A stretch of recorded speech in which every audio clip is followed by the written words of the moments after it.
Start streaming. And we should be going. Make sure that the sound and audio and blah, blah, blah, blah is working here.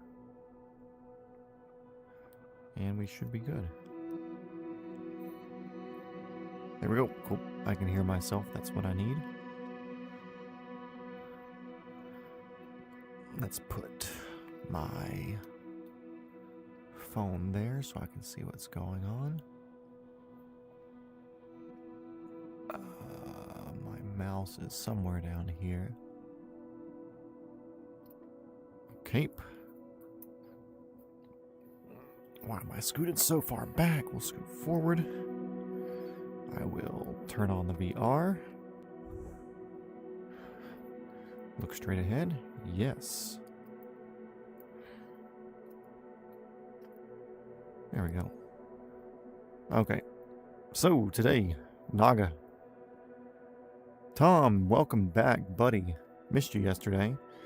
We actually overshot our goal yesterday, which was to be Manila. And we, opted for Naga instead of shenanigans.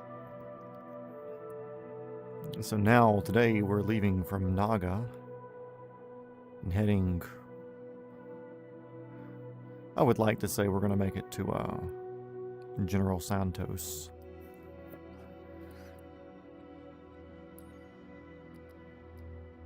Actually, I'll zoom all the way in and pick a spot. It looks like the weather's great here. Set as arrival, sick. Let's see, what airports do I have in the middle? At International's there. That could extend our range. We'll take that. At Lapa. Are these words all made up? Lapu Lapu? Really?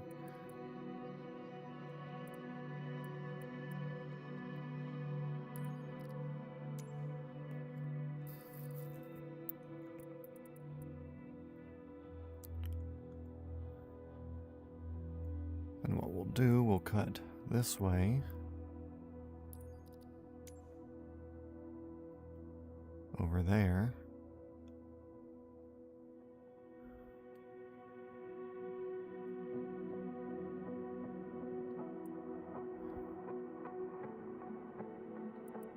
I'm sure one of these little airports here will be sufficient. Long flight today.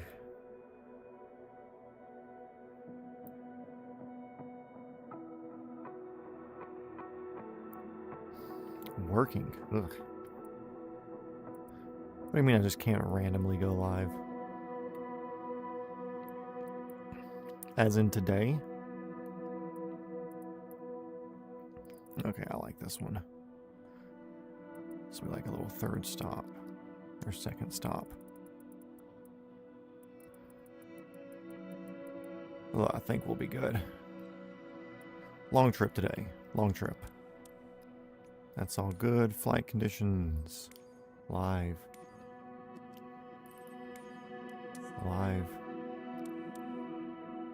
Cool. Let's do it.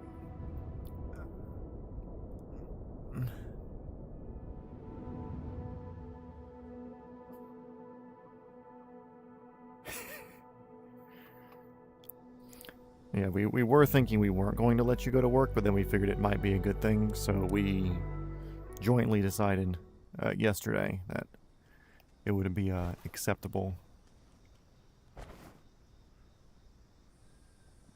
What fucking language is that?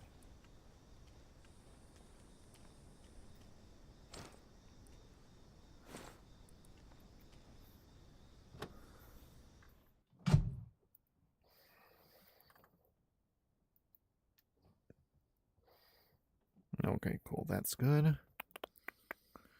Battery on. Anti-collision. Fuel pump on.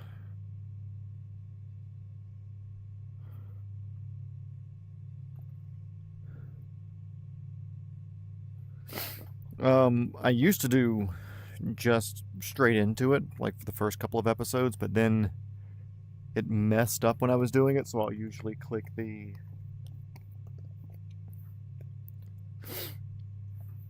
Or so I ended up doing create the broadcast first and then start the stream.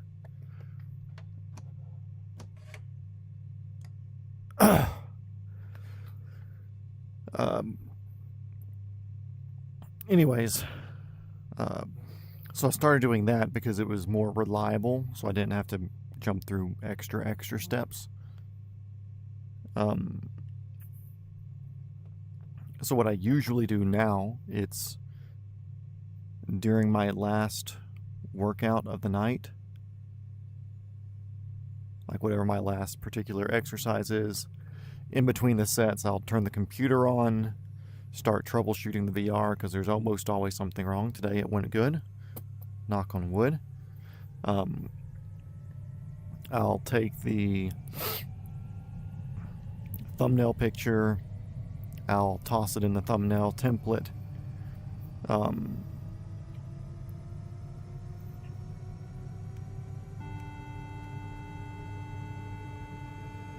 The horn works now?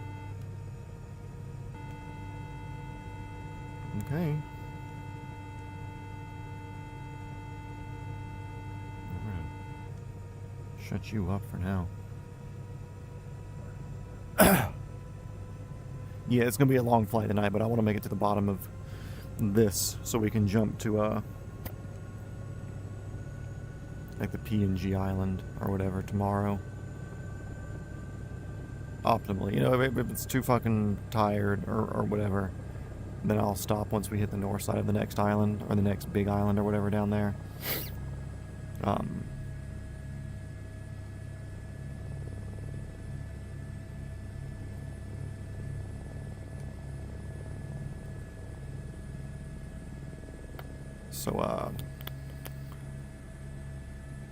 Anyways, Naga Tower, Helicopter 420, Foxtrot Whiskey Fuckwagon. You remember us? We're gonna skedaddle so that way y'all can skedaddle. We're taking off from the ramp. We're gonna be departing to the south. Naga Tower. Yeah, so usually I do my my last exercise for the night, and during all that is when I do my thumbnail creation, getting the stream set up,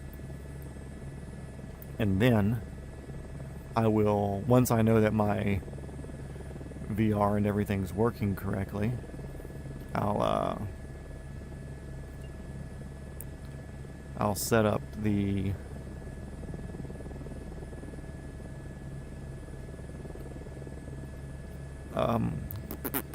what words am I fucking? I'll set up the stream, get everything good to go, and I'll create the broadcast, and that will do the Matt's scheduled to go live at whatever time.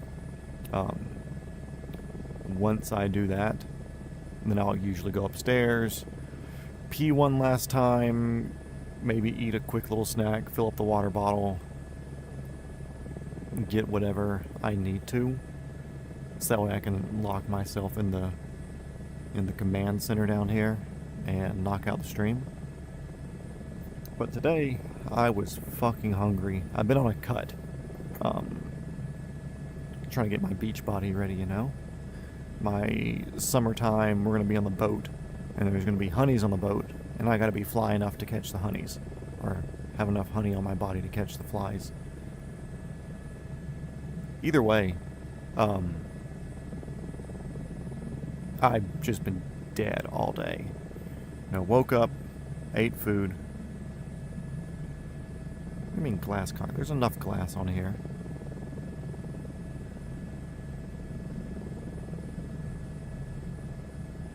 Is it because you want to see our distances and everything? Is that why?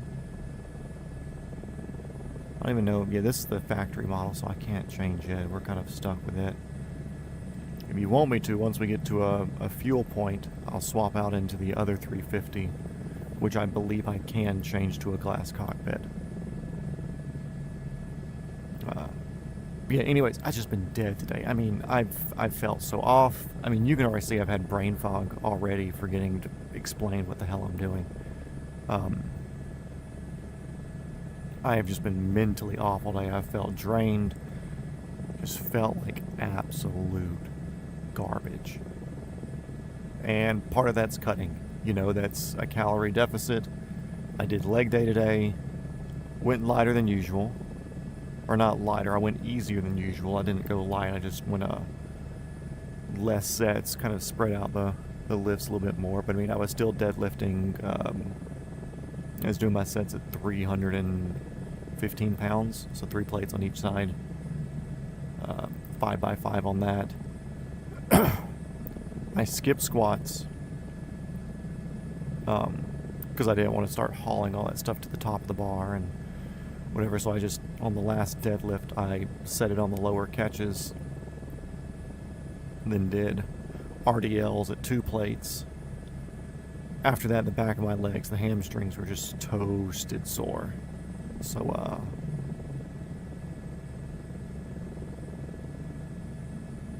then I did leg extensions, calf raises, curls, or hamstring curls. Either way, not a light night. Spread it out some, because I started earlier working out, but I still finished here at 9. So I spread it out more. But I mean, I was just dead. I was just fucking dead. Like, I'm even looking at the dog, and I'm like, dude, I don't know what's wrong with me. But I feel better now, so it's obviously a caloric thing. So instead of tonight getting the broadcast started and going upstairs, getting water, using the bathroom, and coming back down here, I made 4 eggs, cooked them in beef tallow, ate a couple of nectarines, sat down for a minute, you know, outside, got some fresh air. Because it's also been raining all fucking week here. So, today was the first day I was able to get some sunshine. Me and the pups went outside every single moment because it kind of sprinkled, didn't sprinkle, sprinkled, didn't sprinkle. And anytime it wasn't sprinkling or raining, we were outside trying to get every single ounce of vitamin D that we could.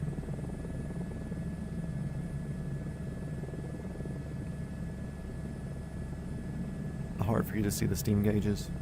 Do I need to fly like this? Welcome to an IFR flight, everybody. Yeah, they are pretty good detail.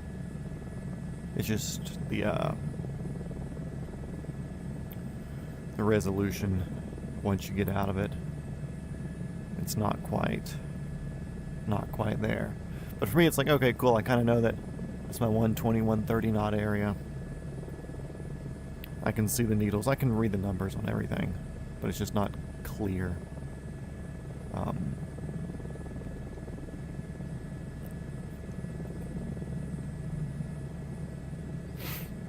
But yeah, we'll switch to a glass 350 at one of the stops. 1 kilogram a week, hell yeah. What's 1 kilogram in pounds? How many bald eagles is 1 kilogram? If you were to convert double quarter pounder with cheese to kilograms, what is that?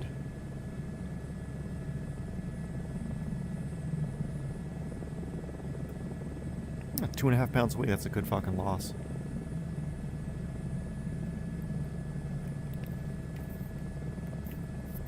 I hit my 200 goal this summer, which, I mean, it's not big for me, or not big for other people, but when I graduated high school, I was 6'2" and 150 pounds, and I was 165 up until 2021, and then I was like, you know what, I'm tired of being skinny Matt, I'm tired of being, I wasn't weak, I mean, I was decently strong enough, but not strong by any comparative nature. I was like, I'm tired of being the skinnier, weaker Matt. So in December 2021, I started working out every day. And I did not miss a day for at least an entire year. There were 5 days that I went very slow because I happened to get the dreaded cough in like June or July. No, it was colder. It was later, so it was like October.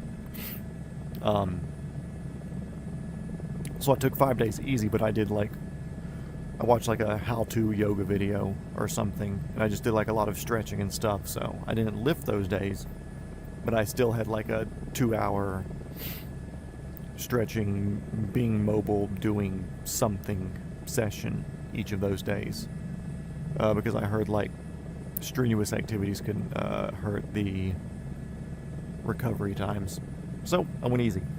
I didn't want to push myself. But for a whole year, I didn't miss a day. Work schedules didn't matter. I either woke up and did it early or stayed up late and did it when I got home. But I kind of did it every day with no rest days because I wanted to prove to myself that it was possible. My work schedule can be ridiculous with the film industry, where, for example, we were working earlier this year. It was like January, February. And I had to wake up at 3:30 to be in the car at 4, to drive an hour and a half north, to be there before 6, and that was with traffic and stuff included, so hour and a half is what it took, but it could have been more. So I gave myself enough time to get up there, park, grab breakfast real quick from catering, hop in the van, take the van like 15 minutes to set, and then walk a mile and a half carrying all the gun stuff into set. Was there all day, ended up leaving at 9:30 that night, and then of course driving that hour and a half back, so I got home at 11:15, 11:20, and then woke up the next day at 6. So a schedule can be rough. It can be fucking brutal. And if you're working full time doing that, you can convince yourself that you don't have time to work out, which some days you really don't, just because you're working in a much more remote location. Which, if you have an established habit and schedule of it, you can say, cool, I can take an off day and I know I'm going to come back the next day. But if you don't have an established habit of doing it, if you don't say like, okay, cool, I'm going to work out 4 times this week, or I'm going to work out 5 times this week, if you don't have that established, then there's a very high chance that missing 1 or 2 days because it's just a dog shit schedule can make you just give up on it completely, especially if you're starting out. And so again, 2021 to 2022, December to December, I worked out every single day, regardless of my schedule, regardless of where I was working. There were times where they put us in a hotel. I used the hotel gym. It did not matter. I worked out every single day. And a dedicated workout, not just doing a little lift here, a little lift there, or whatever. A full fucking dedicated workout. And I went from 165 pounds when I started, and I made it up to like 180, 185, somewhere in there. In 2023 and 2024, I just kind of maintained, or anyway, from December 2022 to December 23, I kind of maintained. I did a little bit of a cut, but nothing really, not like a serious cut that summer leading into that. But then this past fall, end of summer into fall, I said, okay, cool, I'm actually going to chase calories this time. So I did a bulk, and over Christmas break, I hit my 200-pound mark. That's what I wanted to hit. I'd never been 200, and I hit a good, healthy 200. It wasn't like I had a little fat belly. I've got small little handles on the side that I developed. But I mean, you wouldn't be able to tell unless like I'm fucking sitting down on the toilet and leaning to a side, and then it will pudge out. So like a very healthy 200 pounds. But anyways, I'm in the middle of the cut now, and I hit 185 earlier this week. And I want to kind of get back to maintenance calories to keep myself there. I think that's a good healthy weight for healthy weight season, if you want to call it that.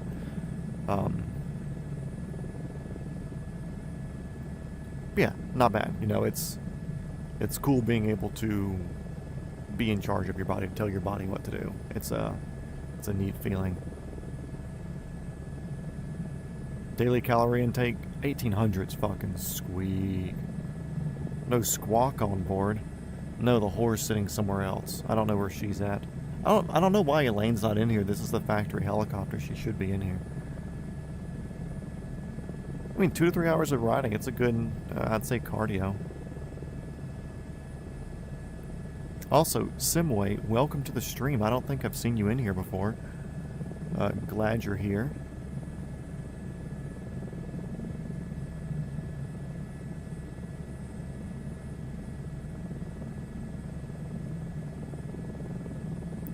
Actually, I did realize that I did not put the whatever place that we're in, the server. So when we get down here to Water's Edge, I want to find a spot to set down and put in our server. So that way, in case somebody wants to jump in and fly along, then they are more than welcome to, and they have the information on how to find me.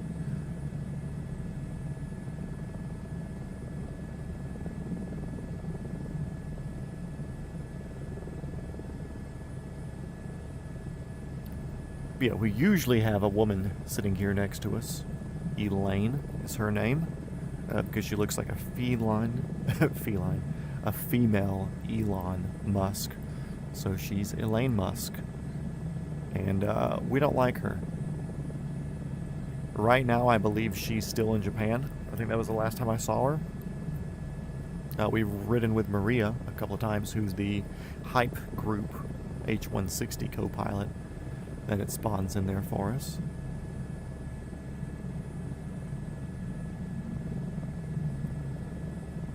Looks like we got a little water crossing. Not too bad, though. I can see the other side, which is preferred. Let's find a place to set out here. It looks like we're...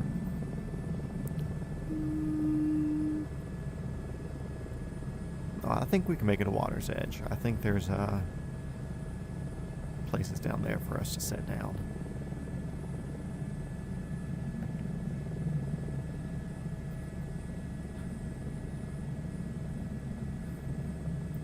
Yeah, there's a little village down here, it looks like.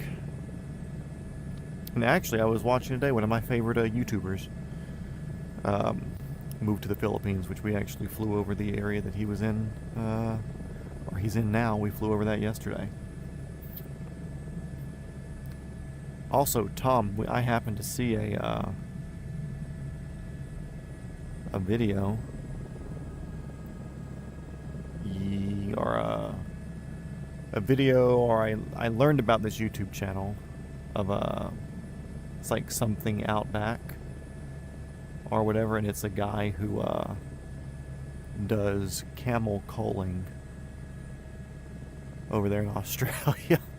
And that's a brutal fucking channel to watch. Because it's not camel hunting, it's culling.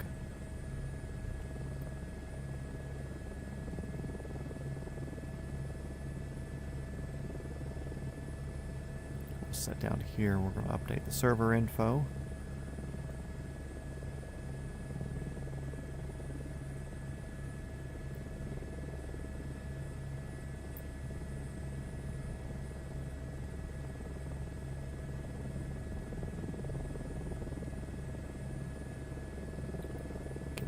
Bit laggy. We'll just slow down and not demand so much. Look at that, there's dead leaves on the bottom of that palm tree. That's cool. Well, they all have that, so whatever.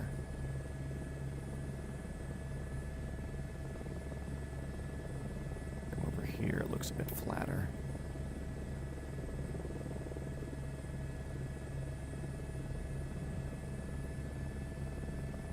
Okay, escape. We are in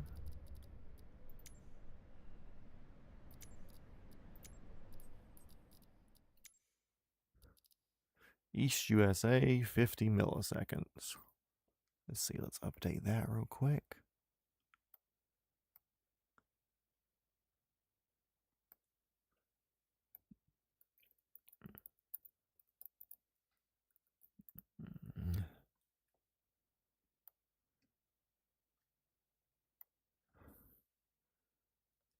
Okay, that should be updated.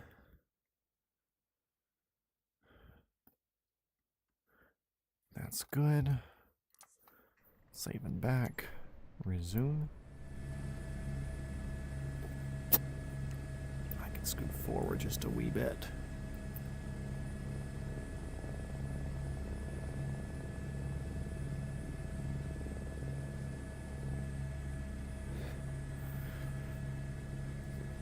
I can still scoot forward a wee bit. I still feel...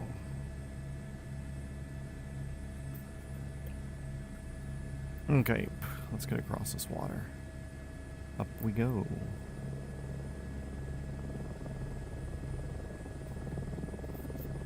Actually, there is something I need to check real quick in the controls. I had done an adjustment on something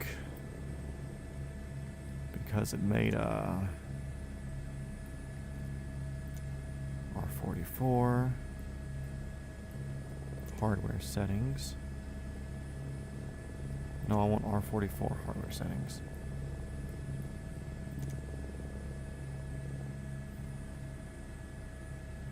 I think it's X.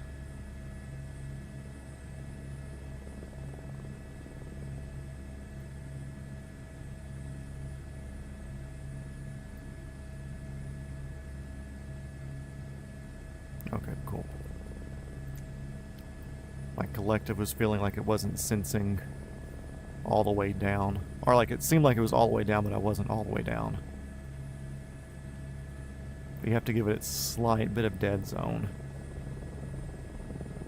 Or else it won't pick up that you're all the way down.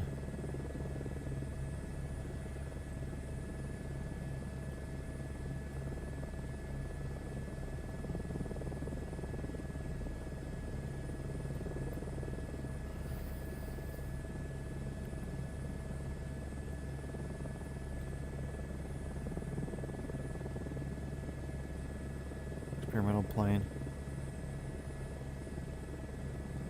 Yeah, I don't think he cares about the videos getting taken down, because I saw that one where somebody was like, there's a dude in Australia that has a video where he just runs by a camel and shoots it in the head. I was like, dude, what? Excuse me? Send me a link.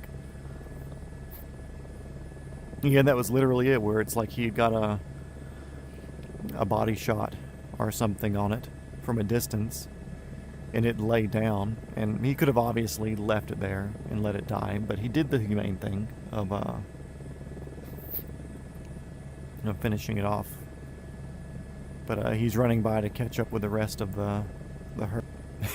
Fucking point blank domes this fucking thing, and its camel neck just like rolls backwards, and it's brutal. It was fucking brutal. But like he said, he was like, there's some people complaining about this, saying it's unethical hunting, but we're not hunting, we're culling. These things are invasive and overpopulating. Like, cool, yeah, I understand. I mean, PETA probably doesn't fucking like it. Or whatever, animal advocacy agencies. But the animal places never understand population control and stuff like that, and how different species and breeds and whatever can positively or negatively affect areas. Just like a whole bunch of super hippie people in Colorado voted to allow wolves to be reinstated in different areas, and now these wolves are fucking running through people's cattle. I mean, there's farmers with like 15 cows and baby cows dead in 1 year from wolf attacks and and feedings. It's like, cool, they can't shoot the wolves because they were released and they're protected and endangered or whatever. But, yeah, these people in the city, they just don't get it. They don't understand the needs for population control and why some things exist and why some things don't. And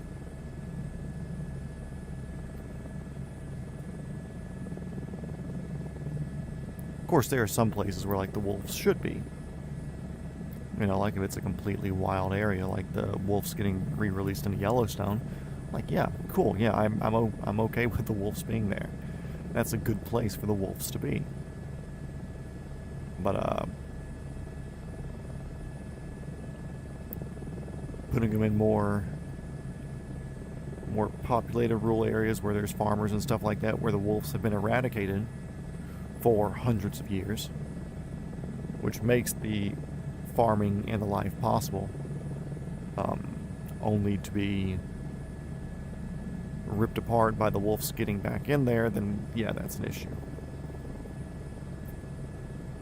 It's like, cool, guess what?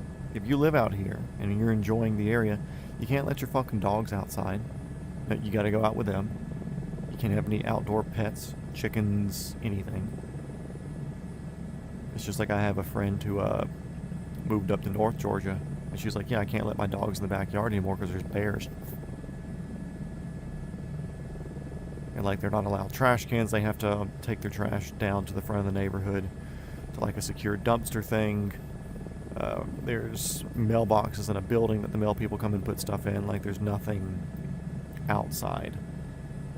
And the neighborhood's like, yeah, you shouldn't leave any food or anything in your cars. Make sure your garage is always closed unless you're going in or out of it. Yeah, wildlife's just that. Wild.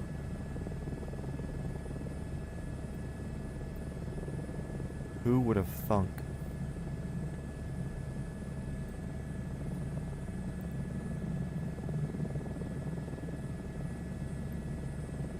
Yeah, we're cruising 130 knots, not bad. 137 ground speed. I'll take it. Might be able to milk some more. Have some power to give.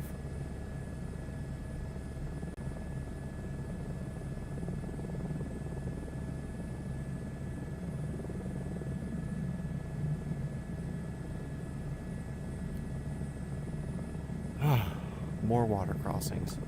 But luckily it's just a handful more here than the crossing from PNG to Australia. It's pretty ridden with islands, so that's not going to be too bad.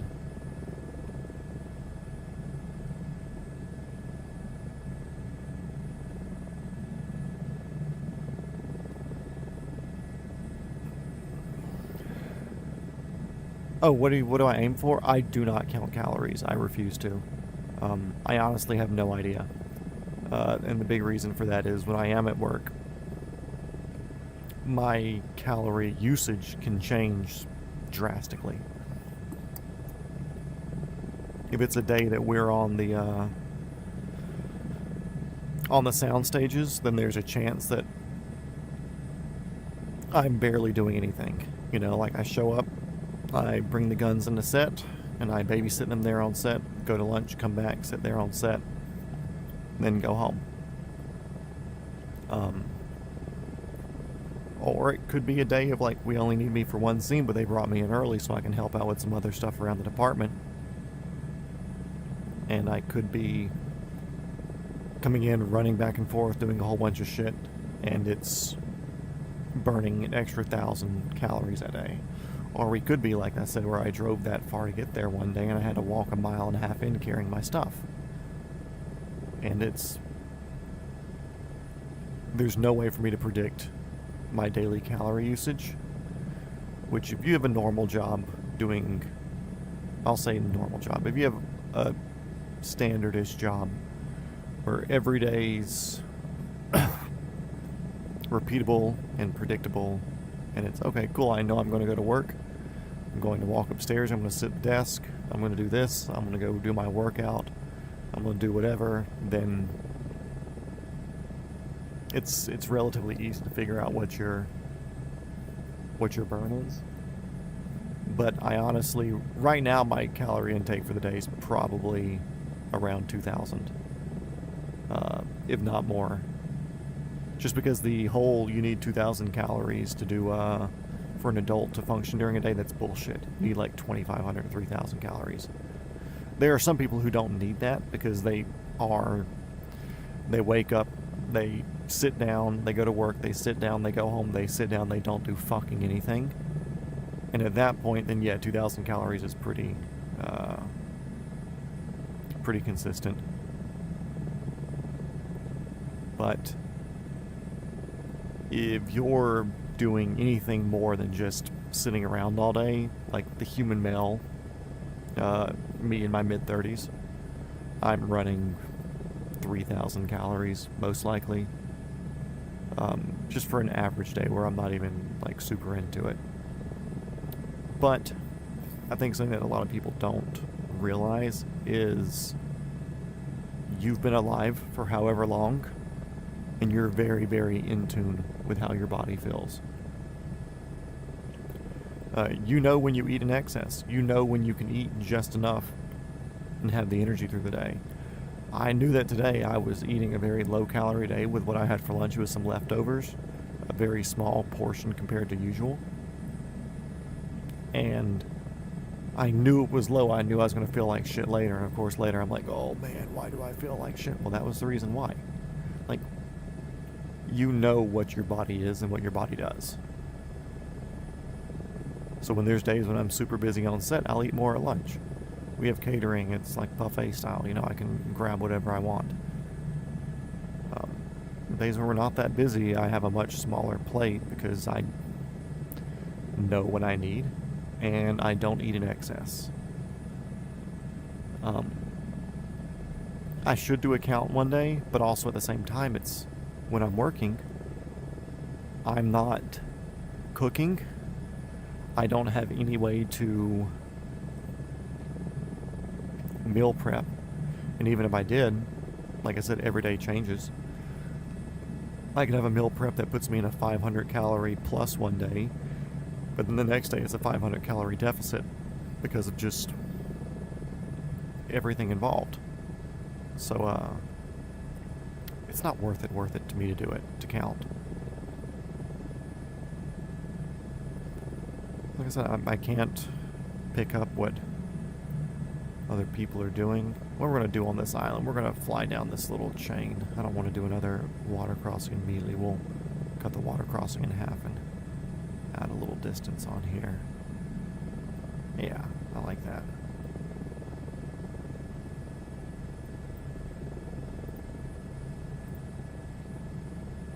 But I tell people, like, if you have the ability to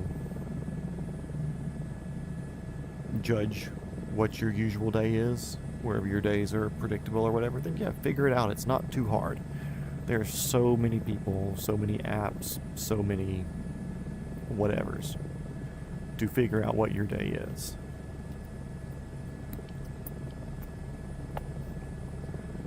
But now during my cut, it's literally just, hey, do some cardio every day. Go outside, run a mile with a dog. Nothing too intense, although I do need to step up a little bit. I want to trim more fat off the middle, so I have to do more specific activities or whatever. But I mean, it's kind of just like, cool, have a slight hungry feeling all day. Like, there's my deficit. Like, I eat enough to keep going and I can make it through a day if I need to, but really it's just like, hey, cool, have a slight hungry feeling all day and you're in deficit. Eat just enough to not have that hungry feeling and you're going to be maintaining. Eat more and you're going to be in a plus. And to be in that plus, usually what I have told friends, and of course I'm no expert, I'm obviously not a fucking bodybuilder, I'm not bad off to be 6'2" and 185 pounds, but like, do your normal maintenance things, pick whatever your extra is going to be during the day, and make that like a higher protein sort of thing, so that way you're getting that extra hit. So that way you're gaining the right bits, the right nutrients that you need. I just eat until I'm satisfied, and usually gets me to 1,822 calories a day. Yeah, I feel like a lot of stuff's also like super underrated with how much calories it actually is. Because like I said, most adult males are not significantly higher, but like a good 20% higher than that for what they actually need. And a lot of people overestimate what they do, but I mean, at the end of the day, like I said, it's you've been you for however many years you've been alive, and for however many years that you've been an adult, are old enough to know what being hungry feels like. Then you understand, like, cool, I can just be slightly hungry all day. Like, yeah, I just had my eggs and that nectarine. I still feel a slight bit of hunger. Cool, I know my body. I've been myself for a pretty fucking long time. I've been myself for longer than anybody else has been. So I can say with confidence that I'm eating just in a calorie deficit right now. I'm probably more close to maintaining today than I have been for the past week. The past week I've been relatively light on everything. But even then, it's still not terrible. And I'm more or less only eating good stuff. I have my one energy drink a day. It's probably the cleaner ones out of all the other ones. I think we discussed this before, the Reigns. I would like to get off of it. I would like to do coffee. But I want to find some cute girl who's into coffee, who wants to take me on my first ever coffee date. Because I want to be introduced to it the right way. Instead of 3 eggs and 3 bacon for breakfast, I'm eating 2 eggs and 1 or 2 bacon. Yeah. Another thing I do, I don't give a shit about the, only eat the egg whites or only eat the yellows or do whatever. I don't care that much. If I was trying to be competitive in bodybuilding, or if I was a lot heavier than what I should be, I would probably look into it more. But I've never been, like I said, I mean, I was 165 pounds until like 3 years ago. And I just now hit the heaviest I've ever been. Which took a lot of effort, by the way. Holy shit. It's so hard to gain. As somebody who's skinny and has a pretty ripping metabolism, it's decently difficult to get to a point of putting on 15 pounds in 5 months. Sure, 3 pounds a month, whatever, it's not that bad, but when your metabolism's high and when you're working pretty fucking consistently, it's rough. Okay, what I am noticing here is it looks like our altimeter's way off.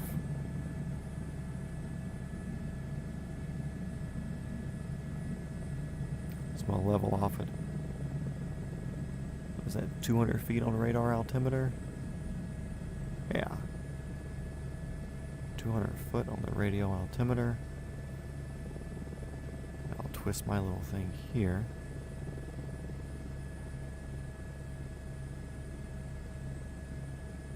Oh no, we're at 150 there now. Or I can just land on the beach. Hello everybody, it's your boy, Quick Stop.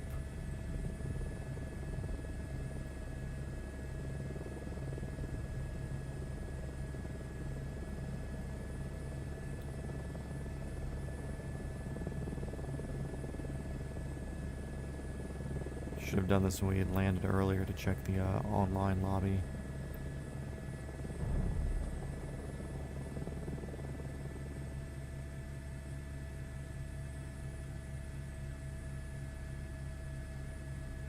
Cool, I'm happy with that.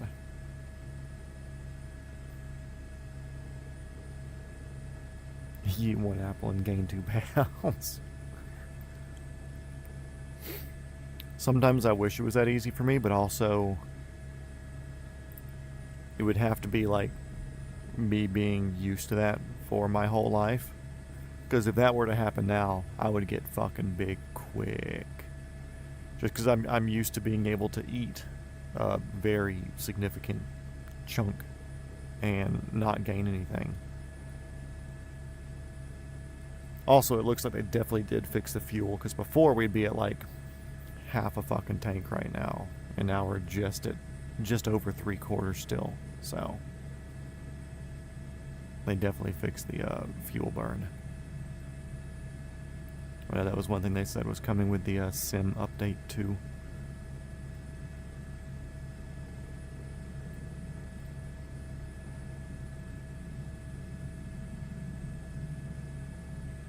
Yeah, everybody always like, dude, you're so lucky you got metabolism. Yeah, I am. It's the gift of having that on my side is not lost on me whatsoever. Do I wish it was easier to get bigger? Sure. You know, I've got that endomorph, ectomorph, mesomorph, whatever the body types are, where it's like skinny, athletic, and big boned. I mean, I've got the whatever the skinny one is. You know, I'm sure if I started really lifting when I was going through puberty, I could have developed a much more stout geometry for shoulders and back and everything like that. But either way, you know, it's hopefully something that will benefit me in the long run as well. Like my dad, he was the same way. He's 5'10", so he's 4 inches shorter than me. Maybe 5'9". He graduated high school like 115 pounds. He was always skinny. I don't even think he ever did any significant exercising or working out or anything. So he's always kind of been in the less than heavy realm. So I obviously got that from him. I think mom's not big either. But they are getting their little bit of a gut or whatever with age, because they're, 70-ish now? She's late 60s, he's early 70s. So they're getting that little bit of a gut with age, because they're not as active as they used to be. And they're still eating the same, but sitting around more. So they're not in shape, but I'm heavier than both of them now. So that's a thing. Can I add?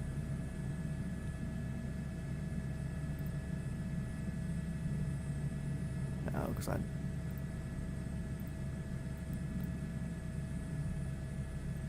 oh, of course my flight plan doesn't have any of my stops in that I wanted to have. Oh well. We're doing it live.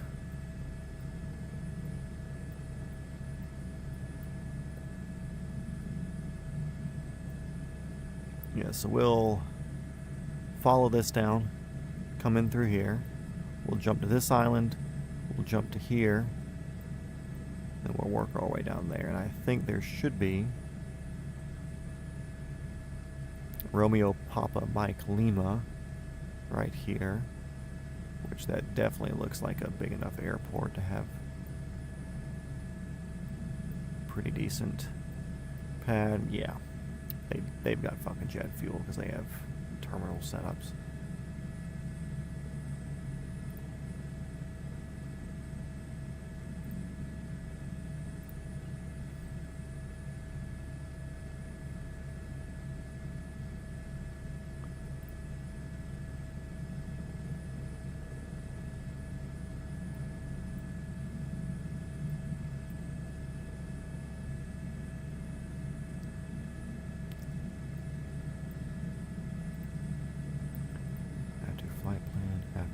Climb. Add to flight.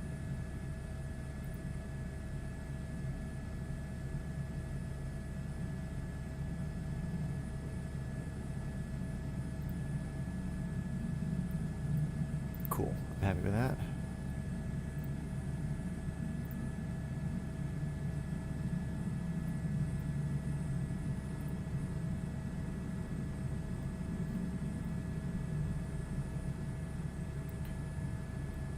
Yeah, I don't want to say it's nice having it. I mean, it'll be it'll be a lucky gift in the future if it sticks around. I don't know how much my fitness journey is going to affect that.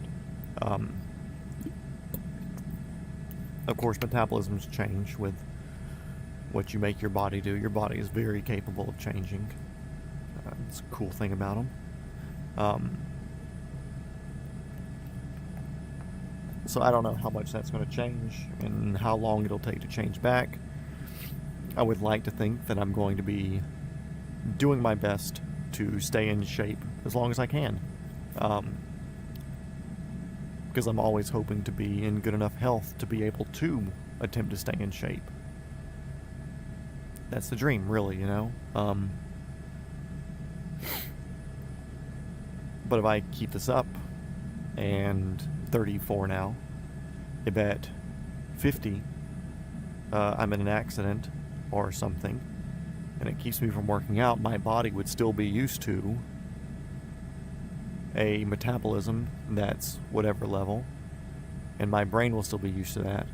But if I'm not able to work out for 6 months for physical therapy, or a year, or whatever, because of soreness, injury, whatever, then there's a good chance that I gain weight just because I'm not used to that eating style, that eating habit. Or my body will be demanding more and more, where I'll actually have to start counting instead of just going by how I feel. So, everything can change. Hope for the best. Prepare for the worst. It's kind of the thing, right? Well, we can see water over there. Oh, I'm not zoomed in. I was expecting us to be way more zoomed out. That's only a 1.65 mile scale there, so I don't know why these legs just seem so much bigger.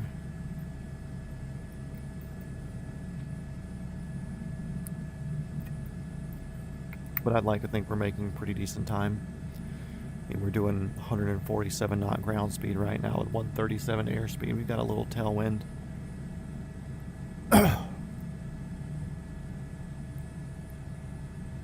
Welcome back, Georgia Plane Spotting. We were talking about you the entire time. And now we're actually giving you permission to go to work tomorrow. It's been a joint conversation.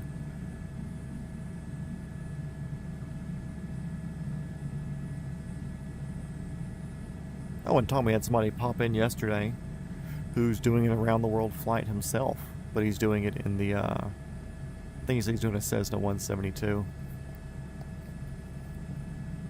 But I think he said he's only doing like anywhere from 50 to 100 miles a night once he gets off work.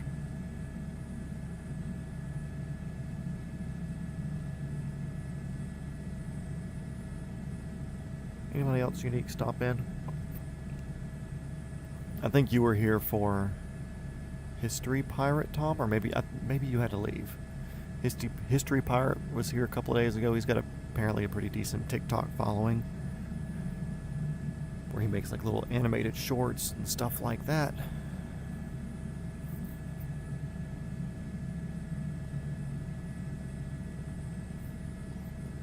Also, I think there's only one more airplane number for me to go. Oh, nope, I'm past 787 now. I'm at 791. So I don't think there's any more cool numbers for my subscriber count anymore until I hit 4 digits. Because I would take a screenshot with like a lot of the other ones where it'd be like gun numbers or whatever. But I don't think anymore. Also, I'm trying to think of other ideas to do with the channel as well outside of this.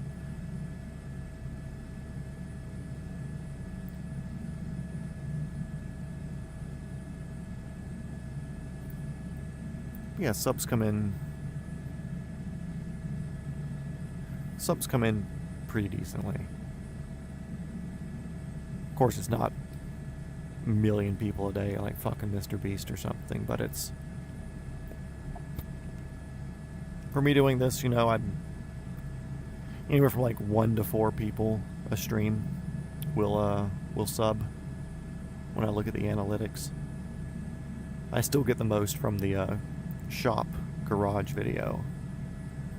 But I want to do some sort of small motorcycle road trip and film that, or get like a vintage bike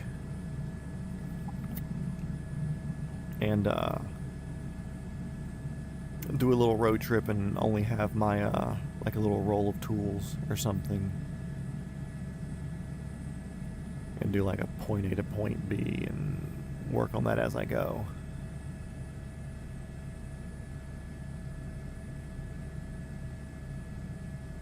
$360, hell yeah. Oh, your tires turned up? Did you have to show up and fucking threaten the post people? Also, do you put them on yourselves? I figure if you're going through tires that quickly, I'm assuming that you're doing the installations yourself, and it would be kind of silly to then have to take it to a shop and have somebody else do the labor.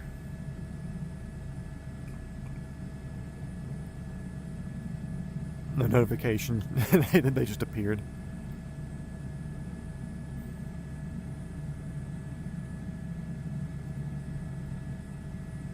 Oh.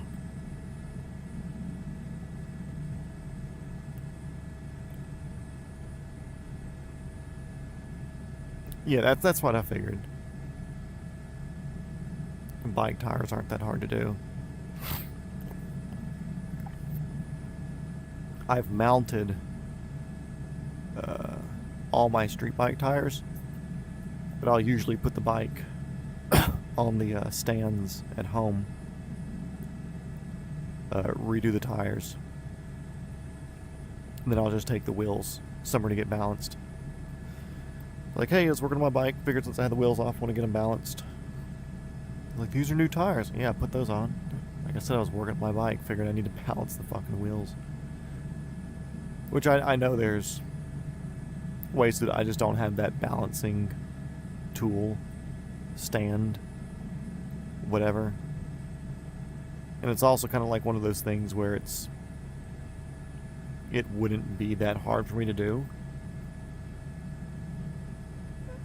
But at the same time, I'd rather go to the shop and just pay somebody like $20 to do it real quick. Because I'm already out running errands, I'm already out doing things. And I can just run in there real quick and have somebody balance them. And it's one less thing that I need to set up a space for in the shop. Want this thing to level out every time I take it out, because I'm not going to leave it up full time.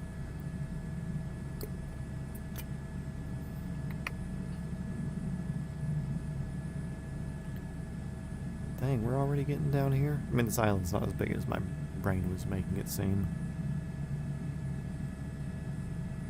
You got new rims and tires? Oh, okay. Yeah. Dude, scratching the wheels is the fucking hardest part doing, because I've worked at a shop before for automotive stuff. And the not scratching the wheels is definitely the hardest part on like aftermarket wheels with low profile tires and stuff. Holy shit. Truck tires, you know, normal Camry, Prius. I worked at a Toyota dealership. You know, whatever, easy. Because you have big fucking soft sidewalls that people are riding on. It just makes it nice for them to go around places. But dude, any like Scion or like Lexus or any car that wasn't Toyota that we were working on, like a Mercedes or BMW with run flats or whatever, such a huge pain in the ass. Holy crap. And it sucked because I was good at doing them against my own will. But I was decent at doing those fucking pain in the ass tires. So anytime any of the old heads would get tires or whatever in, they would just cut me like half an hour of labor, because it'd be like a 1 hour for mountain balance, and they would just cut me like a half hour or 3/4 of an hour or whatever to do the mounting for them. Then they would do the balance, and they'd take it on the car and off the car or whatever, and the alignment and shit. But because they just didn't want to fucking touch it, which I completely get. I understand. I didn't even want to touch it, but I needed the hours.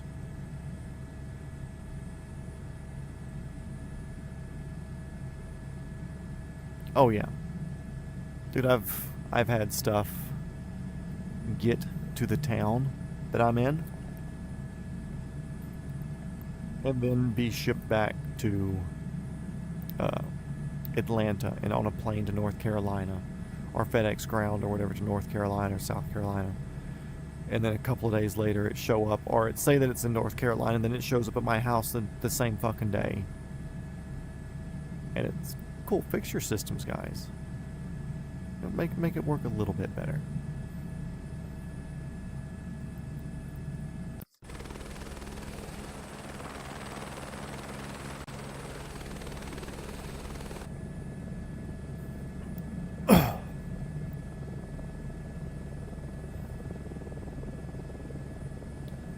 See how we're looking here. So basically just dead ass south. Okay. Fun. Fun. Yeah.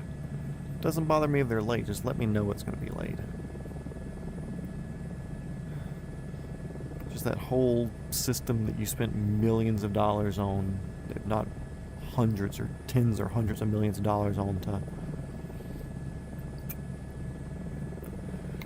track postages and stuff that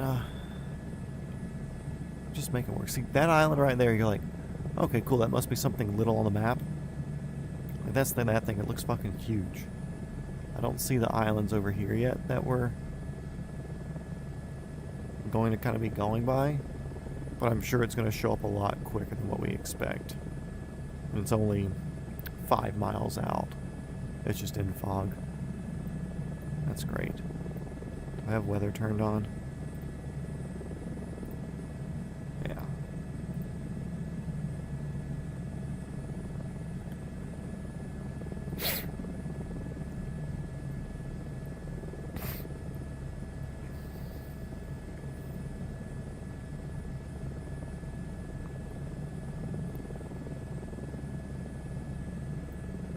How far are those? Those look further than that.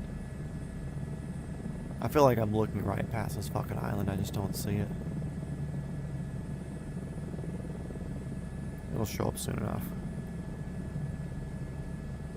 Or also a decent bit further away. I think I see it out there because we're not at the tip of the peninsula yet.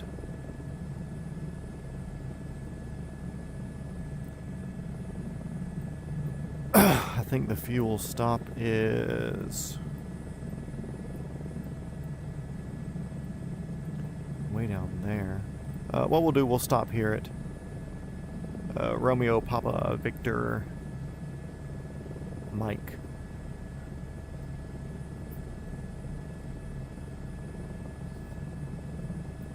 So once we do this crossing into that bottom of the island, so what's that? 8 miles, 50 miles away, 30 minutes. Or less. I would assume we're doing 151 knots over the ground right now.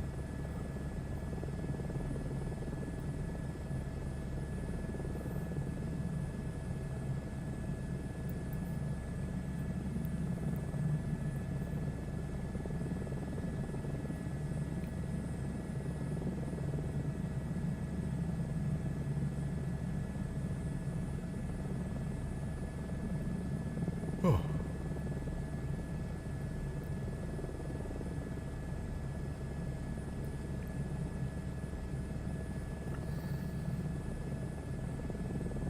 I wonder what sort of farms those are. I'm assuming banana farms. It's typically like what you see those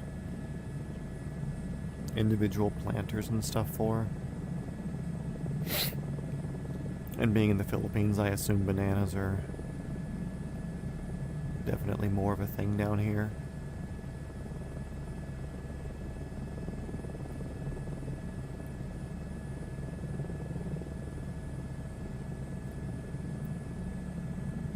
Oh, okay, I see that island now. Yeah, it's close as shit.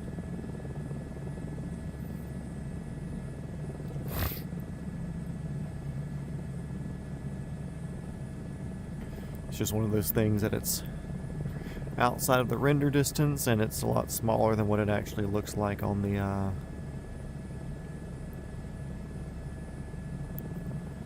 tablet, and there's no real elevation effects to it.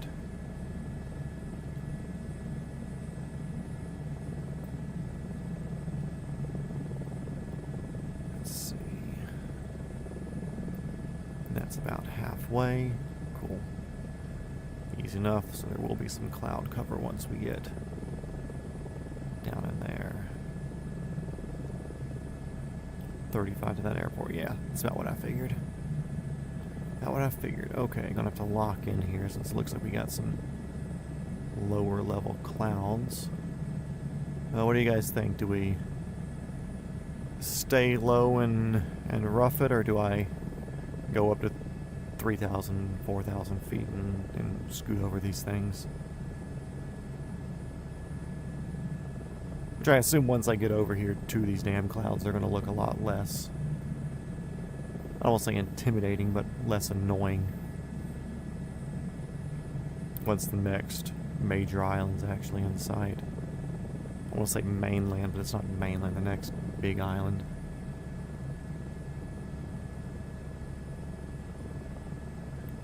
And right now we're at 2,100 feet, surprisingly.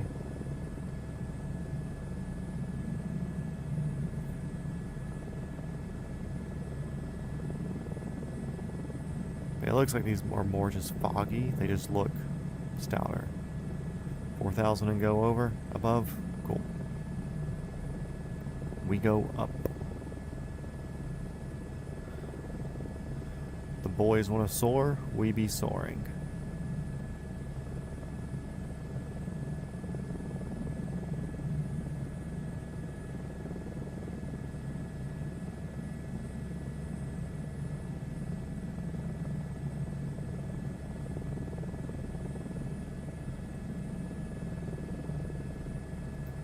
Yeah, they're even thinning out as we're getting up to them. Just looking through them at that angle just made it seem much thicker. I wonder if that works for people too.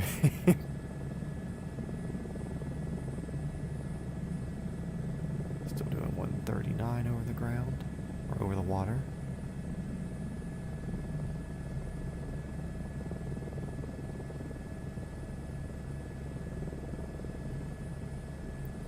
Trying to get 1,000 feet a minute. Come on, keep going.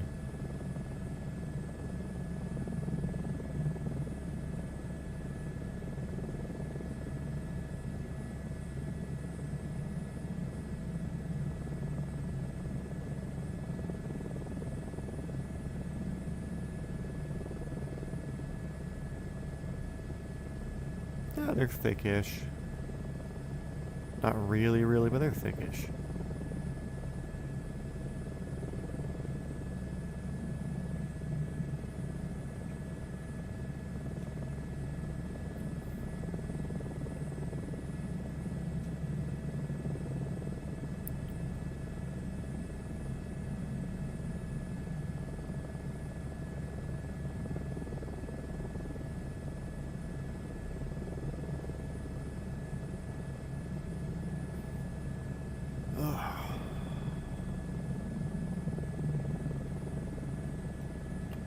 Little bitty fucking islands there.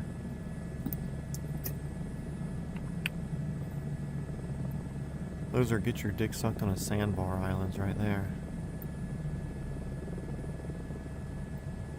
Wouldn't be surprised if we saw that somewhere.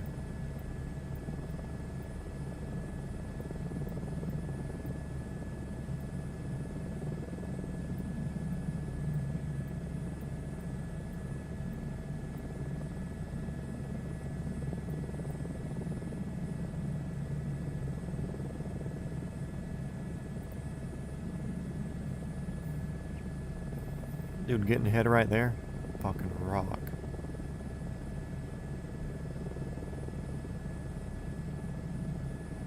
Orange Jeep, what's going on, dude? Glad you're here.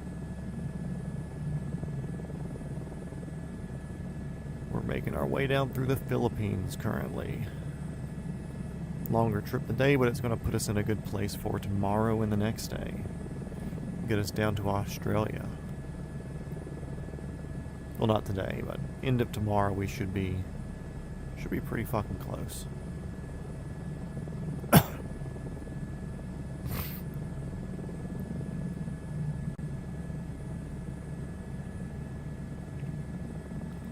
$153 knots over the ground. Let's go.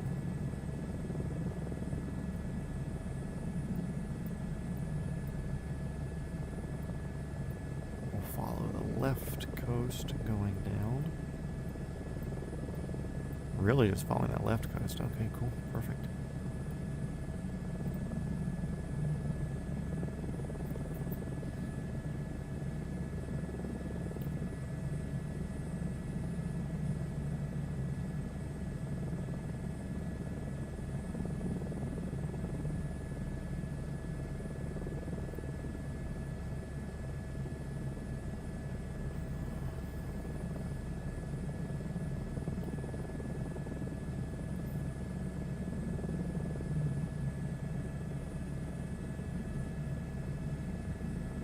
Why is the world so big?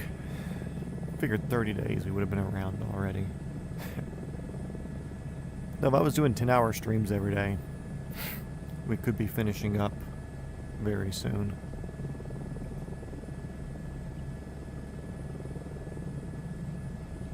If we were doing 10-hour streams and I wasn't doing the Australia-South American jumps, we would have been home already. But instead, we're not even to Australia yet.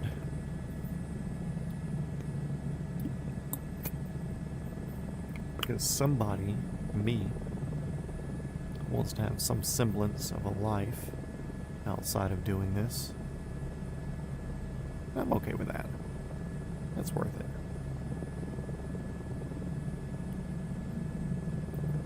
I won't say the record, but I guess it technically is the record. I think it's 251 hours or something like that for around the world on a helicopter. Not many people have done it, so it's not exactly like, oh my god, it's the record out of everybody who's doing it. They just happen to be the fastest people who have done it.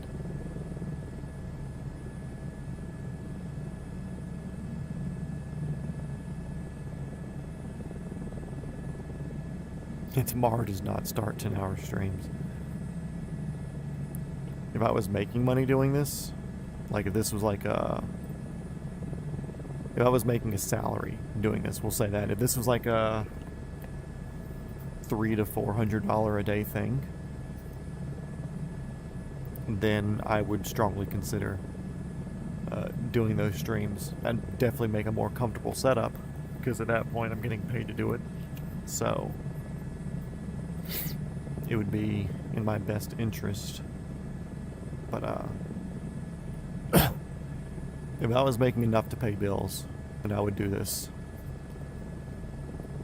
much longer during the day. Or like start at noon and go to like 10. Or something, you know. But at that point too, that would be audience dependent. Like, would I be streaming too early if 80% of my audience is from America? Or if Tom just happens to post on his fucking Facebook or something and have 7,000 Australian people tune in, then maybe they like watching it this time. Who knows, you know? Or maybe they're all evening streamers, which is morning for me. Or they're evening watchers, which is morning for us. Whatever, you know, it's... After today, there's what's left until I hit mainland Australia. It's that much?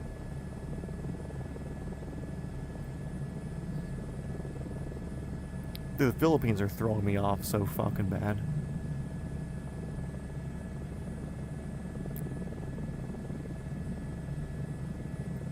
Oh, yeah, I guess so. This fucking thing. So, yeah, so tonight we'll end down here. Tomorrow, I want to make it ready for this jump, at least. So to the water crossing, and then some. Maybe even make it to here. And then depending on, I'll need to look at the airports and stuff. But there to here, midway-ish or so is probably a good jump. And then there to Tippin, we'll probably just jump down into Australia to finish that day there.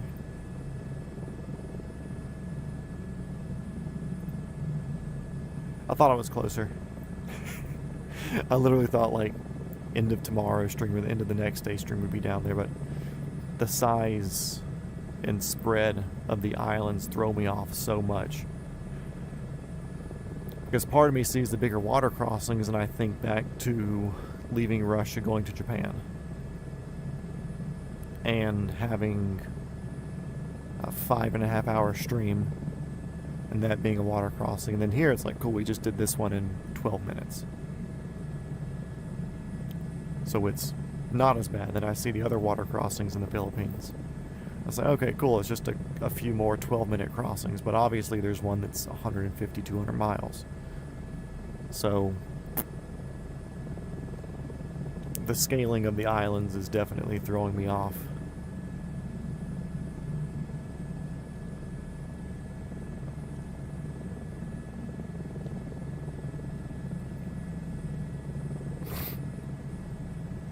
Is that still Philippines on the other side of PNG? I don't have country lines here. Is this still Philippines on this side? Because I know this is Papa.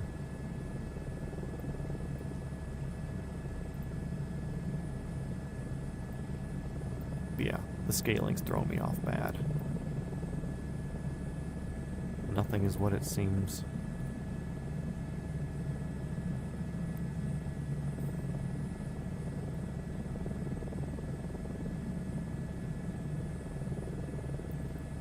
Working our way down this island, not too bad.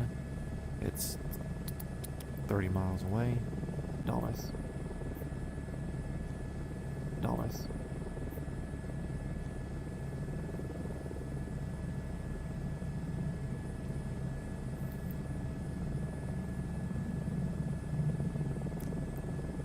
Tom, you ever been up to the Philippines? We're close to your area, so it makes me think that's probably an easier trip to vacation here for you than it is for me. A lot of people from here, I'm sure, would be viewing the stream around 6 p.m. local, so 5 hours from now. The only reason I can watch in the middle of the day is because of the weather over the past month. Yeah, it happens. I mean, rain's good to have, always thankful for rain, but it does ruin the day sometimes. This past week for me has just been brutal because with the cut, it's super nice to get into the sun. The sun's like a nice recharge, especially being calorie deficient or in a calorie deficit. Because it's a nice way to just throw some extra energy on there, some extra feel good while you're busy feeling bad for yourself being hungry the whole time. But with the rain this past week, it's just been like, I wake up, maybe something's going on to where I leave the house, but if not, I sit at home. I take Dino out every once in a while. Of course, the other dogs get let out, but I take him out to go run him, even though it's raining, just because he has to be run, or else he'll go fucking crazy. And like, sure, I get to be outside, fresh air's nice, whatever. I'll sit in the garage or under the covered part of the porch. But, I mean, I'll walk in the grass, whatever, you know, get my grounding in, because I'm barefoot 100% of the time that I'm home. Unless I'm, like, mowing grass, and then I still might be barefoot. But, not having the sun is just Disgusting. No wonder people in the UK are fucking ornery all the time. I'd be livid. Our Ohio. Ugh.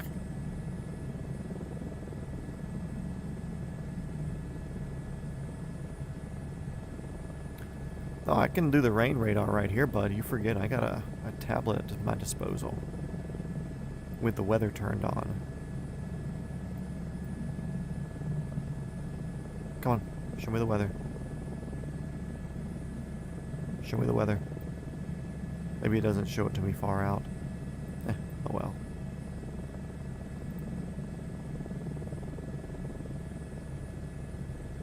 Because I do have weather turned on, right? Yeah, radar's turned on. There's rain and bullshit. Does this go all the way across the island here? Yeah, they cut a little canal for it. Okay. Interesting. So basically, I mean, technically it's 2 islands because they cut the canal through the, through that little town there.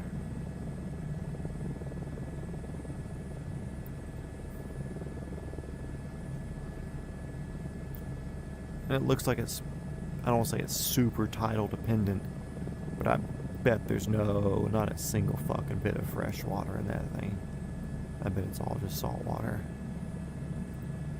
I don't even think there's whatever that feeds into it, but you can tell how the tides move back and forth where it carves out little channels and stuff. I wonder how good the diving is there, how deep it is. It's probably only like 15 feet deep. Weird bar right there. Am I the only one who has depth map, or the depth map website on my phone, or does anybody else have that?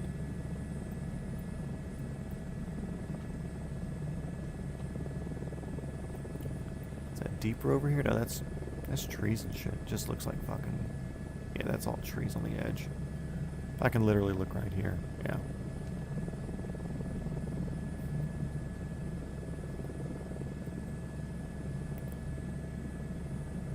That's another one of my weird things I'm always doing or checking. If I see something like ocean or lake related, there's a depth map website that I have saved as like a quick link on my phone. I'll send it anyways.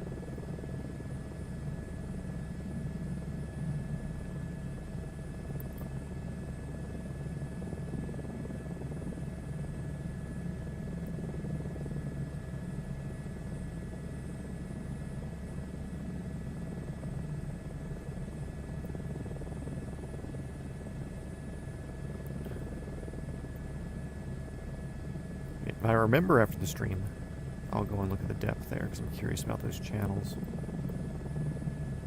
But sometimes you think like, okay, cool, here to here, but sometimes it gets to like 4,000 fucking feet deep. Like it gets deep in some of these fucking straits between islands. Because I was looking at some like the islands off the Bahamas, Mexico area, and they're not too far off the coast. These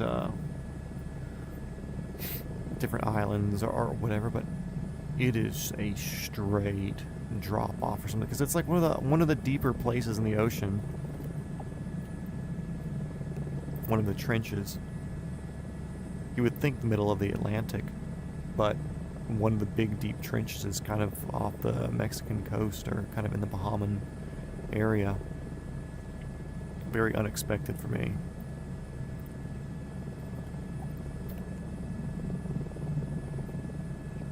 Of course, my big interest in depth is scuba diving. I look for places that would be neat to visit. If it's somewhere that I can scuba dive with also, then that's even better. But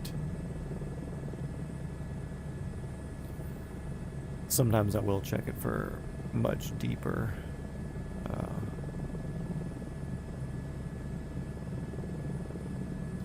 information or checking or whatever, just because it's another dumb piece of information I'll get to share on stream one day. Like, oh, did y'all know that the second deepest place in the ocean was over here?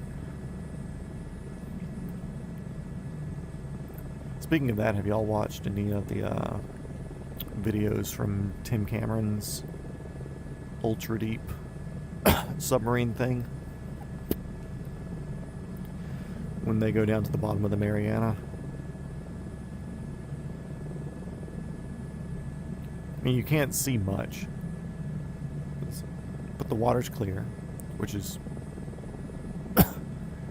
You think like, oh man, I can't see the bottom. You can't see the bottom just because water blocks light. No matter how clear it is, like it blocks light, especially at depth, especially at thousands of feet deep. But it's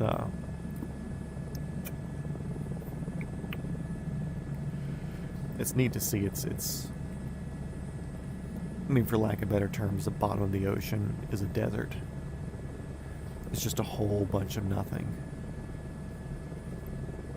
But then you see the bottom of the trench down there, and it's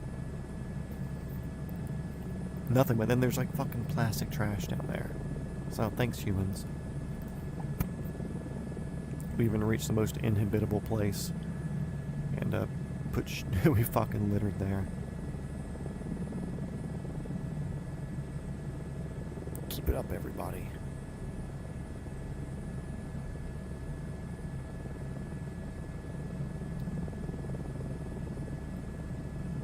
But yeah, I was going to make that how to fly helicopter video. Oh. For this channel. Because everybody else does like the fully informative ones. I want to do a more fun, because everybody always just does the, okay, pick up and learn how to do this, and learn how to do this, and learn how to do this, and you'll figure it out. It's hard. I mean, just pick up straight into a hover immediately, like, okay, cool, I just got to practice to be more consistent with, especially with the assist and stuff off that the game has. Somebody just jumping in raw, they're not going to figure it out. Even my dad, having an understanding of how it's supposed to work, couldn't do it. Anybody I've had try this couldn't do it. Of course, I haven't had an actual fucking pilot do it.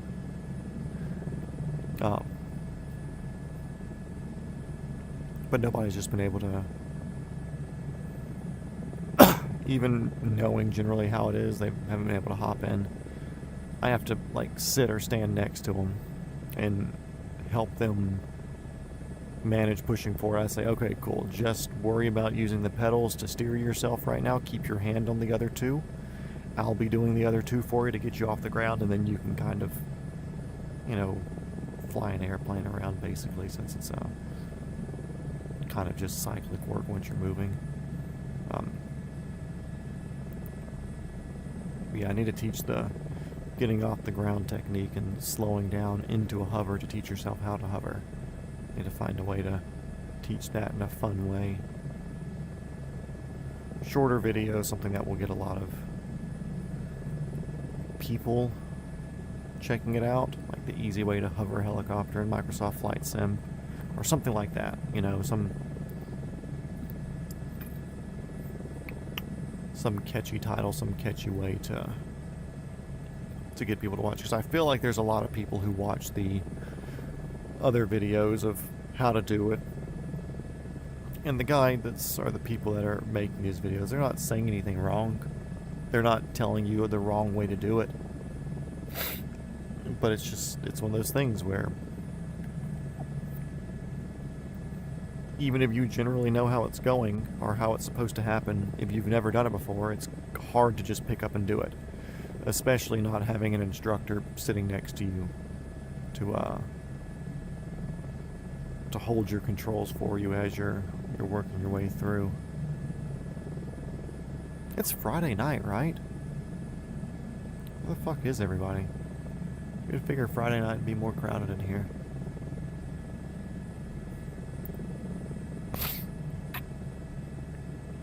Either way,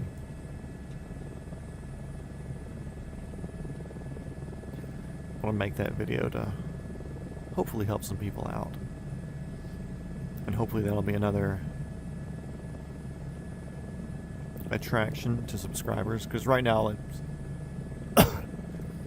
The channel's never been about chasing subs, but since it's doing decent enough now to where 1,000 subs is in the sights, I'd like to get there.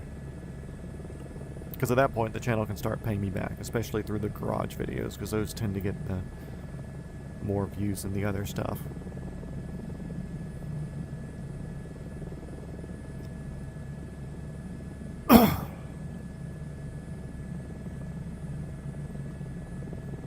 But having something like that where it's a nice, easy teaching thing and then advertise the streams be a good way to move some eyes to the channel.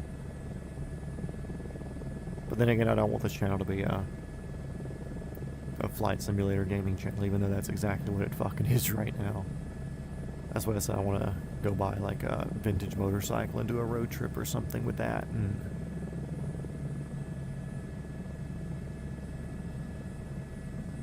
there we go, the email finally came through. Oh yeah, that's fun.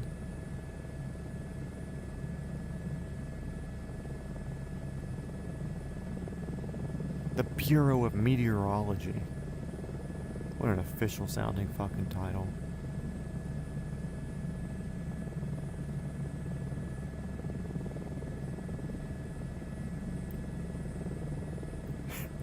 Friday for the Eagles, Saturday for the Kangaroos. No, after watching that video about the camel infestation, I think y'all are a camel country. How did they get there? Were camels native at any point, or were they brought in and then just they fucking exploded? I don't even know where camels are native to. Like, I see them in Saudi and places like that in the Middle East just because people use them out there. But I don't know if that's where they're from. I would assume they are if they're that well adapted to it, you know. But I've got no idea where camels are from natively. And it's like there are some fish that I know are non-native, and I generally know where they came from. Different plants that I know are non-native. And most animals in the U.S. that are non-native, like, I have a general idea of where they came from. I've got no fucking idea where camels came from. I don't even know if there's anything like a camel. Like, what was its evolutionary path? Like a giraffe and a horse? But where'd the hump come from? How was that just like, okay, cool, we're just going to develop this fucking water sac and that's going to evolution itself into it? Like, how? Where the fuck did camels come from?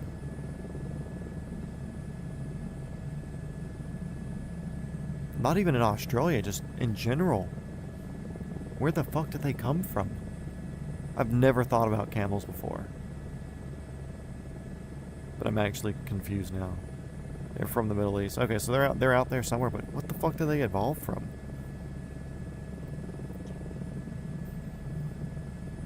Like, what two animals had to have sex for that thing to be introduced into life? And how bad was the mutation to cause a giant water sac on the back that's attached to the stomach?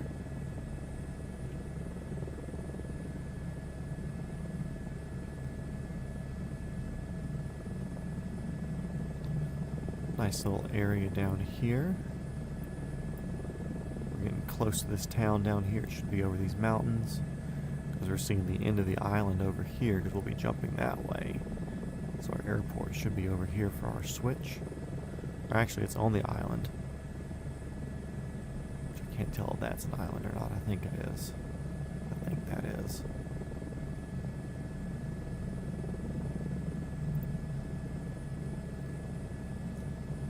Yeah, now I'm curious about the evolutionary traces of fucking camels. And Africa. What update were camels added? From a camelid? Never heard of a camelid.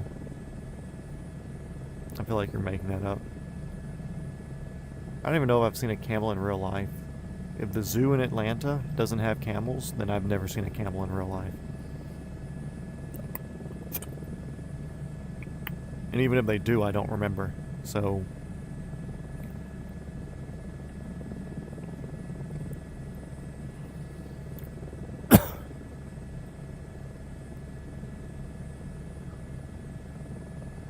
yeah, there's our island up there. We can see that markers and everything. So, we're good to go there. Yeah, we would have been through a tank of fuel already with the old settings and burn rate, but we're still over a half tank right now. Which I feel like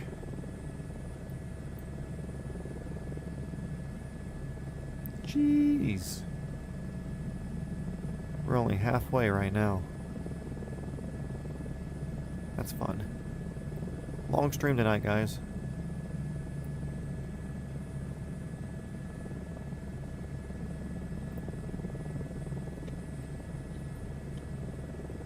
We're just gonna hop in the Vision Jet and do the next leg. When I was little, a camel licked my face when I was sleeping in a safari. A drive-in safari. Did you go overseas, or was it like one of the US-based drive-in safaris?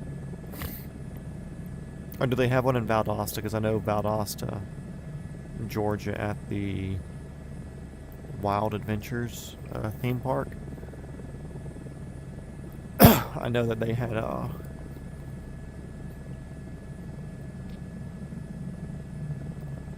decent selection of like African-ish animals. So there's potential I maybe saw one down there. I just don't remember. I couldn't tell you. Dude, we've been cruising 140 knots. We got in here like, what, 9:15? It's 11 o'clock now. Whew. Longer stream tonight, boys, but I think it's going to be worth it. Not that we're going to see anything crazy, but I think just putting ourselves in a good position for tomorrow, I think it's going to be worth it, or for the next stream. Because I don't think I'm going to be on Sunday night, Monday morning for Tom. One of my homies has a birthday this weekend, and I may be going up for that. That's not 100% clear what scheduling is on that at the moment. But if that's the case, then I'm not going to be on Sunday night for us. And there's always the potential that that moves till tomorrow.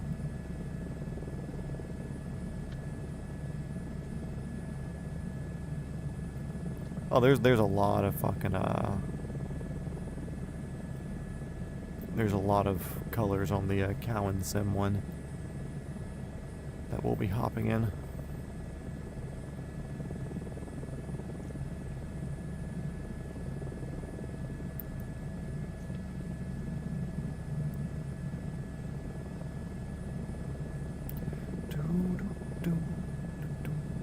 I think they have like 40 or 50 different liveries, so I think we'll be good to get a much better looking one than this one. With Muka Tours. So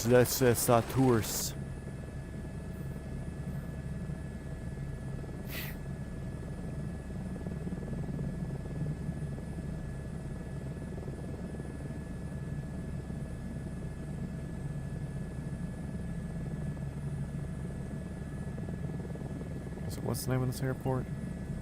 Oh, that's right, Lapu Lapu. Lapu Lapu Tower. This is helicopter November 420 Foxtrot Whiskey, call sign Fuckwagon. We are 5 miles to your north, inbound for the ramp for a quick swap of aircraft. I don't need your permission. I'm a free man. Lapu Lapu Tower.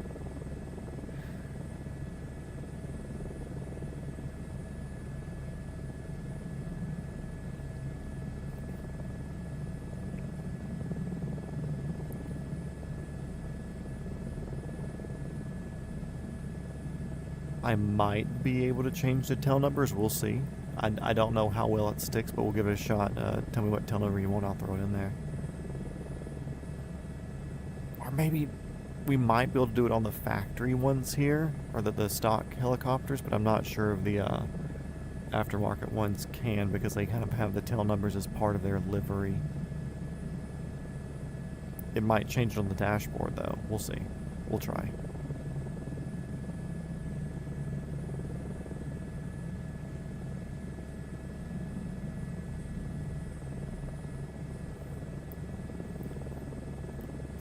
Okay, Labu, Labu. Looks like airplanes are coming in from the other direction, so the wind's probably not in our favor.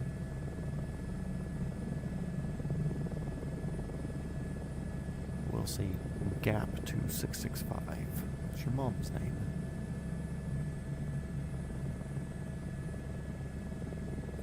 Doing an approach at 130 knots.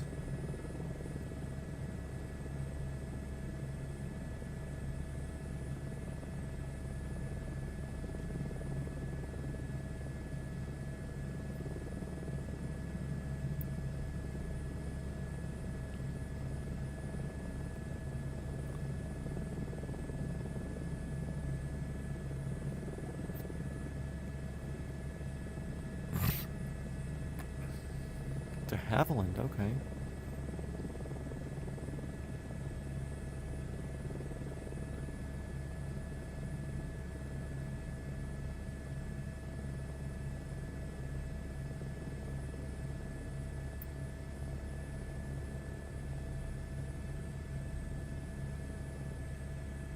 No, windsock's kind of dead. But it's kind of coming from behind us, so we'll swing around this way.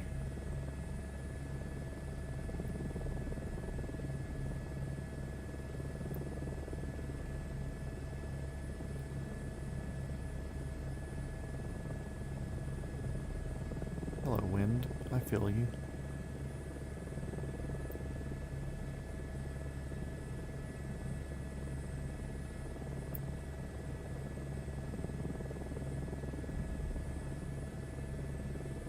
Okay, let's see. Turn you down, turn you off, turn you off.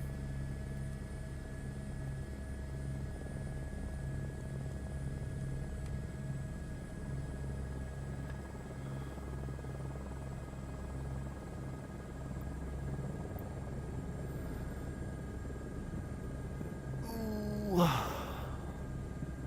There goes our N1.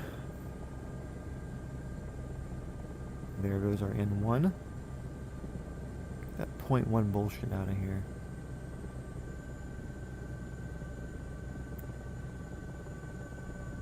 Why are you holding 340?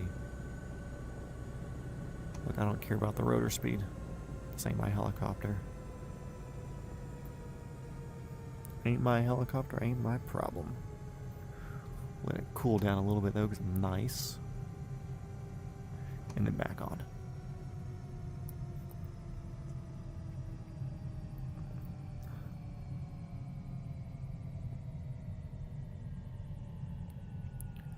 VH Dick.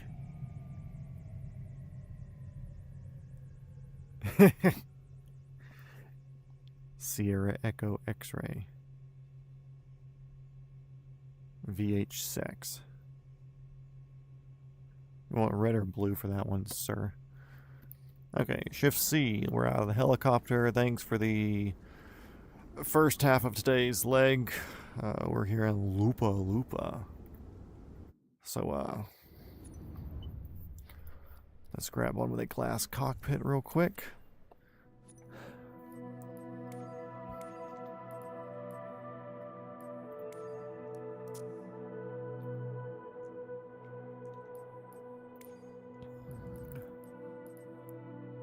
You want like red? Let's see what VHs they have here.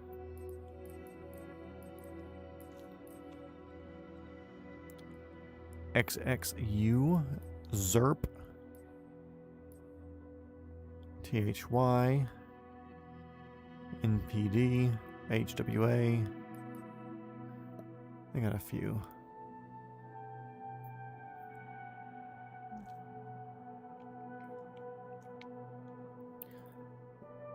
But as far as other ones,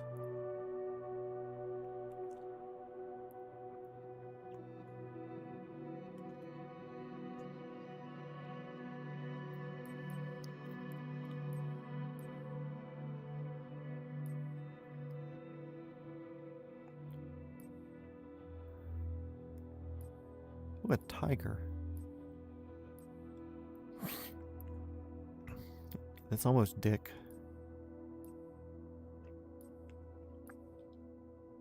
That looks decent.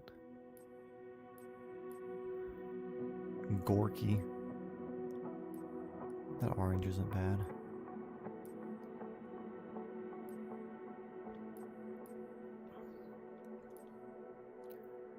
European birds. Harvey. Ooh, is that the Ellie mast?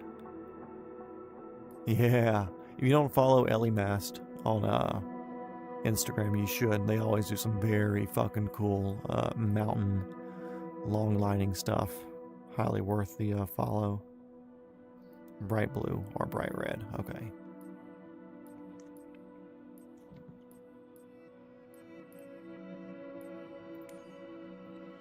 Like that. There's a blue one that we looked at earlier, I think.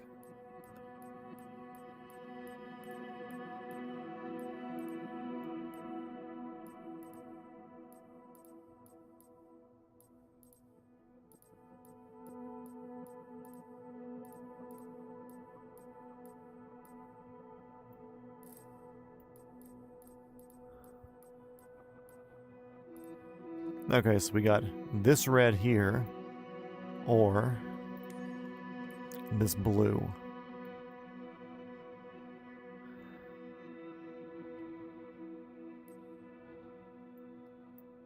Or I do Ellie Mast just because I like their shit.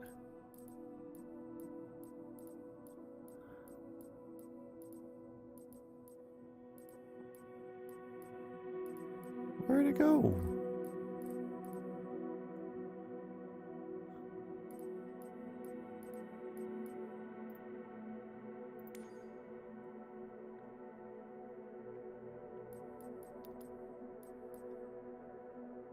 My roof was not bad. How about the red with black tail? This one here? Irufa? Or the other one? There's November 190.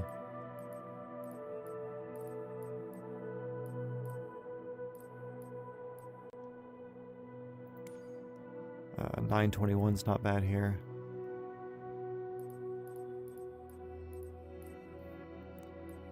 Oh, it's got flames on it.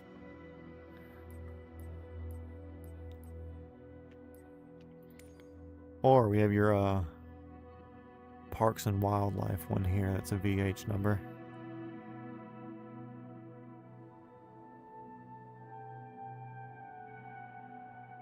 We got XXU also.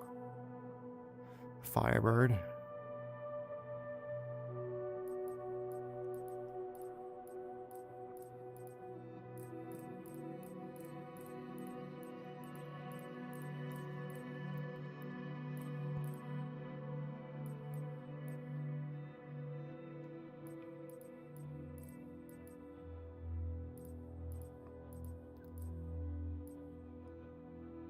There's Irufa.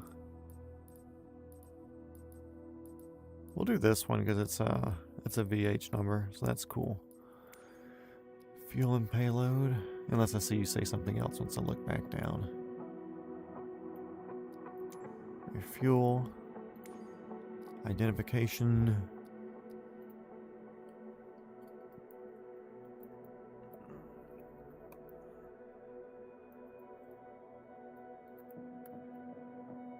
I bet this is going to kick me off on that.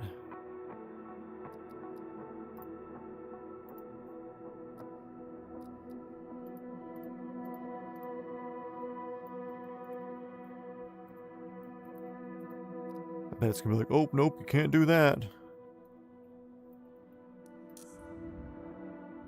Maybe. Seems to have taken it.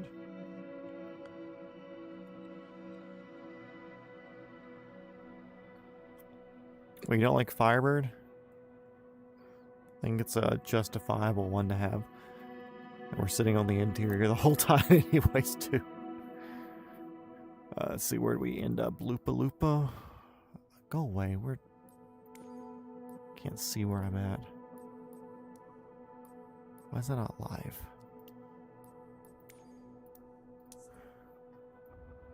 Okay, we came down. Flew there. We crossed. Bengali. That's where we want to end up. No, we want to end up down there. So Lupa is here.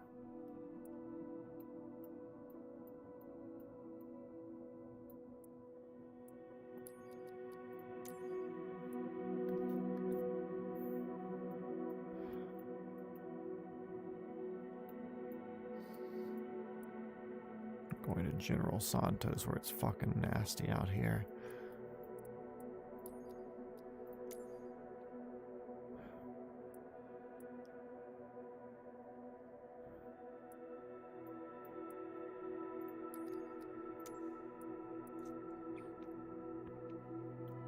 Doesn't add too much time. We'll cross here, just you.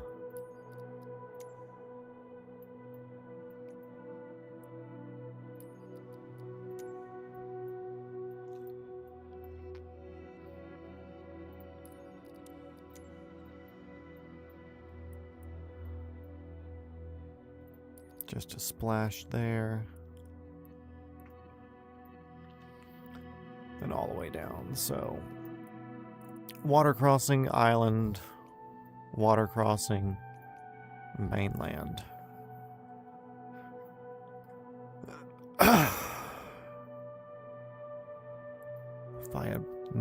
Firebird is fine.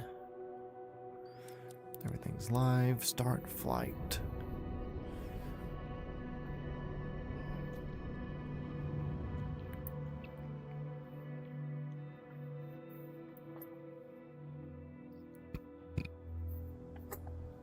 Scoot forward.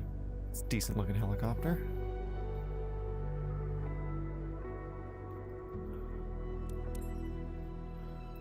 Shift C. Is glass enough for you?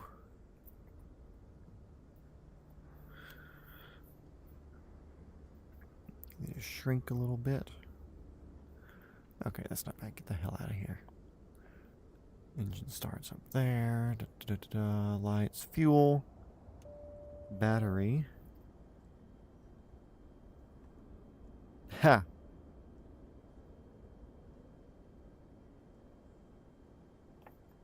I can make it steam gauges if I want to. Anti-collision lights, fuel pump.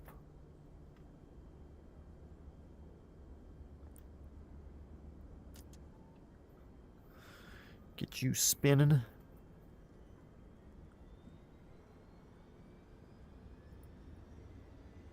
No, that's a lower.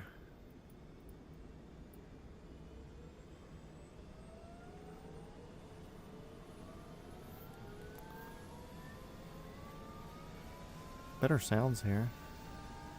Why is my fuel not full? Fuel's full now. Generator on. Horn, fine. Avionics on. Pitot on. Yeah, I know. Here, I'll give you some RPM.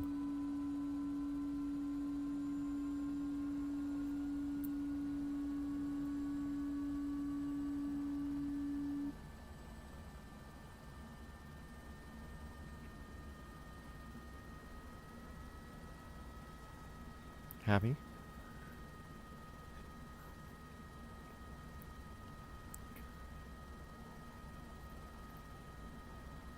Got a 750 down low. Very cool.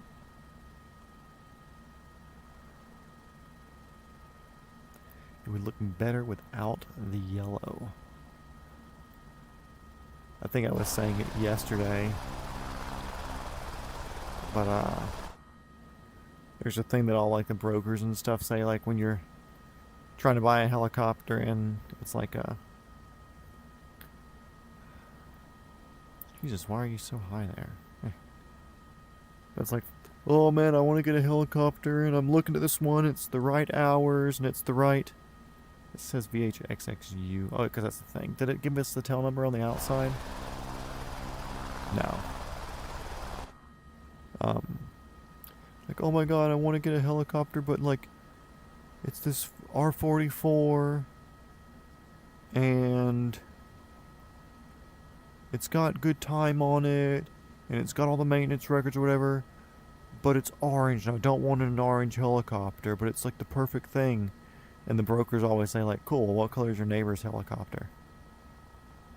Okay, Lupa Tower, we're fucking leaving. Y'all are a buzzkill. I was about to ask, well, what color is your helicopter? But that fucking question doesn't work on you. Oh, you don't like the yellow? Well, what color is yours? Question doesn't apply here.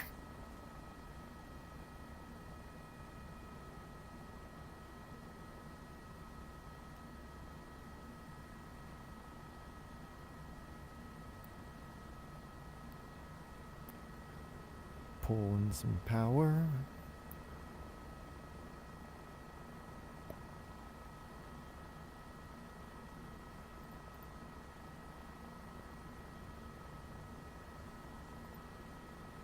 Relatively easy jump, it looks like. Synthetic vision's nice to have.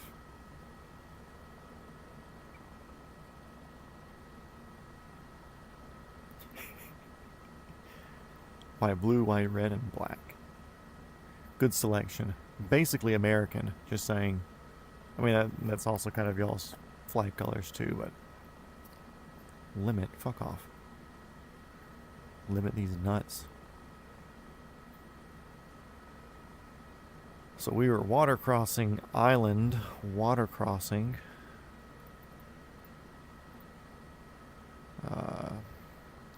And a quick landing to say hello to the ground.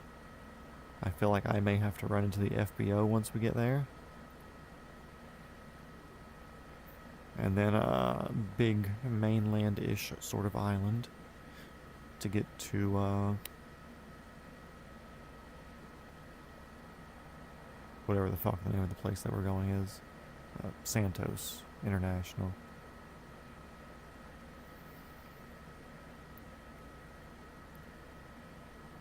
So Tom, do you see like the water every day where you live? Or is seeing the water like you gotta go drive down near the shore to see it?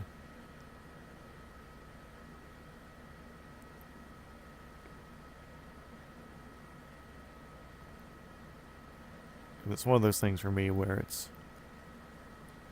I would love to be able to see the water every day, or to see a mountain view every day. But I was going to wonder if you get used to it. My neighbor's helicopter is black. Are you talking about all the military helicopters that are nearby you and they're all Blackhawks? If that's true, then it still counts, but you just have to say something about it. Do, do, do. Dun, dun, dun. This is what we're waiting for.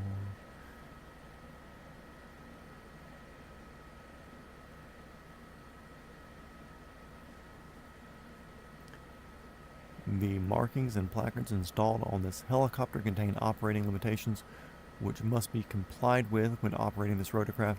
Other operating limitations which must be complied with when operating this rotorcraft are contained in the rotorcraft flight manual. The airworthiness limitation section of the rotorcraft maintenance manual must be complied with, in case y'all weren't familiar.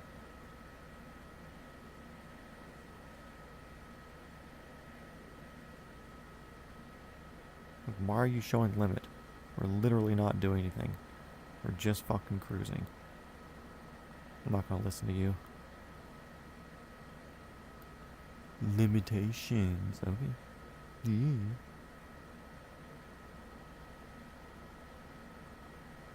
Well, guess what? My temperature's still good. My pressure's still good.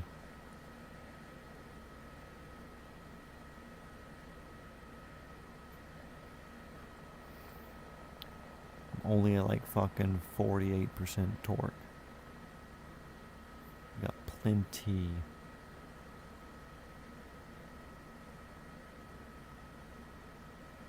See, look at that. Look at that. So much more to give. Picky ass helicopter.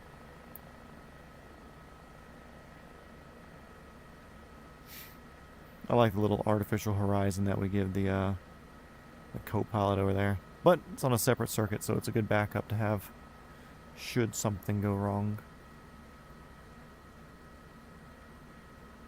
Yeah.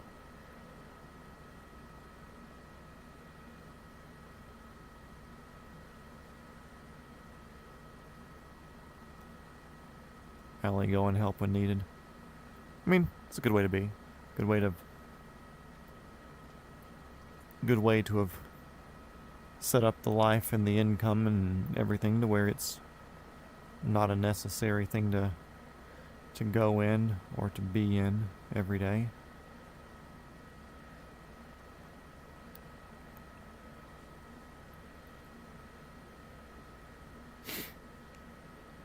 It's kind of the goal though, right? I enjoy working, I enjoy doing stuff, but I'd much rather be working and doing stuff specifically for me, you know? You can go off.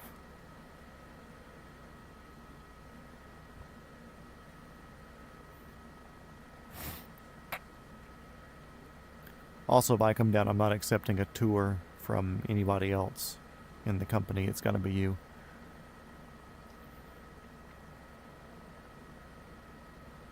Of course, I'll come down a week where it's just fucking raining every day. That'll be my luck.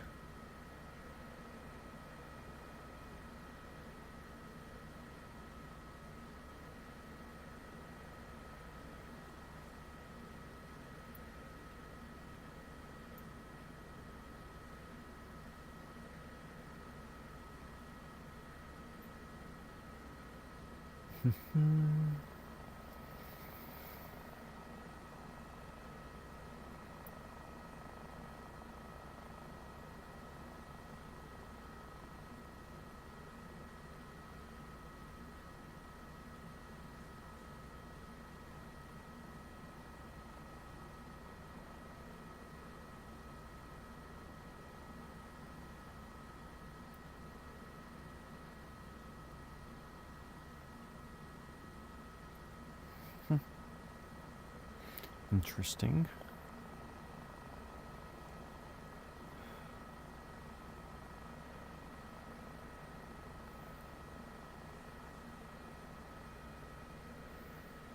Starting a new job? What? Yeah, I ain't gonna be down there for that. Oh well. Guess I'm missing out on that opportunity.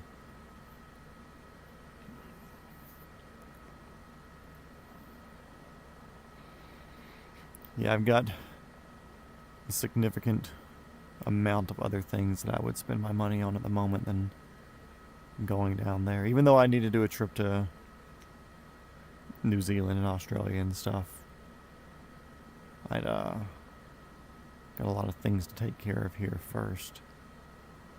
One being my own license. Any trips or frivolous things like that are on hold until at least I'm PPL'd. And that's just a personal decision on that. I do have some play money kind of set aside that I can dump into PPL if I...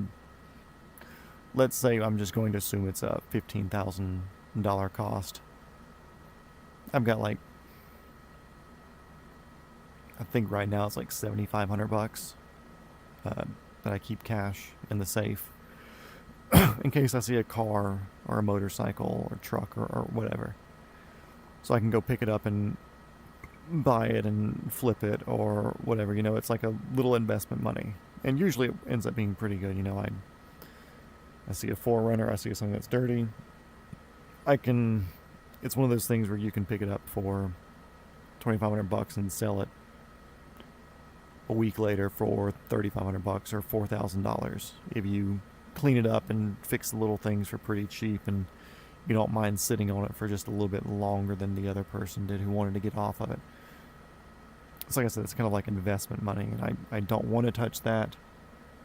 But if I get to the point where it's like, okay, cool, like work's taking forever to fucking kick back up or what have you, then it's easy enough to draw from that, to pull from that, to speed up the PPL process.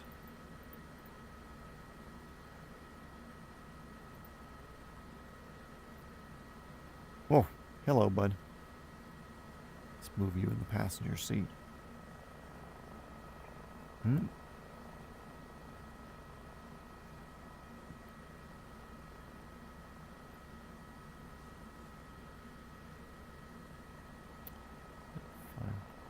15 miles left of this island. Not bad.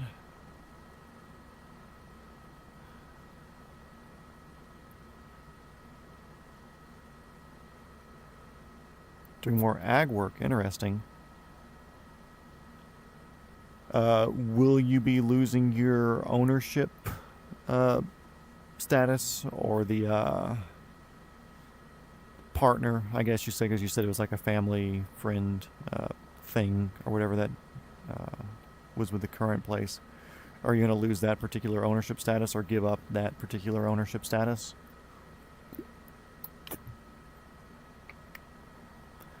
Or will you kind of still have that in the back pocket as an investment or income or whatever, and just go fly somewhere else?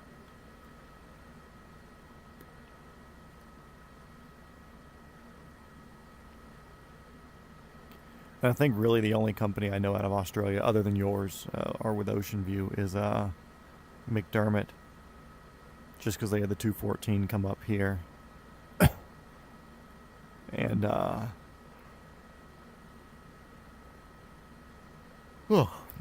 and one of the people I follow online works for them. One of their pilots, I follow her, female pilot.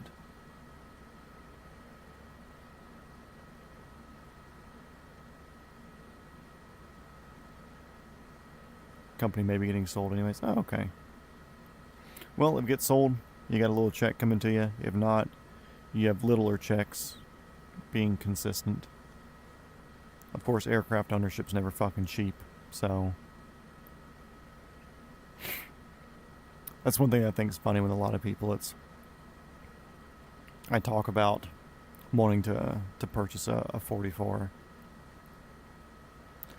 Like, oh my god, well that's a lot of money. You gotta have a lot of money sitting around. I was like, no, payments on it are gonna be one thing, and the way I plan on using it's gonna be paying for those payments. It'll profit $100 to $200 an hour worth of flight, but all that profit's just going to dump straight into the maintenance / annual fund for it. You know, it's you can't fucking do anything with it.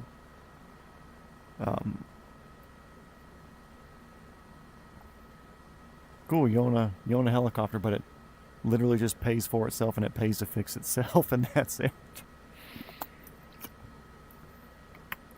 Unless you figure out a hell of a model that works for you.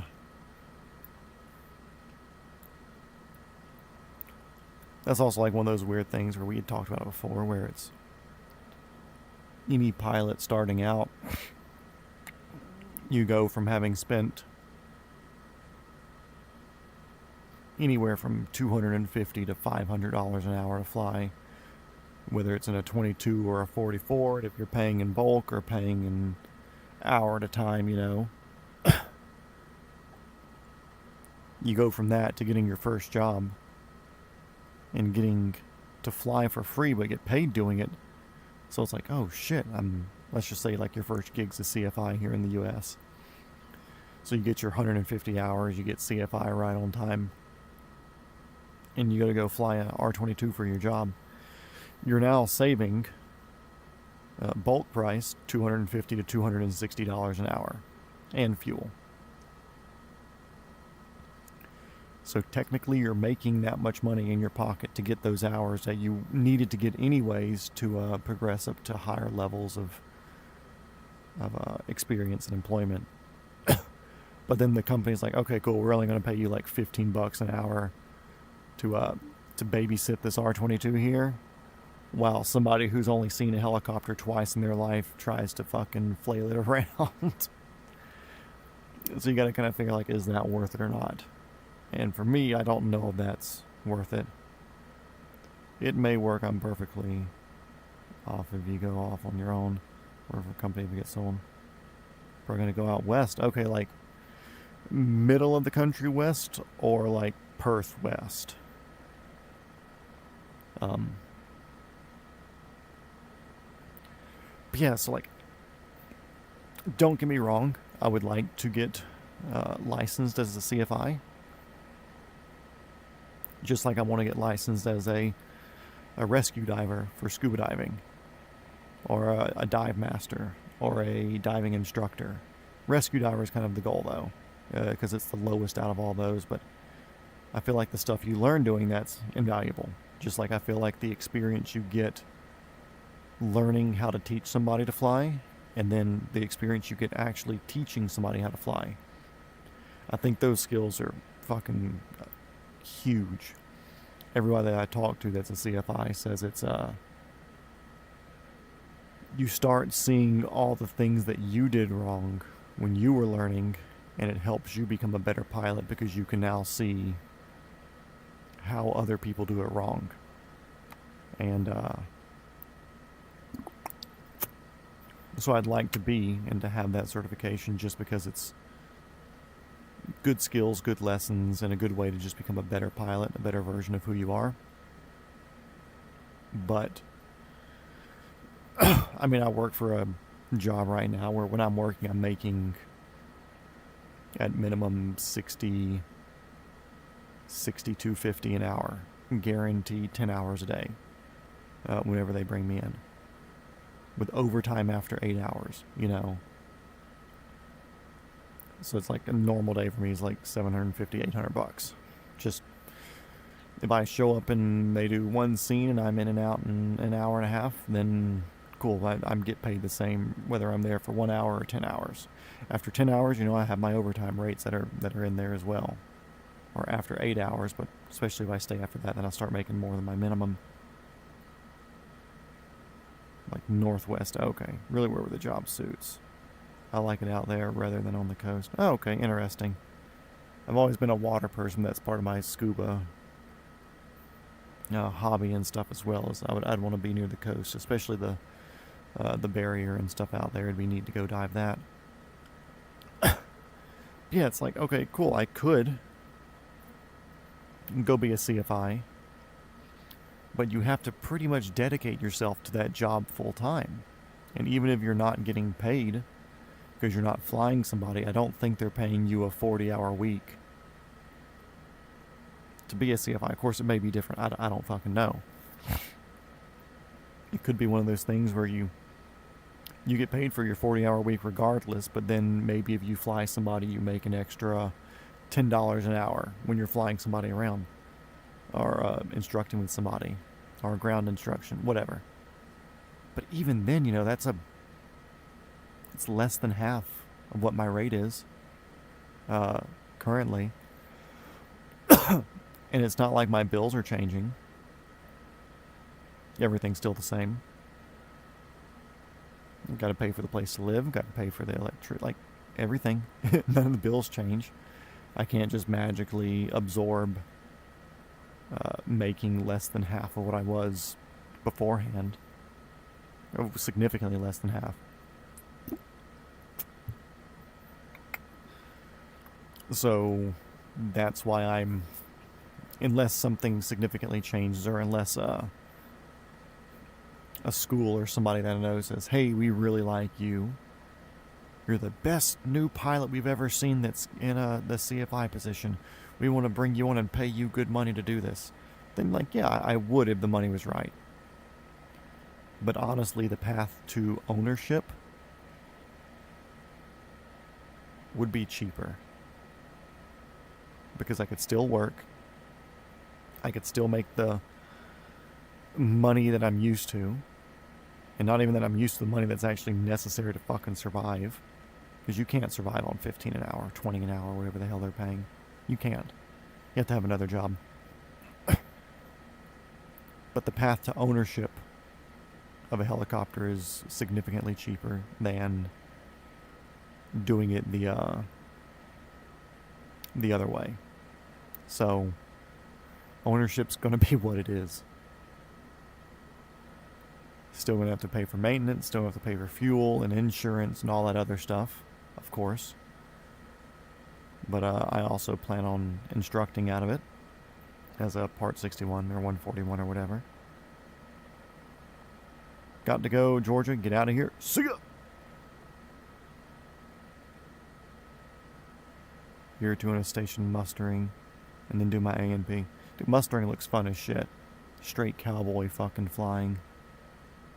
Which, I mean, that's basically what it is. So I can't see the other side, but synthetic vision tells me it's not that far away. I can see that big island there, synthetic. And we're kind of heading in this-ish direction, but I kind of have that island just there as a something to fly by, really. So we could even... Where's my mouse? Mouse, where are you? Here you are.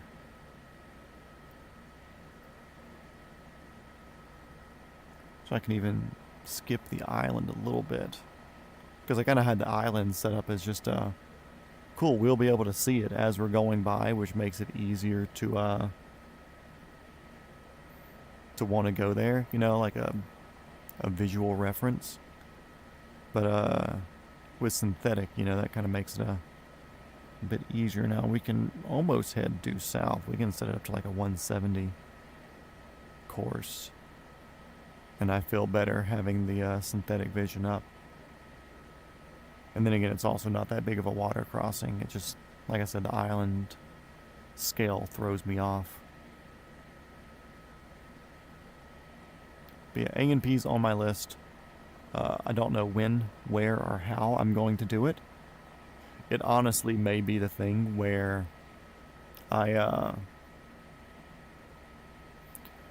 upon purchasing, obviously there's going to be a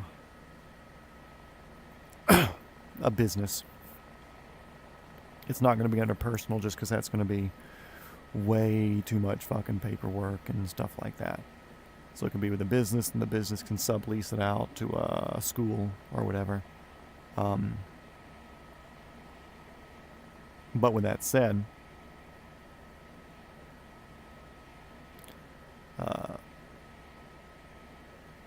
having a A&P.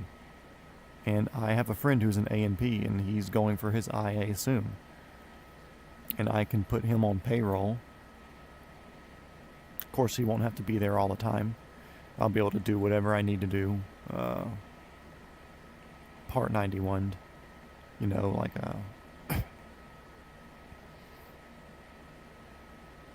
checking my own oil, doing my normal fucking my normal stuff.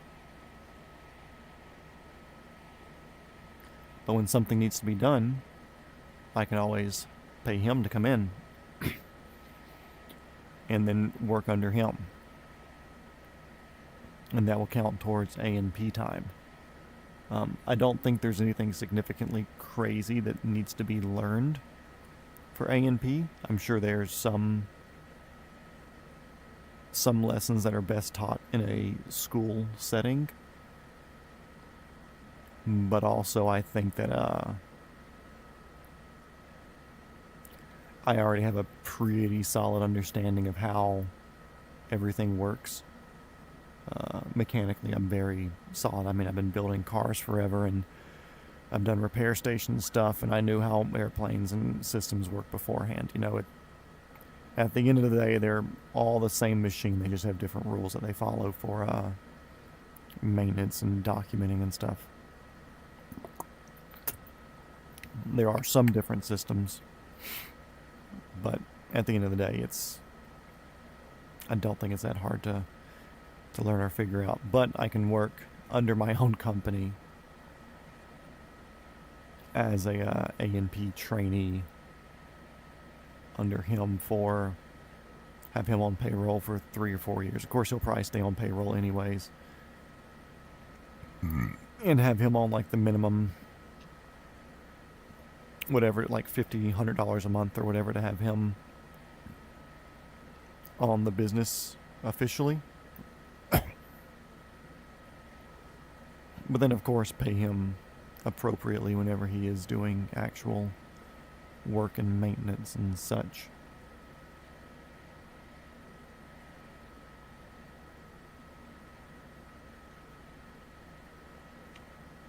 But then I can earn my A&P from the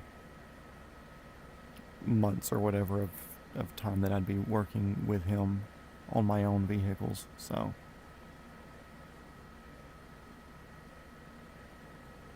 I don't want to say I'm loopholing it, but it's knowing how the rules work and using that to your advantage, you know? You're going to be doing this anyways. You're going to be taking care of your vehicles anyways. You want to know how to work on them anyways, because I've said it before. I think knowing how something works is a big thing to understanding how it, or knowing how it functions is a big way to understanding how to operate it. Which I've explained that to somebody, and like Sean, whenever he comes in here, he was talking about like he wants to get me into like amateur radio stuff, ham radio. And I've tried. I promise I've tried.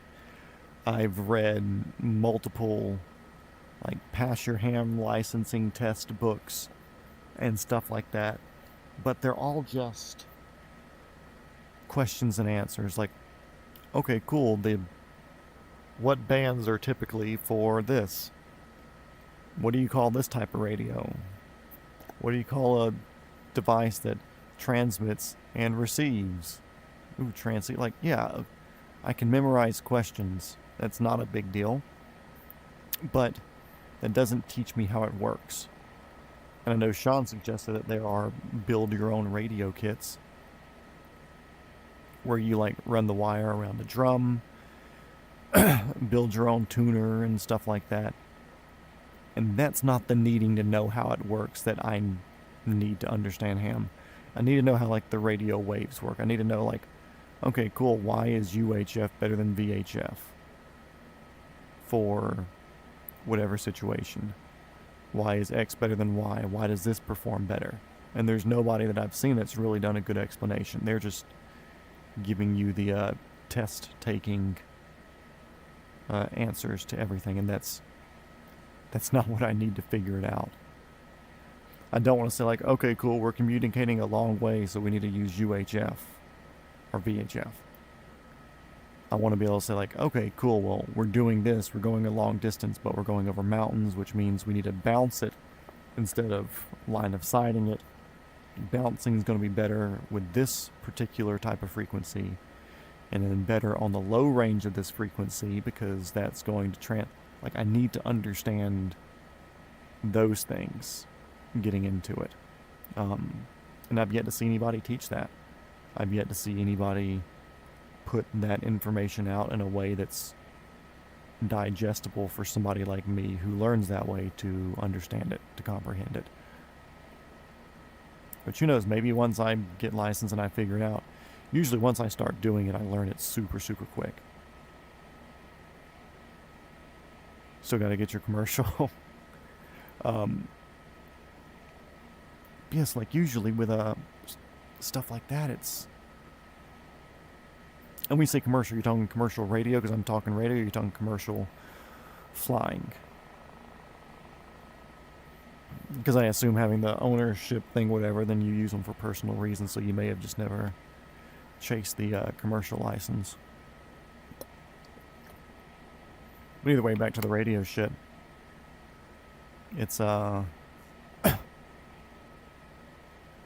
maybe once I start doing it, because like they can catch you if you're doing radio stuff illegally, because they can triangulate your positions of where you are and how you're doing it. So like you can get in trouble. But if you're with somebody who's a licensed operator, no big deal. Easy peasy. I just need to start doing it. There's a good class by a company, an individual on Instagram called Mojave Repeater. He does a really strong class from what I understand. It's very understandable. Which I need to reach out to him and ask him if that's a type of thing that would be good for me with my learning style. Because like when I was working with Sean at the repair station, it was the first time that I was taking apart whatever the main fuel valve, the 780 TAC 3 and TAC 5, I think, or TAC 5 and TAC 7.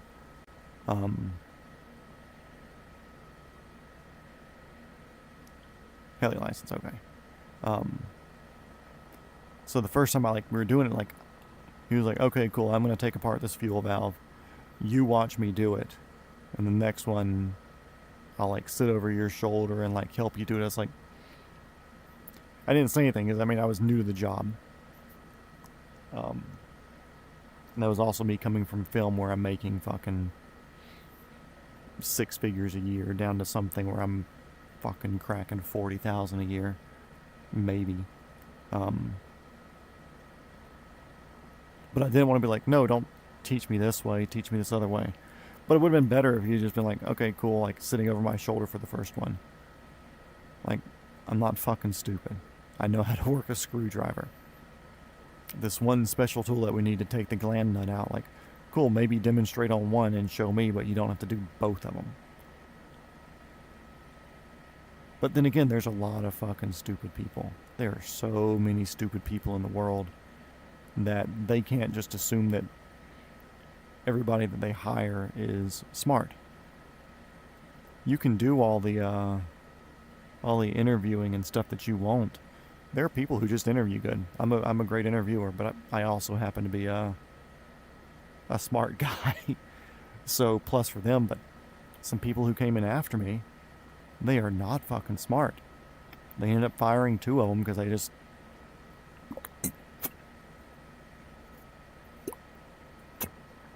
they weren't complicated things we were doing, but they couldn't get the processes comprehended. I mean, I literally would tell one of the guys, because I was help training my replacements, I was telling him, like, hey, you got to do this, like one thing at a time. You got to do this thing first, and we have to make sure to pull this wire to the side while we're doing it, or else our pry tool will push through the wire, and I may not be able to solder it and fix it.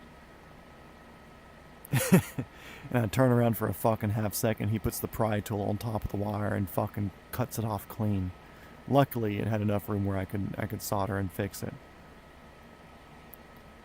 But it's like you can't even follow basic fucking instructions. You pass the interview process, but that's kind of on the company too for not looking deeper into that, not pushing the interview process enough. Part of their spiel was hire the person to teach the skill. That's cool for things, I guess. That can work. But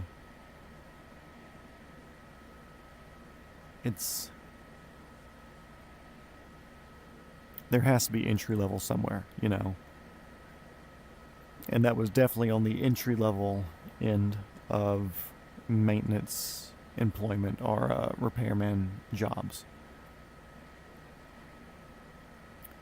So there was definitely an allowance for a lack of talent for a lot of this stuff.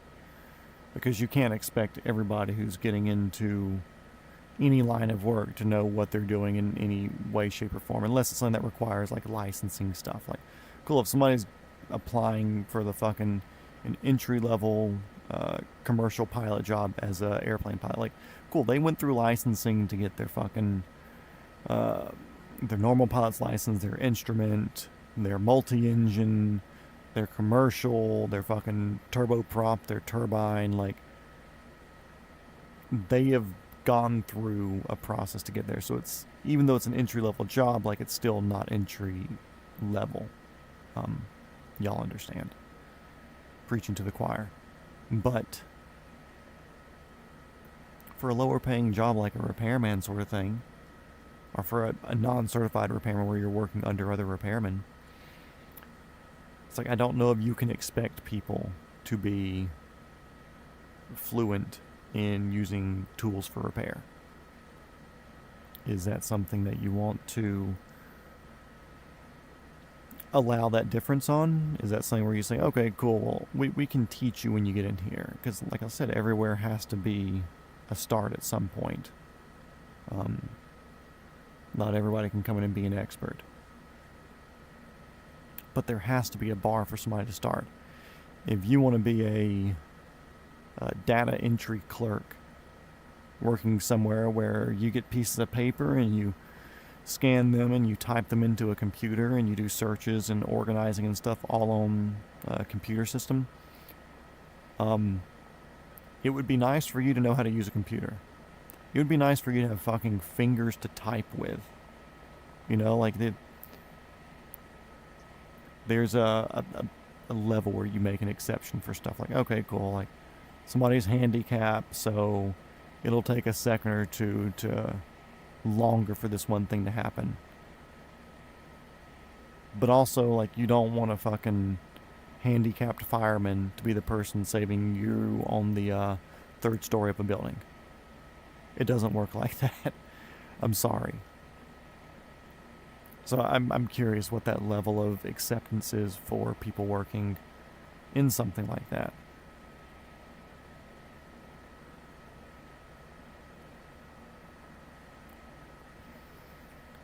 Is it, I know y'all's hour requirements for commercials different down there. Don't you have to have like 400 hours or something fucking ridiculous? Or am I thinking of something else? Maybe CFI is different down there. But yeah, it's 42 miles to the next one. But it's a weird level of, do you trust the fucking idiots to come in and do something? How do you tell somebody that should be hired no? I mean, honestly, like, I've never had a problem whenever I'm in a hiring position. I can tell fucking people no. There was one show I was working on where I was in the props department. I was full-time on props, and they would uprate me to armorer pay and armorer job on the days when we had guns. But there is a guy who worked in the office side. So answering phones, paperwork, whatever stuff. But there was something wrong with him. I don't know what it was. He was in some sort of accident, because he had pictures on his social media of him being able-bodied. So I don't know if he was in an accident or if he got the unlucky hand dealt to him of some sort of degenerative disease. Either way, he ended up being somebody in an electric wheelchair. And he could do the stuff around the office or whatever, but he was always, he came and asked me a couple of times, like, Matt, you got to tell me what I got to do to get into the props department, like. But he also seemed like his mind wasn't quite there anymore. But if you're watching this right now or in the future, I'm sorry, I'm yapping shit about you. But hopefully it's something you realize.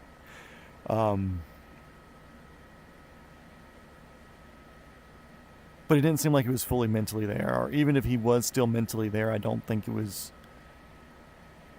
coming out as clearly and as polished as it would. Like almost like somebody who's had a stroke where their sentences just don't work or something wasn't right, you know. He was in a wheelchair because he couldn't walk effectively anymore. Hands didn't have all the motion. Mentally, like I said, he may have been sharp enough to be there, but it wasn't moving, or his brain wasn't moving as quick as what it should have. Or it may have been, and maybe the words just weren't coming out as quick as what it should have. Anyways, he was like, Matt, you gotta tell me what I gotta do to get in the props department. You know, I would like to do this, and I want to get into it. I think props would be cool. And of course, this conversation's a lot longer when he's doing it because he's trying to get the point and whatever across.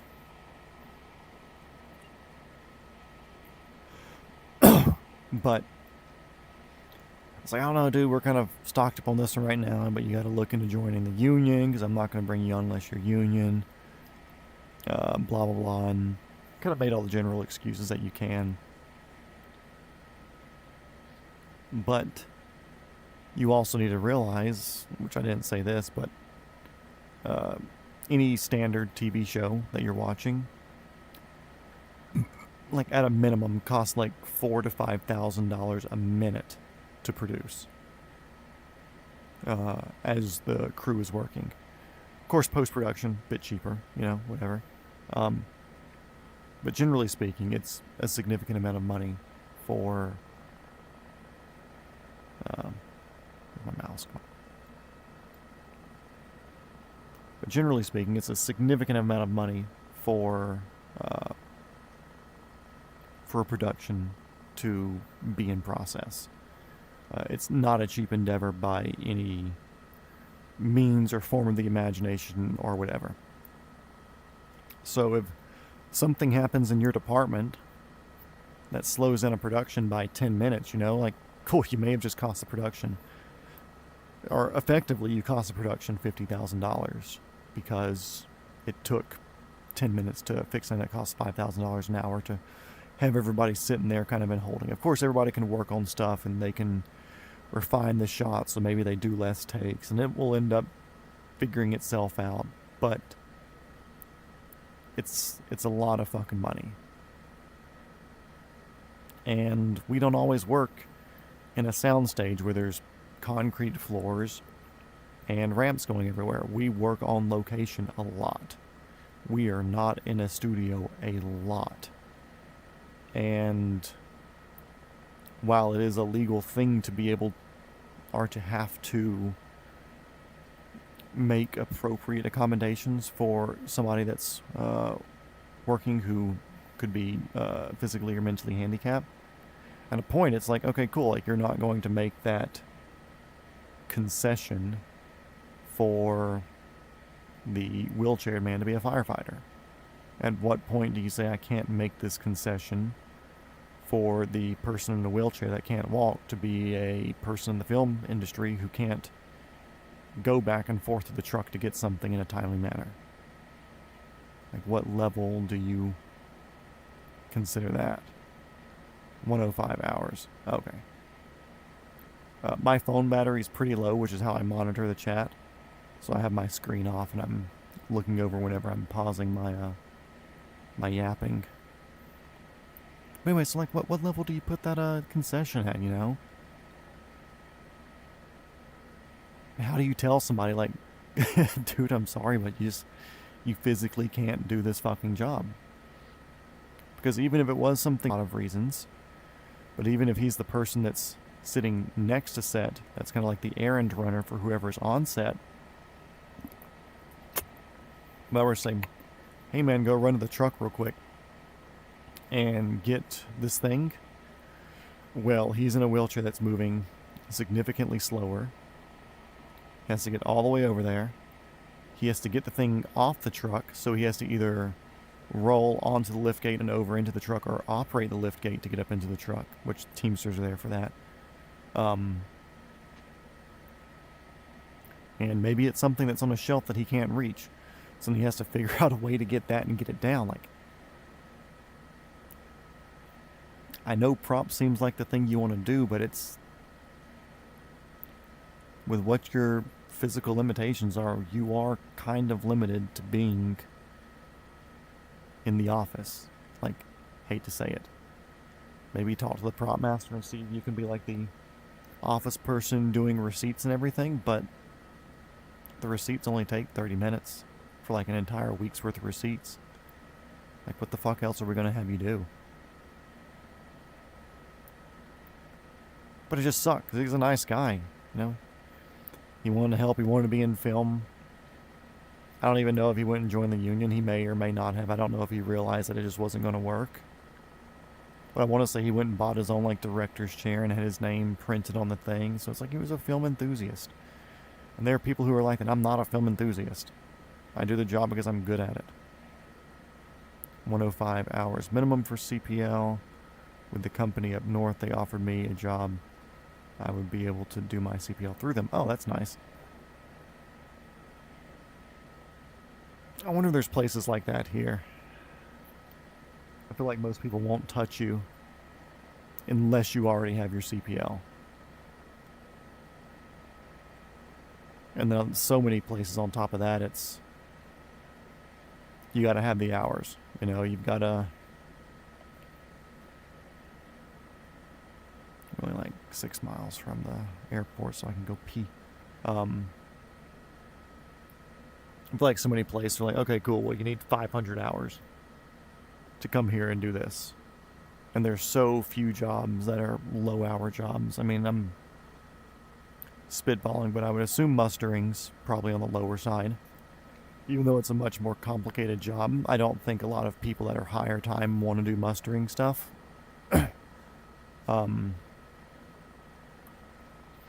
There's some agricultural jobs that are like rice field pollination, where you just kind of fly over and let the wind from your little 22 be on. They had this farm has like a field of like thousands of acres, and I think they have like 12 to 15 R22s that they keep there at the farm.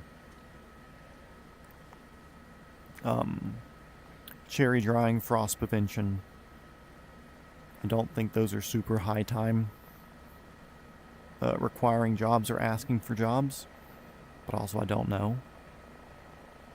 And then at that, it's a lot of those aren't full-time. So you can either make yourself convenient. Well, let's just say frost prevention would be Idaho, Washington State, or like Minnesota or something. Like, okay, cool. Like, I don't live there. And it's probably not paying enough to pay for me to live there, so how do I get up there to get those hours for effectively free? To get a 500-hour job, to get a 1,000-hour job, to get a 2,000-hour job. It's 2,000 to 2,500 is kind of where all the insurances are okay with you at that point. That's kind of the Goldilocks zone. The golden target of where people shoot for. Of course, there's a lot of people who get a job at 500 hours and they go, oh man, I really like flying a spray agriculture job. And they just fucking do that. They're 10,000 hour ag pilots, you know? Just like a lot of offshore people, I've heard.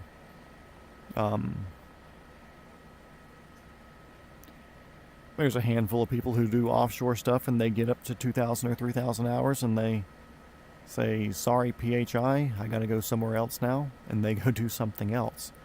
And they get a job as a HIMS pilot or whatever. And, yeah, that's a thing. It's, I don't want to say preferential, but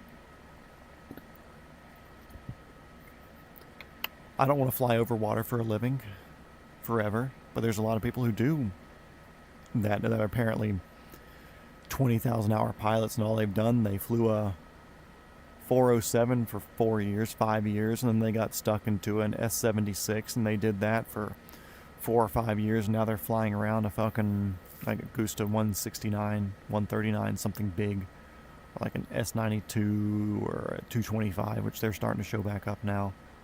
And they just do that forever. That's their thing. They retire from that company doing that. But I also feel like those are helicopter pilots that were thinking about being airline pilots, because it's like, okay, cool. You get in, you click your autopilot button, and then you do a little hand flying when you take off and a little bit of hand flying when you're landing, the fun parts. But then everything else, you just lock in and sit there. Kind of like when we were doing the water crossings the other day, but that's not me. I don't want that. It'd be a great way to build hours. I could see myself maybe doing offshore or something that's more monotonous to begin with, but that's not where I want to end up. Oh, you know the owner, so yeah, that does make it easier. I wouldn't be able to fly the heli straight away, though. Be ground crew for a while, which you do anyways, yeah. Apparently it's a big path for a lot of people as well. They do ground crew because they have their CDL, their commercial driver's license, and they'll be ground crew for a agriculture setup where they take the truck somewhere back and forth, or maybe it's a job that's a 30, 45-minute ferry flight away, and the pilot that's going to do it is, maybe they live on the opposite direction, and they're like, okay, cool, well, if you're certed or whatever, just ferry the helicopter there, and then once you land it or whatever, and then we'll take over and do the actual agging, so you can get the hours that way. But apparently having the commercial driver's license, that's what I get for not looking where I'm going. But apparently having the commercial driver's license is a big plus for stuff like that.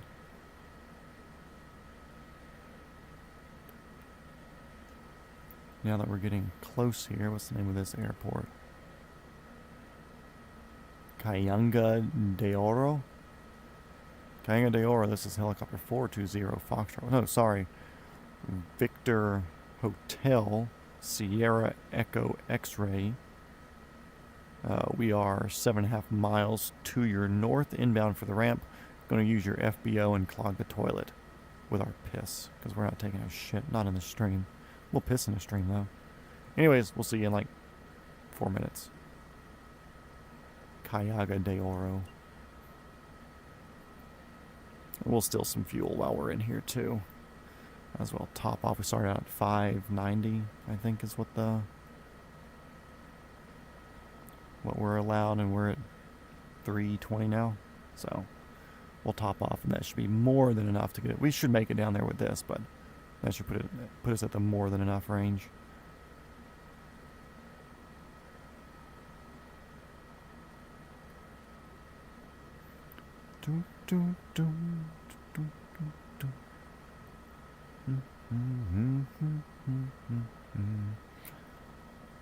We'll get down and I'll check the messages before I go real quick too. But I'll sterile cockpit myself till we get up here. This last 3 minutes or so.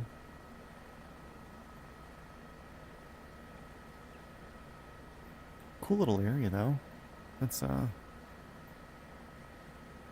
nice. Looks like grass and paved. Nice areas, some bigger hotel-y sort of things. I bet Philippines is a lot of cool places to go. I bet it's a decent spot. There's some badass women down there too. I've dated a couple of Filipinos before, and they are fucking hot. Some of them are built like small boys, but the ones I were dating were definitely not.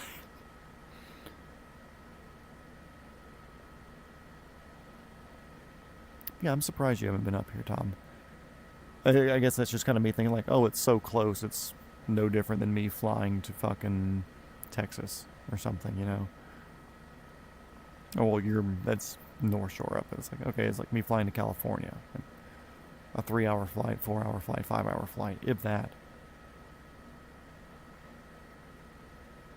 But like also how much do you want to deal with them, you know? Like, oh cool, I'm just paying money to go be somewhere and to eat a meal in another place. What's the benefit that I get here from eating a meal in a different place? And this is looking at airporty up here. Oop. I don't know, that's just backwards from what I think it should be.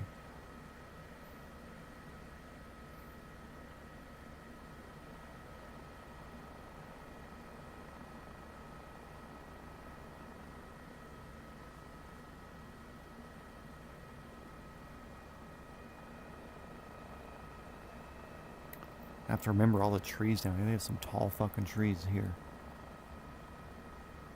Like you see some of these dudes down here are like double the height of what's standard.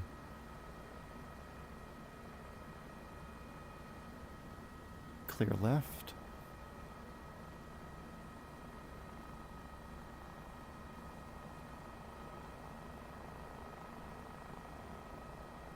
I think that'd be the main ramp right there. Oh no, there's bigger shit down here. Cool.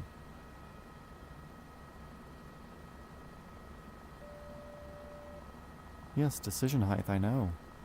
Thank you.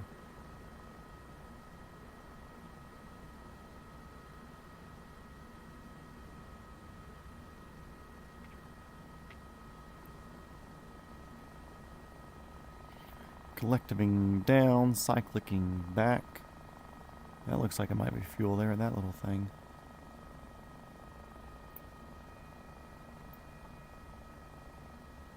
Yeah, we'll come on in here.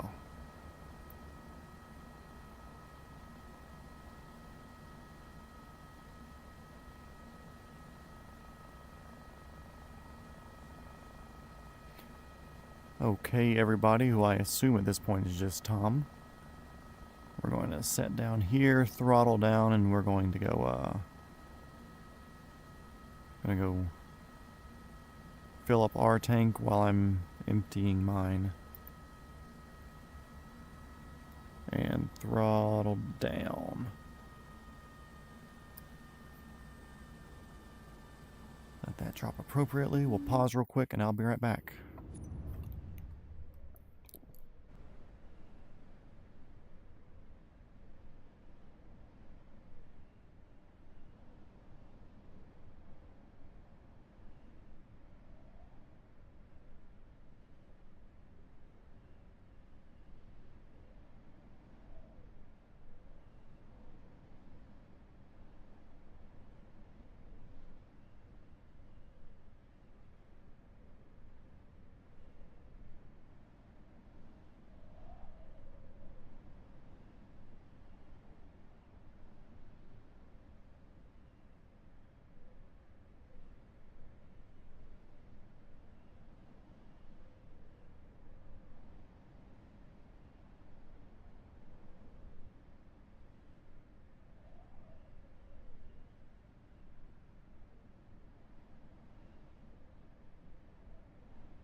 Okay, let's see. That's on.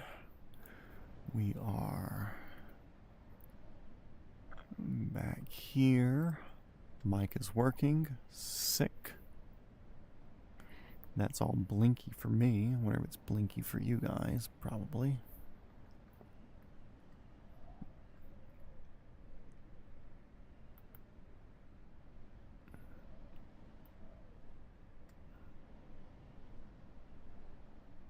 And make sure my cyclic's relatively centered. Okay, sick. Love the horn. Scoot back a little bit. Scoot forward a little bit. Throttling back up.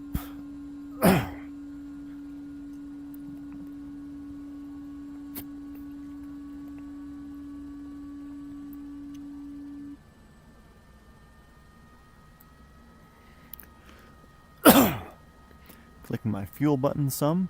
Fuel. 532 liters. Don't know what the fuck a liter is. Oh, whatever fucking tower, we're gone. Thank you. Helicopter VH sex. That was a sloppy ass takeoff, Matt. The fuck are you doing? It's probably because I weigh 6,000 pounds less from that pee.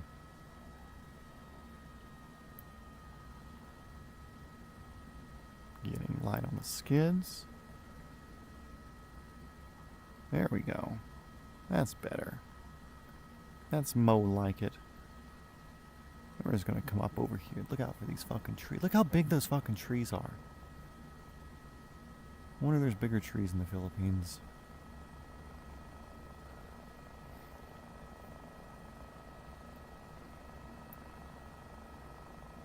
I don't know what the wind was doing here. Oh well. 8-hour flight though. It's fucking wicked. Well, I guess I'm also not taking into account the fact that Australia is a sizable country and you have to get to the edge of Australia before then making it into the Philippines. And then also I would assume like an A320 is probably not flying up here. It might be something slower like a... Or it's probably a 320. Those are relative... I don't say cheap. But they're cheap enough where I see a lot of regional type things.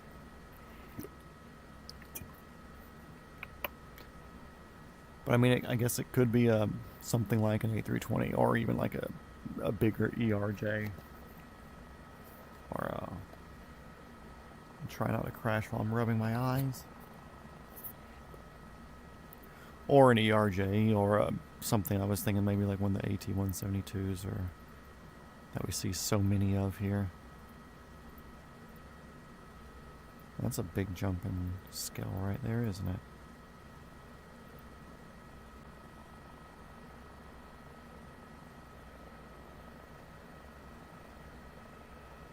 At least it'll be exciting.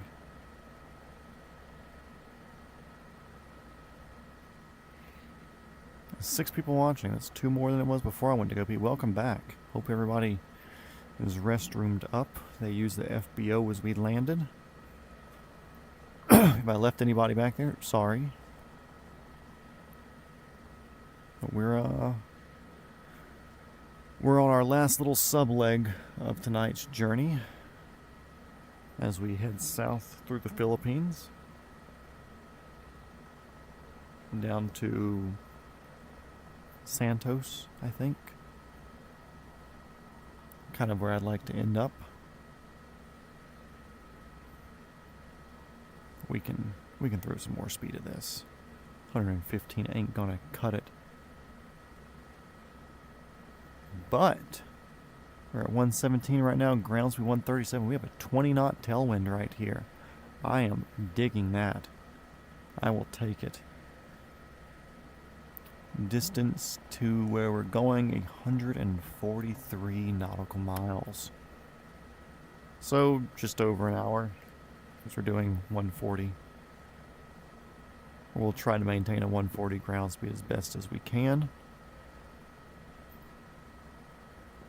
The helicopter's limits be damned.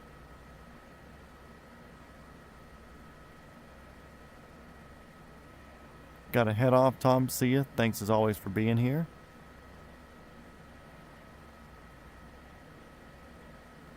Yeah, if I don't see you tonight, like I said, I got another hour and a few minutes left on this one.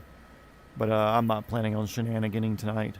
So I'll be landing and calling it a day, because this was just a big Labor Day to cut some miles out. And that's why I did the A-star, to throw some speed at it. Yeah, if I don't see you later tonight, then see ya tomorrow or the next day or whatever.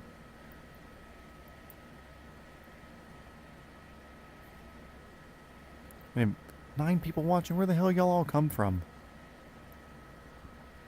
Haven't been here all night, and as soon as my main man Tom gets out of here, you all show up. But first of all, welcome. Thanks for being here. Thanks for clicking on however you found me. Whether it's the browse feature or searching, if you just happen to be a person that's into masochism. Saying, oh my god, I really want to see some dude just hucking a helicopter around the world in real speed in Microsoft Flight Simulator 2024. And that's what you were looking for, and you came across me, and you picked me out of the obviously thousands of other people that are doing this exact same thing. Welcome. Thank you. If you've made it this far, whether you've been in here the whole time or you're just now getting here, there's a like button, a subscribe button. It does mean a lot.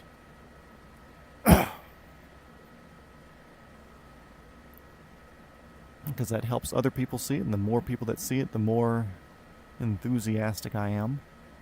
The more enthusiastic I am, the more exciting the talking is. The more exciting I'm talking is, the more people watch and interact, which means the more talking I do. Because if I don't have anybody in the comments, I'll typically just shut up for 10 minutes or something, fly a bit, and then check the messages or the comments and see if there's anybody saying anything. But if not, then I'm usually relatively sterile cockpit just doing this. And I'm doing this stream for myself. I appreciate everybody watching, but even if you weren't here, I'd still be doing it. So, but thank you regardless for showing up and taking part in this historical event that is me flying around the world in a helicopter in a simulator in VR.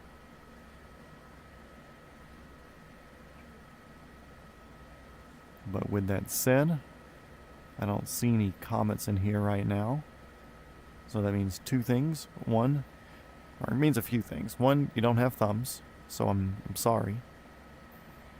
If you're watching on your PC, sorry that you're on a PC and not on your phone or casting it to your TV, like most normal people. So sorry about that. Sorry about the no thumbs. If you do have your phone but you can't message, and somebody had probably put this on your phone for you and handed it to you, and now you're stuck and you're actually trying to call your mom because somebody stole your thumbs, but it's me here talking on the stream and you can't get past that with voice messaging. So again, sorry. What could be another reason? 2, you just enjoy hearing me yap. But if that's the case and you do have thumbs or fingers to type at your computer, you're about to lose me yapping.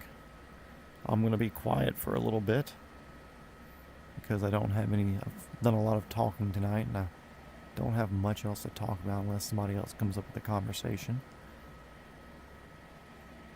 And I'm obviously not bouncing stuff off of other people flying with me. We're on this lonely road here. Or, like, one of the final options would be you just have me on in the background. You're, not really paying attention, you've got something else going on, you're playing Flight Simulator yourself. And you've got me as a second screen thing, or you're using me as the Subway Surfers to, listening to some sort of copy pasta, or is it creepypasta stories, or funny Reddit messages or green text or whatever. And if that's the case, then it's an honor to be your second screen. Your silent hero. But figure what we'll do now. We'll kind of do a outside view. Have some good helicopter noises for 10-ish minutes or so.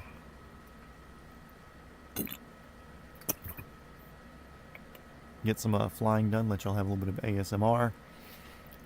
And if I check messages in a bit or I see a message, then we'll talk then. But until then, enjoy.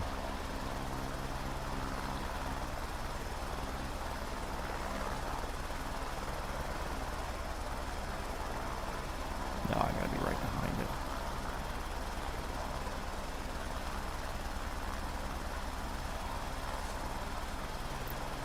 Yeah, it sucks. I have no idea how fast I'm going.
Never mind, you're right. It's a boring day, so I have nothing better to do than watch this. I'm honored and insulted, but in a pleasant way.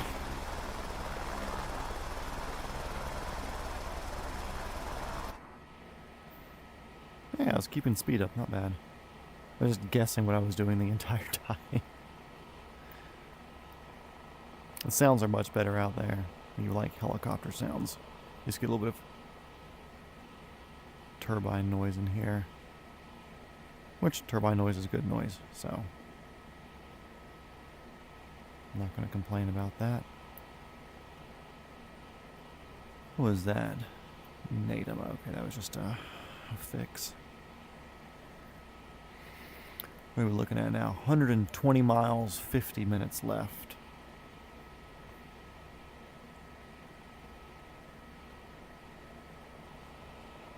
Yeah, you should definitely figure out a simulator setup to put there at Ocean View, or to put at one of the wherever that other place that you're looking at going.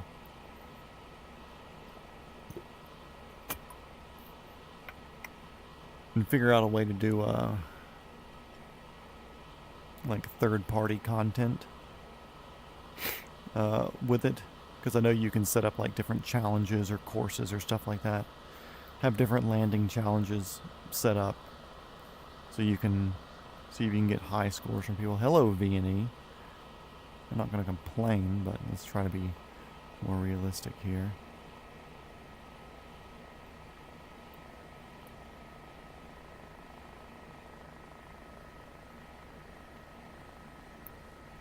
Also, we're about to drop off some hilly-ish areas here, back down into some more fieldy sort of areas before it looks like picking back up again, potentially.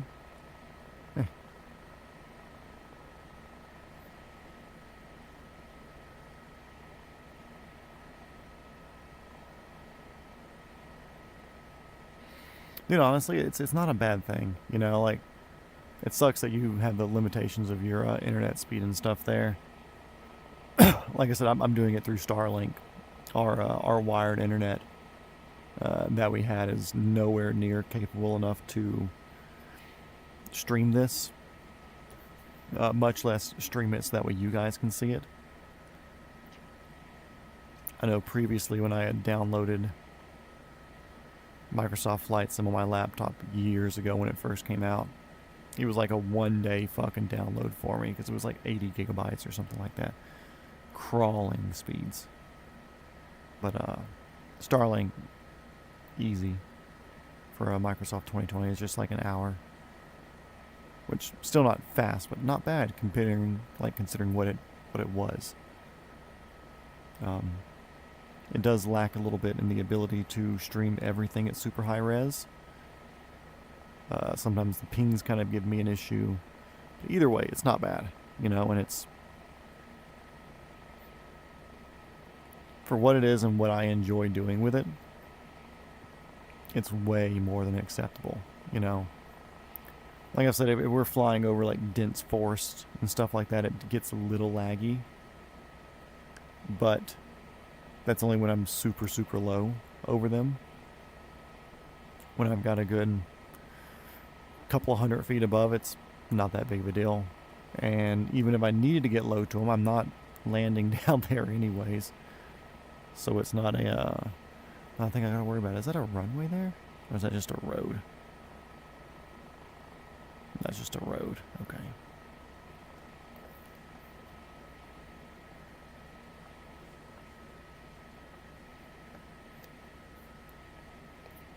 But yeah, if I let me rephrase.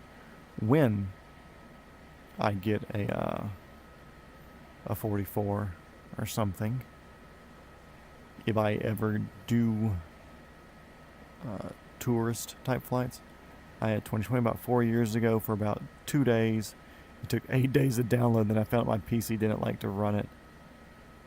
To be fair, but 15 then. I'm back, couldn't sleep. Welcome back. 10 people watching. Where the fuck is everybody coming from? What? So 10 people watching. You don't have to continue commenting. But where are you at? What time zone are you in? Because it's 12:30 a.m. for me right here.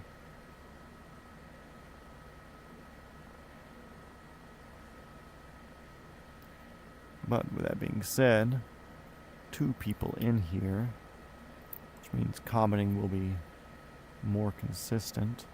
I'm going to plug my phone in. I was at 5%. I could make that 5% last us 40 minutes, but I'd rather not. I'd rather have it open, watching the chat.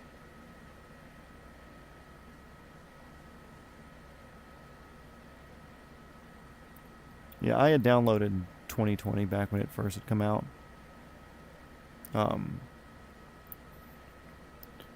And honestly, I don't even think if I remember it being, I don't want to say something on my radar, but I don't think I was actually, like, looking for 2020 to come out. I'd always been interested in aviation, but I'd never really thought of Flight Sim, because then again, also, like, Flight Sim FSX, or, X-Plane, that's it. X-Plane had been a thing, and people were playing FSX, and there was mods to it, but like it had originally come out in 2010, which I had just graduated high school, so I wasn't super into it back then. I didn't have the computer to play it. And then since I was never into it then, I was never into the modding community that made FSX playable 10 years later. And with that, I was never into X-Plane because I didn't even know it existed. Or any of the other Sims, really. It was just kind of like, oh cool, I can fly it in Battlefield, then I'm going to fly it in Battlefield. 40 minutes left? Yeah, somewhere in there. So flight sim was never on my radar. But in 2020, when Microsoft 2020 was announced, of course, YouTube's a thing. So YouTube, I follow different people who play whatever different games, and I think I saw like 1 or 2 reviews or breakdowns of the trailer pop up. Everybody was like, holy shit, there's seasons, it's got like all this live data, they're using like a 1-to-1 scale world. Sorry, that's wild, I'm sliding my chair around here. But it's like 1-to-1 scale world. It's got, you know, whatever the trailer said, all the cool things that were broken down by everybody reviewing the Flight Sim 2020 trailer.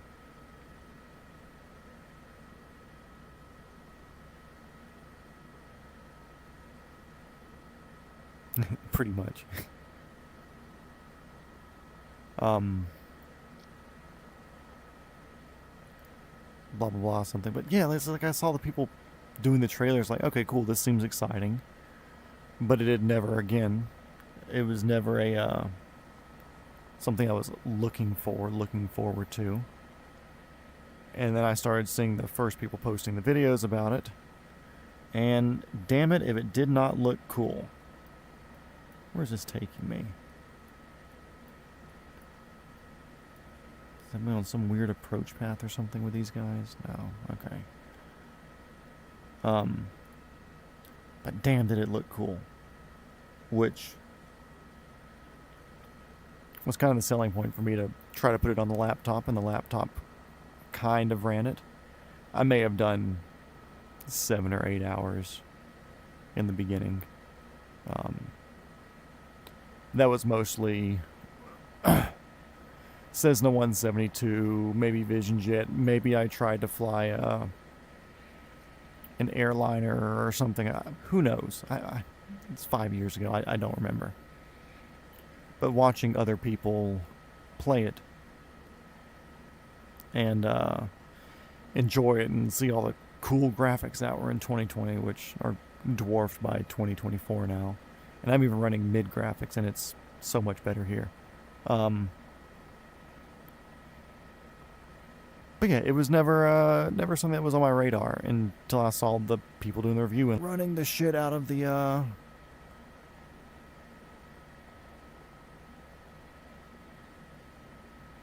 running the shit out of every computer we have. We have these 3090s that are struggling to run it at ultra graphics, blah blah blah blah blah. And was it 39? No, it was like 1080s back then. Like, yeah, these 1080s just can't keep up. You know, the game's so intensive. And that was another thing where it's kind of like, okay, cool, I'm not going to really pursue this. My laptop can barely fucking touch this. So I enjoyed it for a bit, but then it just wasn't worth the effort and the strain on my equipment to make it worth playing. Fast forward to me really getting tired of the film industry. I made the executive decision that, okay, cool, instead of maybe getting a license one day and kind of doing it for fun, I want to make this a career. I don't know when the I want to make it a career switch flip. This area kind of reminds me of when we were in Washington State, doesn't it? We have like the elevated farmlands and stuff. Of course, more trees here, but then little valleys that come down through. It's like eastern Washington State. Anyways, yeah, I don't know when the switch was. I don't know when the switch that made me go, I want to be employed as a helicopter pilot, because I like challenging. I like having something that's hard to do. And not that what I'm doing, running HIMSS flights, doing medical stuff. Not that big of a deal. You know, you pay attention when you're doing your landings, you pay attention when you're doing your takeoffs, making sure you're doing all your paperwork and keeping your weight and balances happy, because sometimes you get some fat ass fucking passengers and everything. But for the most part, like once you get moving, you set your autopilot and you watch your weather, you watch your radar, you watch your traffic, and you go from point A to point B. Pick a patient up from hospital A, take it to B, pick somebody up from C, take them to B. More normally type stuff. But you have to be a bit more locked in during the landings and takeoffs, especially off airport stuff. Either way, I wanted some. It's a cool little reveal right here, isn't it? Yeah, I know.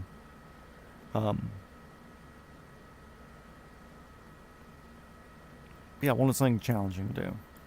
And while flying airplanes is cool, I do have some time behind the yoke on a 172.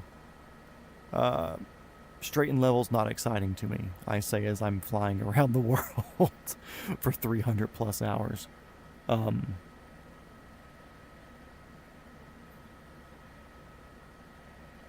Damn, I thought you were like 13. I don't think I'm having weather here. It might be on your end.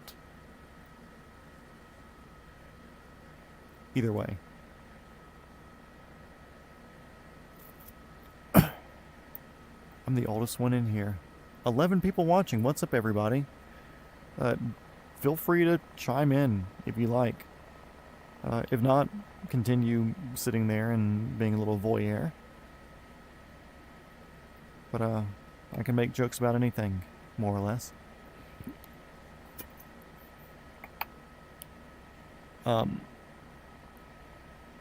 Yeah, so I wanted something challenging to do, you know? And like I said, once you start getting into flying, it's not that challenging. But with the appropriate career path in it, you can put yourself in whatever piloting position to where you can have a lot of challenge. And if you hold yourself to a higher standard too, you know, a lot of that stuff is very challenging. Like the medical side, for instance, you know, if you take it extremely seriously and you want to make sure that everything that you do is on top, all your paperwork is there, you're being very thorough with everything, you're watching the weather way out and everything, you may not be flight challenged the entire time to where the flight's a hard thing for you to do, but you could make the job itself challenging because you're holding yourself to hold such a high standard. And stuff like that's also seen by higher up management, so you can work your way up into a much more respected role outside of just line pilot.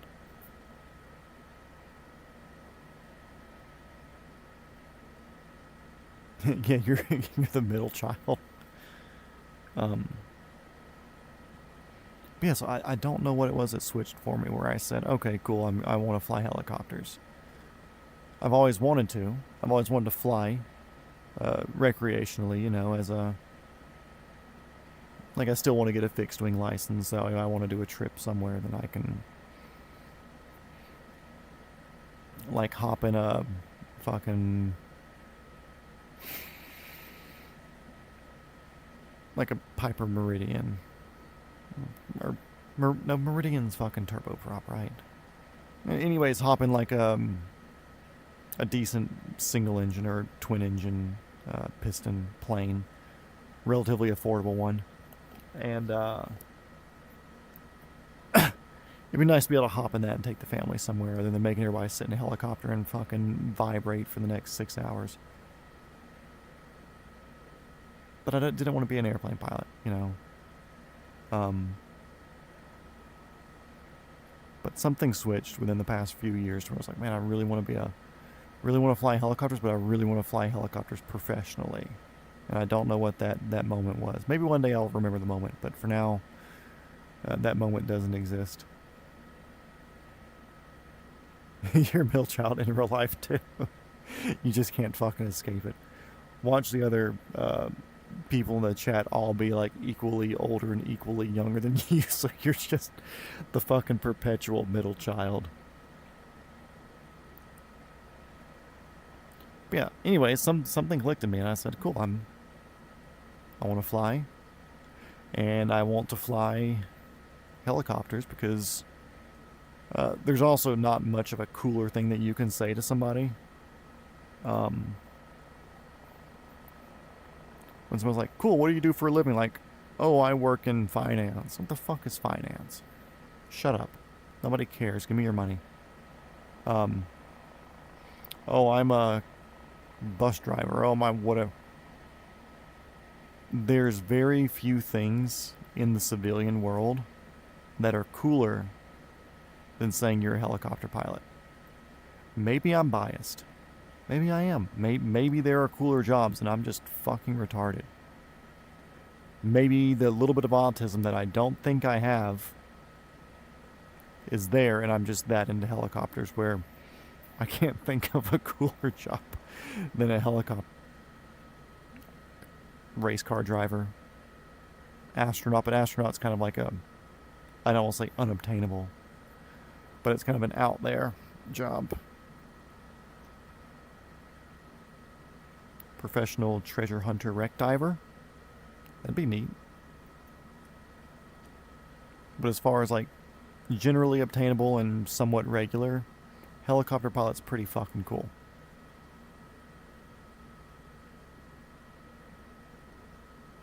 Google it, turboprop, yeah. Okay, it's a PT6, nice. Meridians are cool. For some reason, I like Meridian. Although there are obviously better turboprop single-engine planes, PC-12, TBMs, etc. They all have really fucking stupid names. But the Piper Meridian, Meridian's a cool fucking name. Piper does good on their names, and for that reason, I look at Pipers more than I should. Just because they have really cool names for their planes. Like, if they call it the Pilatus Death Slinger, I'd be like, oh, hell yeah, I want to fly that thing. Yes, I fly the Pilatus PC-12 NGX. Shut up, nerd. No, I fly a Meridian. That's fucking cool. And the Meridian does have the range capabilities to easily do a cross-Atlantic. Doing the northern jump path that we'll be doing with this. Of course, there's a lot of shit that has that capability. If you do like the smaller airport, like we're going to be doing. But a Meridian can hit like bigger airports and do it much quicker. But Meridian's an Atlantic crossing capable airplane, which is cool. And I think they can make Hawaii as well. Pilatus P. What would be a better name for the PC-12? Death Slinger's cool, but like it's cool because it's intimidating.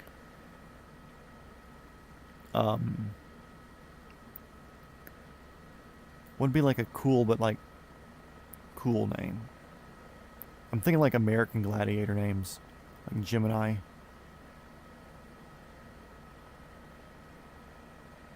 The Pilatus PC-12 and Gemini. Not bad. Laser, the Blazer. If it had like a cool logo name, it'd be such a cool plane. I mean, it's a cool plane now, but you know, I'm biased because I like shit with cool names. What's this up here on the right? Oh, that's Cloud Shiles. What am I doing? Let's see, we're at 117 knots, ground speed 125. Okay, so we're only like an 8-mile-an-hour tailwind now. Oh, back down to only a few people watching. We lost everybody with Death Slinger. Oh well. Sorry, viewers. Death Slinger's not as cool as it was back in my day.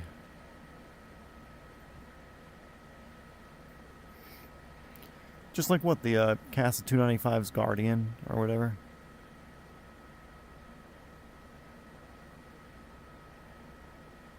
Dude, Roblox, you can make fucking money on Roblox. This is literally the only game I play, although I do want to play GTA 6 when it comes out. But apparently there's a lot of money in Roblox.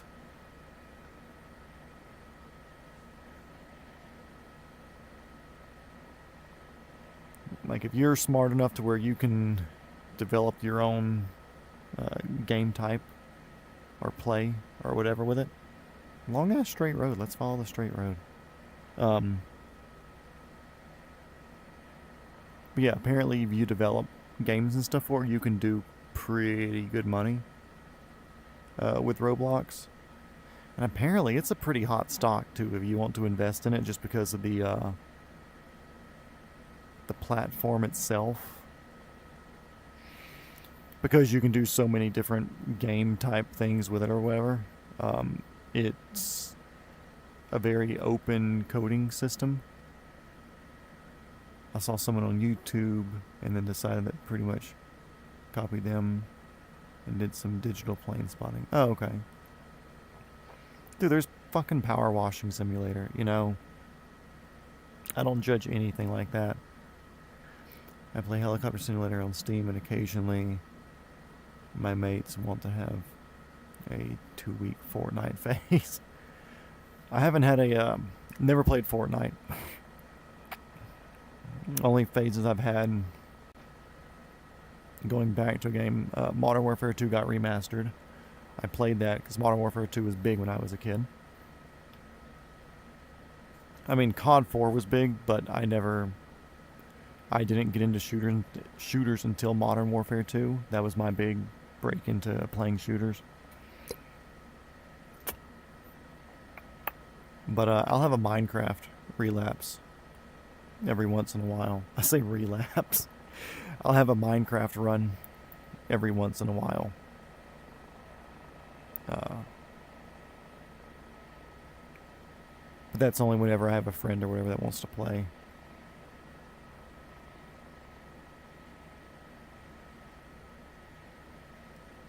I didn't, like, honestly, like, all the other Modern Warfares fucking suck. COD 4 was decent. Modern Warfare 2 just flowed.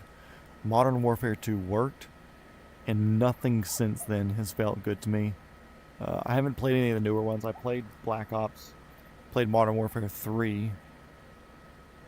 It didn't flow as good. It didn't feel the same. Maybe I touched Black Ops 2. But I sure should haven't done anything since then. But I don't know about Black Ops 2. Battlefield, though, I did a good bit of those.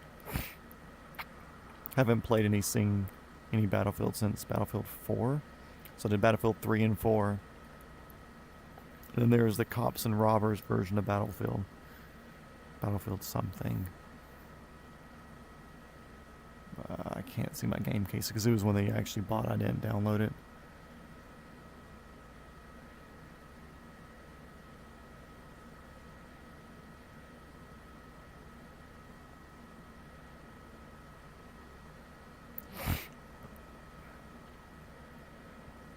Okay, now I'm curious about the Helicopter Simulator game. You said it was on Steam or Steam Deck? I don't want to scroll up and see. On Steam and occasionally... Okay, it's at the top there.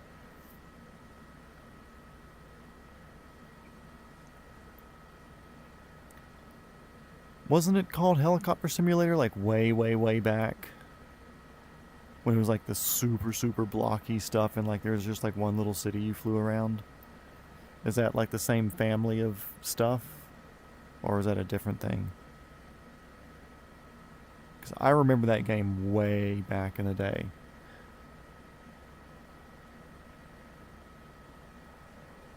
Actually, we're going to follow this road. It kind of turns left down here and puts us back on path. Steam, okay. Yeah, there was one way, way, way back called a Helicopter Simulator. I think that's what it was.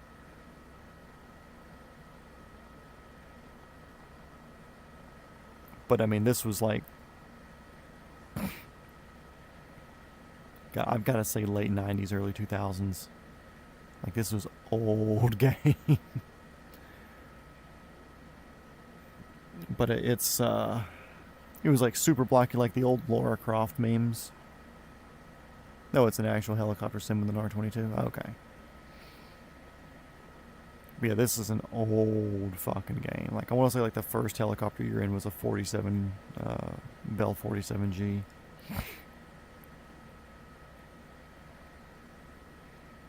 Like, I kind of wish I remembered more about it. All I remember is the cheat code to get all the helicopters was I am McDonnell Douglas. So basically, you just claim that you own MD helicopters and it gives you all the helicopters in the game. Helicopter Simulator VR 2021 that looks like a Unity mobile game. There's got to be a whole bunch of shit ones out there. Especially like new ones now where it's so easy for somebody to just get like some sort of a emulator set up or whatever and kind of put in a few different graphics and then do like a procedurally generated world and save it. Like, okay, cool, you have this whole valley, go fly around in it. Like, I'm sure there's a shit ton of games now, but I kind of do want to find the old helicopter video game. I feel like there was somebody in the chat previously that brought that up, or we had talked about it before. Maybe I'm mistaken. Maybe I'm thinking about somebody else's fucking stream that I'd watched, or maybe I was talking to somebody in real life. Factory optioned helicopter, so it's not like a downloaded model. Oh no, because then Cowan Sim wouldn't sell it. Either way, I've heard the dynamics of the 22 are better in X-Plane. But I also don't know anything about X-Plane 12 other than the fact that it exists. That's my extensive knowledge on that game, or on that simulator. Matt, look up helicopters. I almost said helicopter stimulator. Because I'm looking at my phone screen fucking 3 feet away from me. So the words are tiny. And I read fucking helicopter stimulator for a fucking second. I'm curious what the old one is, though. Or no, I think it was Helicopter Tycoon. One of you two fact check me real quick. I think it's called Helicopter Tycoon. Because this is back when everything was Tycoon. It was fucking Roller Coaster Tycoon. It was like Sim Tycoons were out. I want to say it was Helicopter Tycoon. That has to be it. But yeah, if there's still a solid Helicopter Tycoon simulator, I may fucking download that. Because it's a fucking $1 or free now if you can find it somewhere. Yeah, dude, you haven't played Helicopter Stimulator? The first step is to spit in your hand.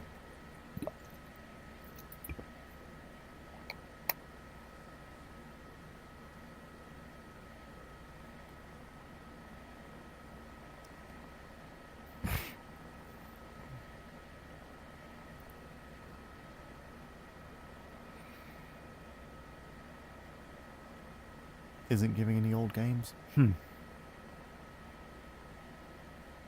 I said, I want to say this was early 2000s time. I'm trying to remember what grade. Because I want to say we were playing it on a school computer. I don't think I had it on a... I may have downloaded it here. Or it wasn't even downloaded. I may have purchased it at Walmart.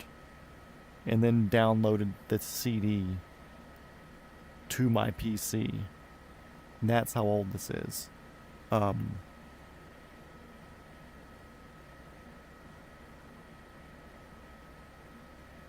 will look at it. Once we land now, I'll pull it up. I'll see if I can do a full screen share. Figure out how to do that.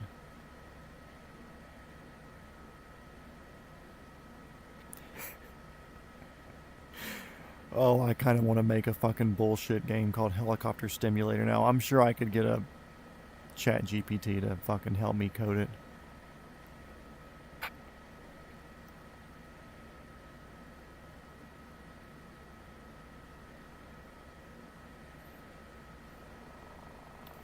wasn't Helicopter Tycoon. What was it?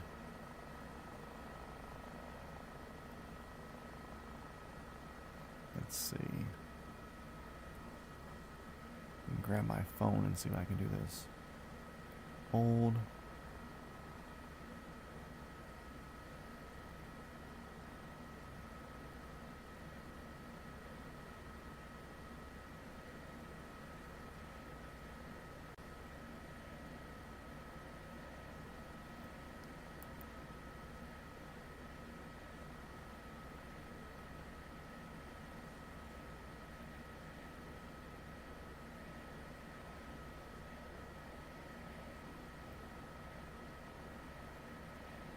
Helicopter video game I Am McDonnell Douglas cheat code. Simcopter. Simcopter was the name.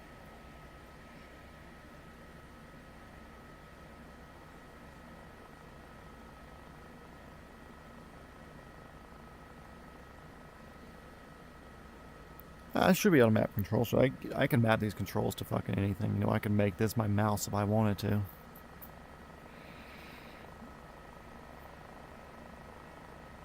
Why does my neck fucking hurt all of a sudden? That's dumb. Yeah, Simcopter was the old game.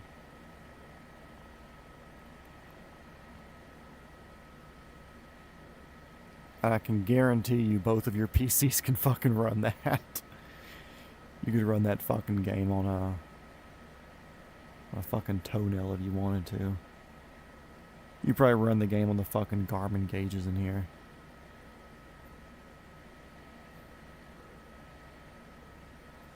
$135 airspeed, 138 ground speed.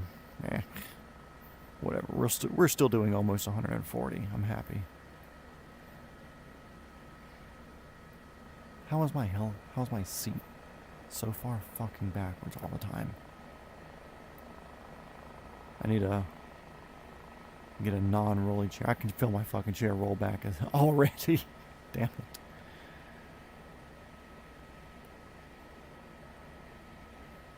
But yeah, Simcopter was the old game. It was like the shit when we were kids. Like, you want to play a cool fucking helicopter game? It was Simcopter. Everybody played Simcopter.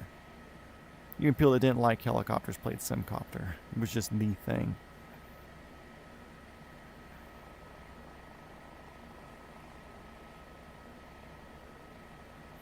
Dude, the file size on that's gotta be megabytes. Like, it's not even a gigabyte, dude. It's so fucking small. It's whatever could fit on a fucking CD-ROM disc. And I don't even think it was a 2-disc game. I think it was a single-disc game. Back before your time, youngin', there'd be some games where you'd start playing with one CD, and then once you get far enough, it'd say, okay, cool, put in the other CD, because it didn't have the fucking room. I think Simcopter was a 1 CD game.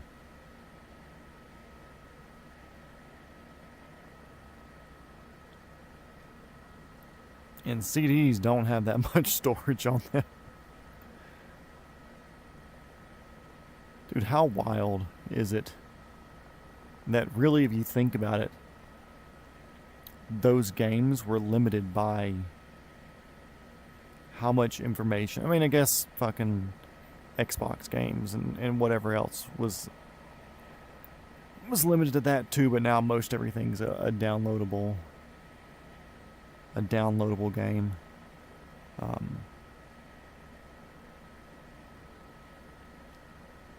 But things they wanted you to play on your computer was limited to old style CDs where they weren't like the high capacity CD-ROMs there, because there's a lot of the newer CDs, if I remember right, at a certain point they went to like a higher capacity CD-ROM thing where like the laser got smaller and they could read much smaller sections on it, so they could cram more information onto a disc. There was like high memory disc versions.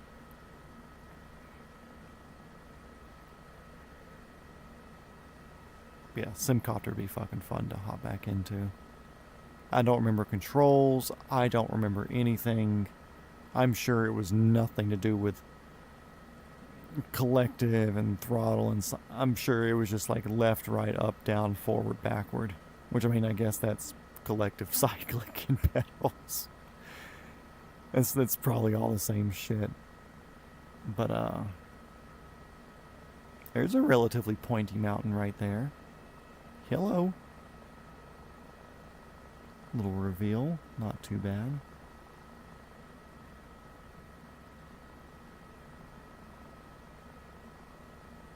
Yeah, dude, it was tiny. Tiny fucking game. And like the whole thing, it was like a city that you were in. And when I say city, I mean it may have been from like here to that mountain over there. I mean it was so small. Also, fun fact, the entire map of Grand Theft Auto 5 has a smaller footprint than the Denver International Airport here in Colorado. Or not here, but out in Colorado. So there's a fun fact for you.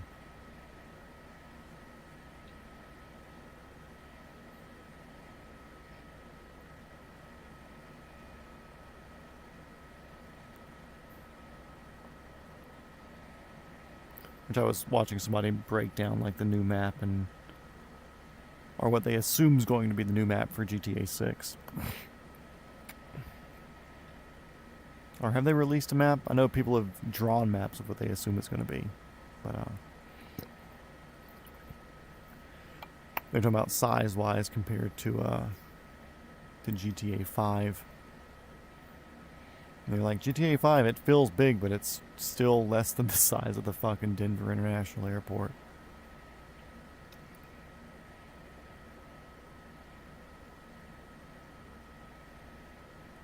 Which, now that you say that, I may... I mean, it's only, what, fucking 12-something? 1 o'clock? 17 megabytes. Jesus. Like I said, dude, it's fucking old. I'm aging myself for sure. But also, I'm 34 years old, so...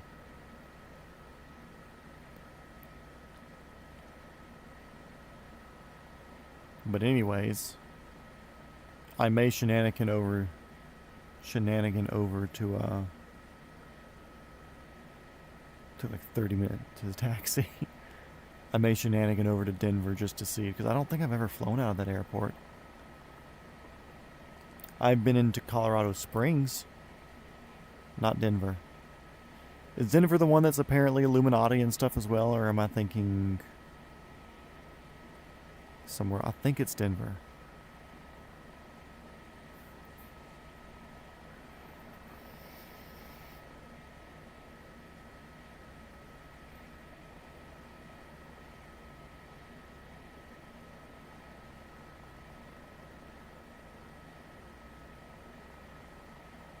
Oh, we're close. To the ground also. Also, that's definitely a fucking volcano there. I mean, look at that. Got some calderas.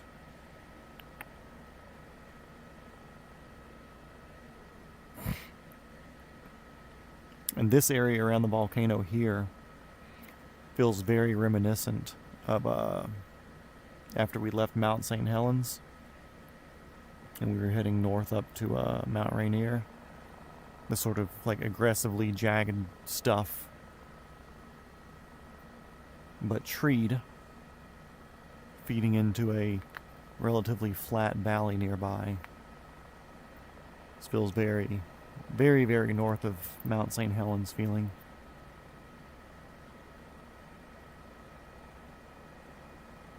Yeah, Denver's the Illuminati one. Dude, if it takes me more than 5 minutes, I'm blowing my fucking computer up.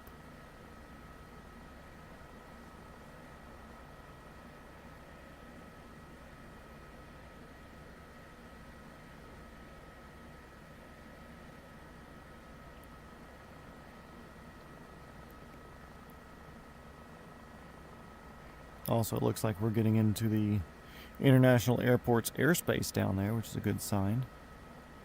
I think if we even do this here, we can see markers for it. Because I don't think we're crossing any more waters. Nope. That's just a bay there. And this is the southernmost international before we do... Okay, thanks for that fucking... Before we do any of the jumps down here.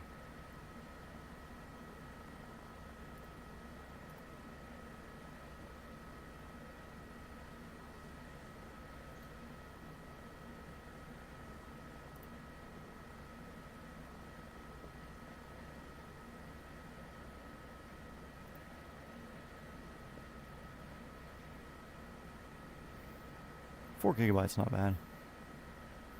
I have updates bigger than that. Can you give me a distance yet? No. Santos International. This is helicopter Victor Hotel Sierra Echo X-Ray. We are 15 miles to your north. We are inbound for the ramp looking for fuel and a place to sleep. The Santos Tower. Hello, V&E. Almost touched you on that one, didn't I? 148 ground, 138 air, 10 miles up our asshole. Let's keep her going. The airport is in sight.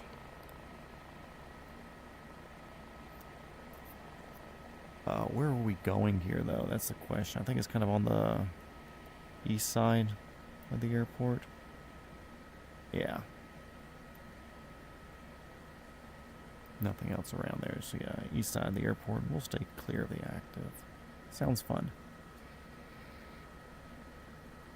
Also, Santos Tower, we'll be heading in onto the east side of the airport, and we'll be staying clear of the active Santos Tower.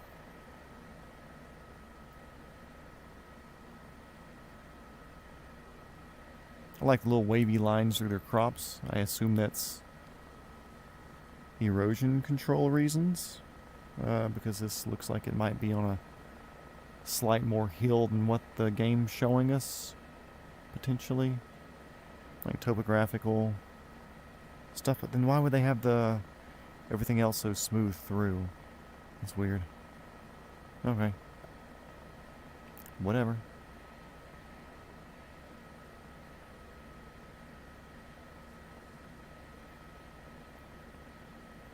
Also, with that said, I can get rid of you, my little passenger.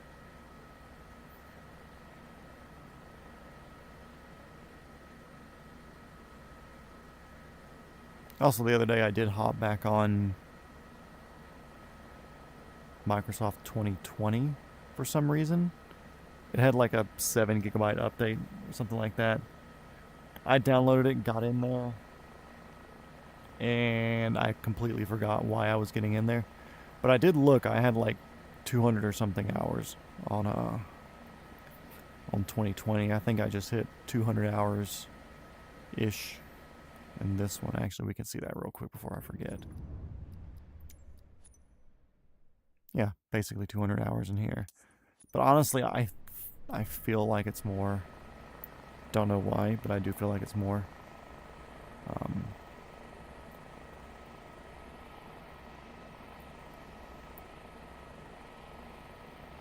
Either way, so 400 at sim hours, not bad.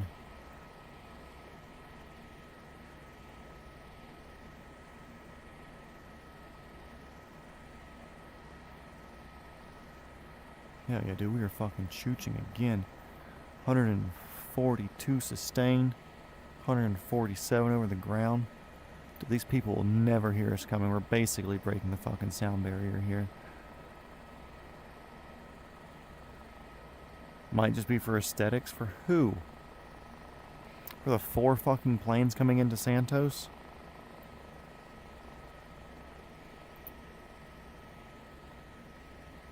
Dude, the only thing good looking in the Philippines is like 1 out of 50 of their women.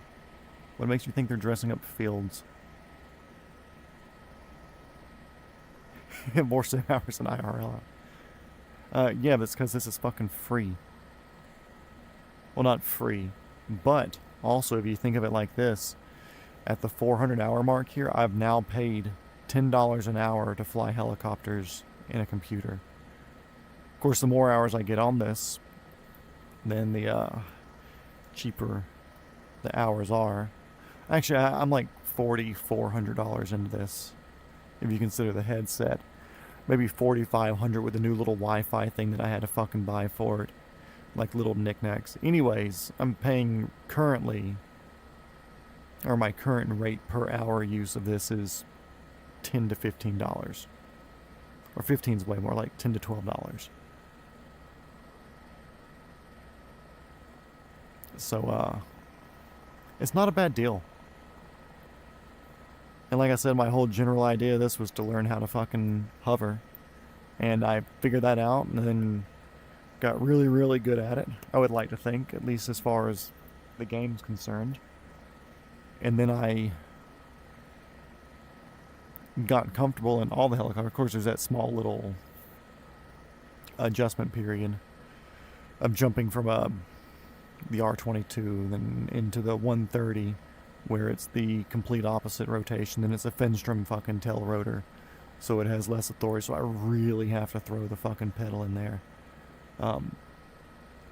But I wanted to make sure I was flying in all of the different ones.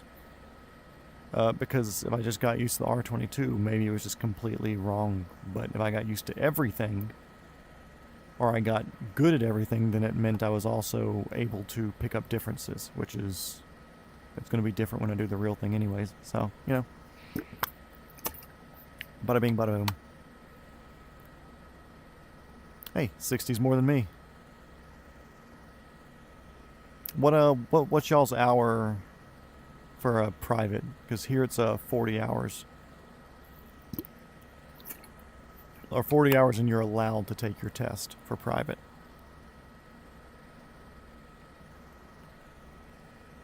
And you're not allowed to do solo with less than 20 hours. So even if this works great for me and I'm basically a real life fucking helicopter pilot, the instructor will still have to sit with me for 20 hours.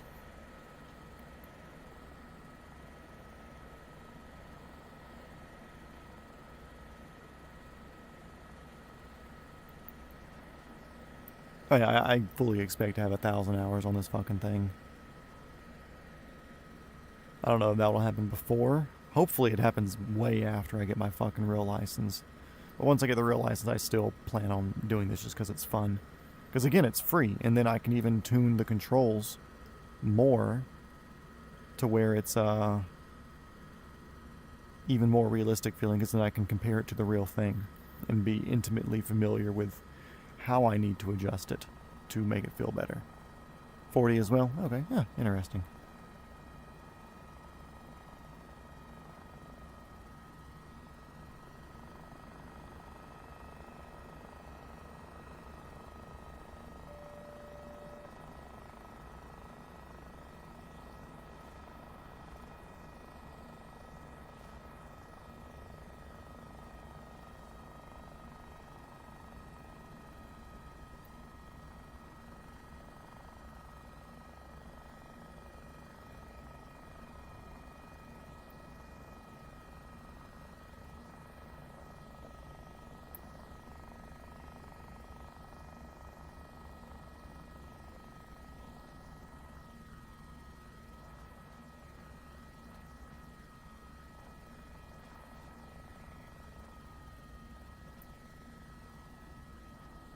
This fucking nerd sitting in there.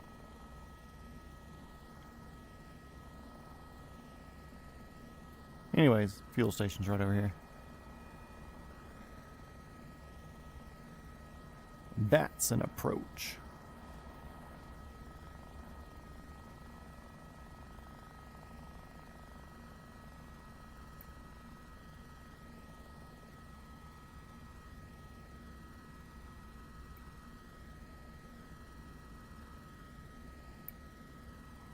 Good set down too, very happy with that. Throttling down.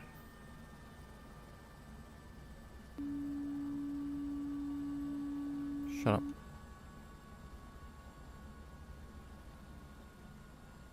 Why are we not circling the A321? Any more fucking questions? Just rush through and do 40 hours a week. Dude, I wish. If I could, I would. I would 100% fucking do it.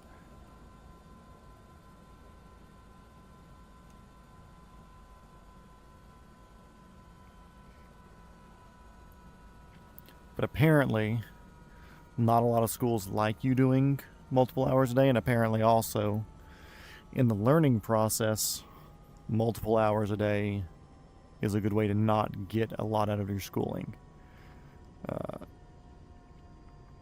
Although that might not apply to somebody in my case, having done this much sim and this much study and this much personal research and everything else. But from what I understand, it's not the best to do more than 1 hour sessions at a time. And the big reason is just like, okay, cool. I figure I could do it in 10 days. If I try and if the weather plays right, the fucking rotor brake doesn't work in this. Great. Anyways, Shift C, we're out of here. Thank you, Firebird. And thank you anybody else who's watching. 8 people watching right now. What's up, everybody? Feel free to like and subscribe or whatever. That puts us in Santos for today, which is General Santos. General Santos. I'm saluting here. Yeah. Thanks for playing along today, everybody. I want to go fly Denver real quick just because I'm fucking interested in the helicopter or in the airport now. Yeah, come back tomorrow or the next time as we do a General Santos down to somewhere that's not General Santos.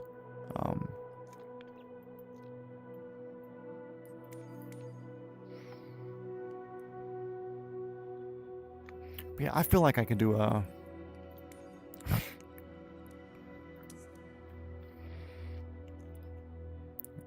see. Aspen, there's Denver. Maybe I have.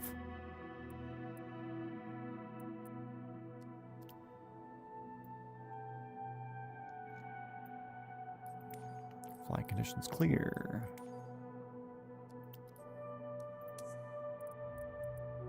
Yeah, it's a big fucking airport. Like all the way over here to all the way over here. Yeah. Huge. It's huge.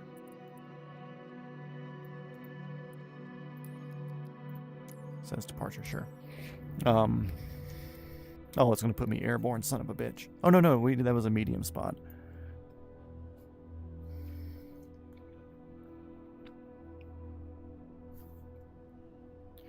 But yeah, you can do it quicker here. It's just a lot of CFIs that I've listened to and I've talked to, they said don't do more than like 1 hour at a time. Like if your instructor's trying to make you do 2 or 3 hours at a time, like going, topping off on fuel, doing more, whatever, they're like, it's not worth it because you can't retain all of that learning, all of the everything you're picking up on and trying to figure out and do. So they said, cool, do an hour a day, you know, take the time, but I don't want to take a fucking month to do it. I'd rather do 2 hours a day. I would much rather do an hour, study for a little bit, and then do an afternoon flight, or wait an hour, or something like that, you know.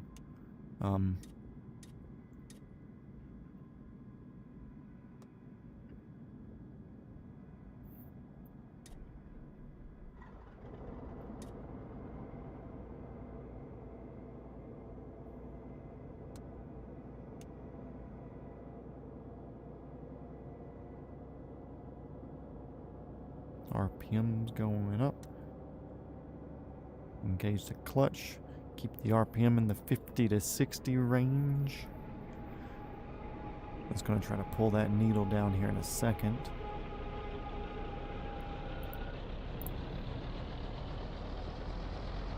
But we defeated that. Below the yellow, get above the yellow. Warm up while the clutch is finishing engaging.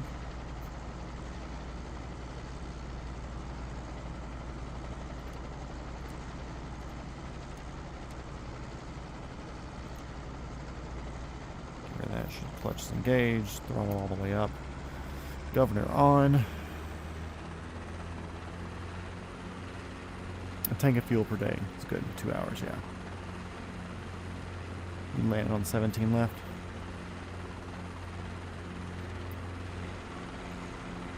Okay, we're left pedal in this one.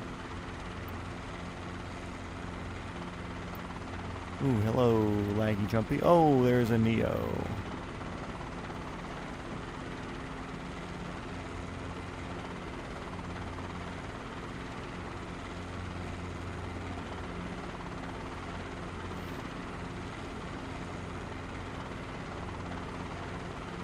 I'm going all the way to the end of this one. Clear right. Oh, 17 left. That's over here. That's where this dude's taking off at our landing or whatever.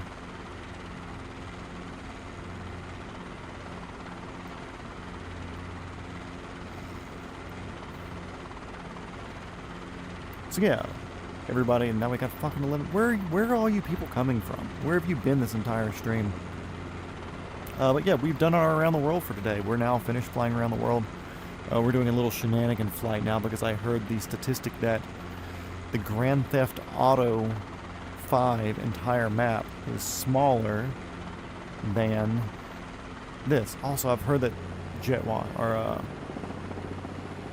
wake turbulence is a thing, or propulsion or whatever. I've heard it's a thing. Why are you overspeeding? Fuck off. Governor doesn't fucking work. Blow me.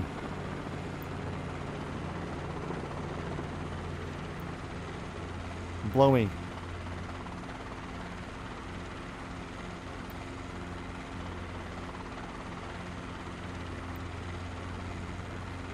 Blow me. That sucks. Oh well. Gee, get rid of that. No. Mag or sprag? Hell no. Here, I'll show you a mag check.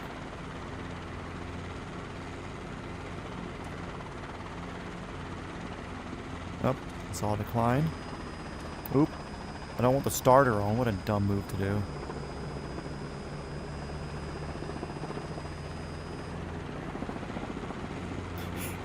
Hit the fucking starter in flight. Why's my clutch not on? It's fucking silly. Oh, probably because when I hit the starter. See a little reduction.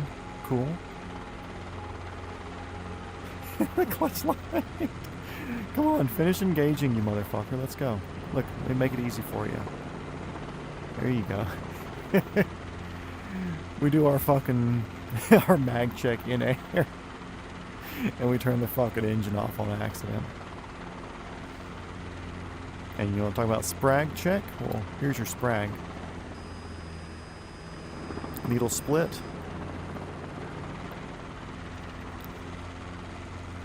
You happy? There's your MAGA sprag.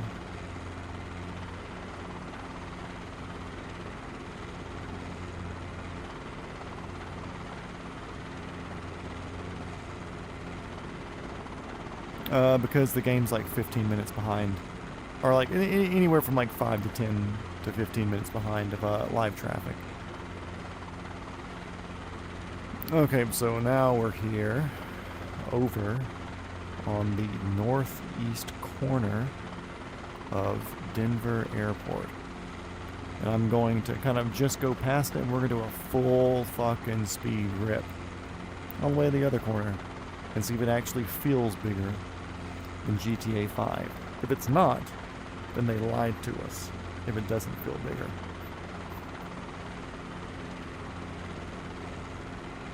Do a flip? Well, we'll do it once we reach the end. Or maybe over the tower. You want a flip or a barrel roll? I like how I fucking idiot ass like, you know, we're not gonna do any shenanigans. See, this still feels smaller. This feels like it's smaller than fucking Los Santos.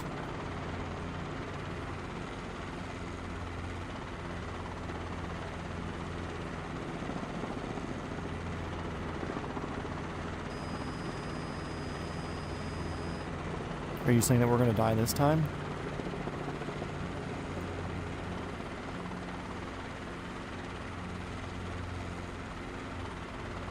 Because I think that we're going to be fine, despite the fact that we're at 5,000 fucking feet elevation right now.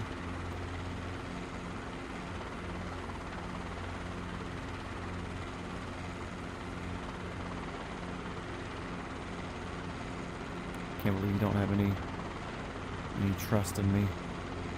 I can't believe you don't trust me to do a flip in an underslung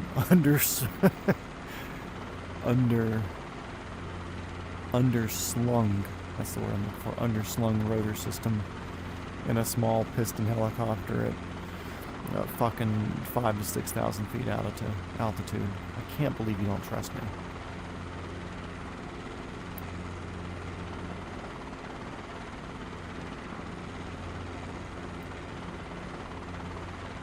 I mean, I guess it's fucking big, you know?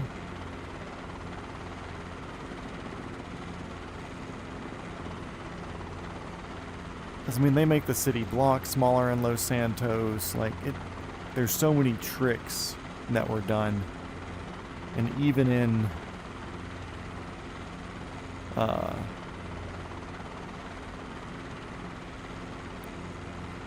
like, even speeding, I don't know if y'all remember, but in GTA 5, if you got a Lamborghini or whatever, like, yeah, it still had all the acceleration sounds, but you wouldn't get any faster. You'd only do like 75 miles an hour because they didn't want you to be able to drive to the other side of the map in like 45 seconds going 200. So you were speed throttled, and that was like one thing I always wished I had a mod to allow you to go faster, but of course that's a PC thing. Yeah, I mean, map making, that's a big thing. Making all the curves the right places, the mountains and hills to high distances, where you think you're driving all the way up to a mountain up there, being Mount Chiliad, but really it's just right around the corner because you can see it off in the distance, but you can never get like a good straight line there. I guess, makes sense. Also, I'm trying to gain altitude without just like killing our airspeed.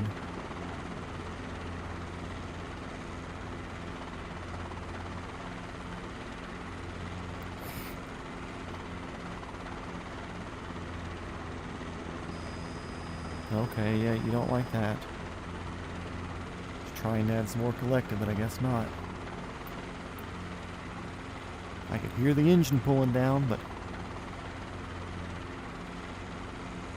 Actually, I have flown out of here because I went into the mountains and I was doing high altitude confined area landings and practicing those out in the mountains here, but I actually took off from the airport. I didn't just fucking spawn randomly. Okay, yeah, I could see this being as big. They just hide it well. Apparently game developers know what they're doing sometimes. 0 airspeed autos. We'll do a flip, and if it kills us, then we'll jump into autos.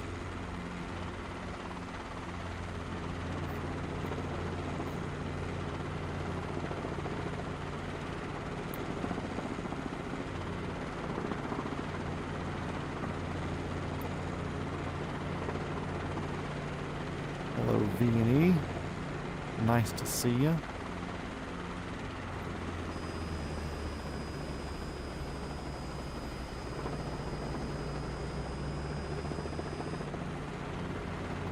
There we go. There's a little roll.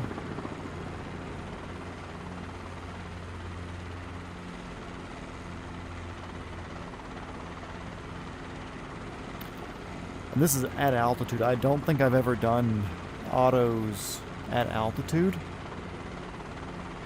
so I'm not sure how much that will affect my my auto performance. I have no idea where a windsock is either. I have no idea which way the wind's going.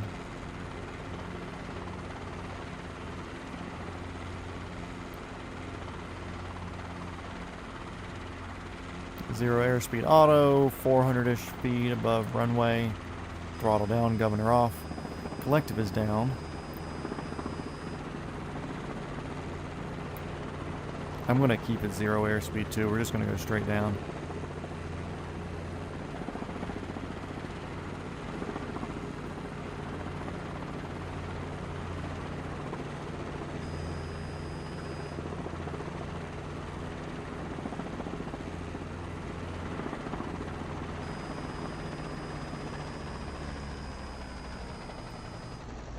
Bit rough on that, but it was like one of those things where, like, to do the flare at the bottom or to add that extra downward speed, which I didn't think about to the last fucking second, but to add that little bit of a downward speed,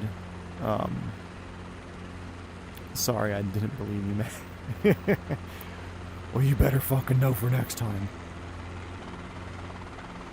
But so keeping it straight down, of course you want to have the extra inertia in the system to slow and arrest your descent to the very, very bottom and cushion the landing and land properly. But when you're going straight down, the way you get that extra inertia is by lowering your collective, which means you drop even faster. And then if you get into vortex ring state, then sorry, SOL, or you get into a speed where your vortex ring state could become a thing, sorry, SOL, it's not going to work out good for you. Of course, you have to have some amount of power in the system to be in vort. You can't just be complete collective down and be in a VRS. But by the time you put your collective back in, you could be descending fast enough to where you would be in vortex ring state. So you kind of have to fight that, now a loop. It's like a backflip loop, okay. So you kind of have to do you have to lose enough, but I feel like you really, really have to ride the horn there at the end. You have to say, like, okay, cool, like I'm going to land with less inertia than I would like, because if I don't, I could put myself in a VRS state in a place where it's unrecoverable. And my brain was processing that at the very, very fucking end there. Because I was like, okay, cool, it's easy enough to keep the inertia at the beginning there. But I was like, at the bottom, it's like, man, if we're not going forward and there's no flare, then what am I supposed to do?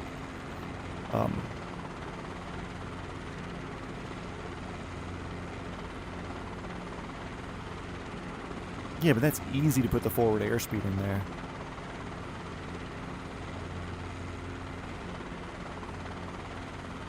Putting the forward airspeed is the easy part of doing a 0 airspeed auto. You said 0 airspeed auto, I was going to give you a 0 airspeed all the way to the fucking ground, bud. We take our unconventional auto rotation practice seriously here on multi-shot map.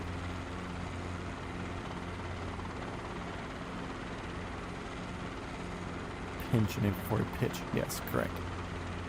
You know what you're talking about. You've done them. Okay, let's see if we can do a loop and not a roll. Somebody wasn't happy with flying upside down in an R22, so they want to fly upside down in an R22. Which we can't do. I've tried a couple of different ways. Hard on the collective. That was almost easier.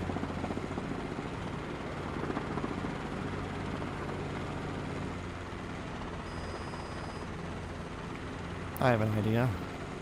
Let me check out the tower real quick. I need to investigate something up here.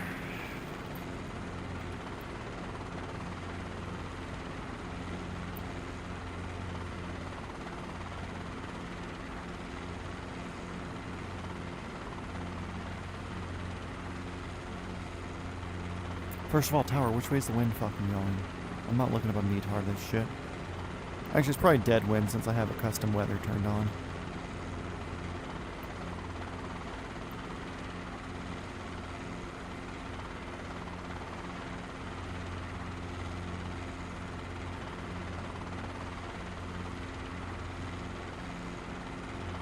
Probably frying our fucking electronics right now.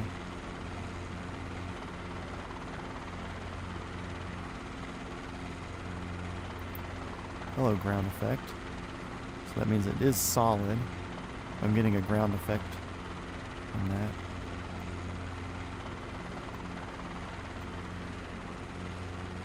Okay. That gives me a very small target. But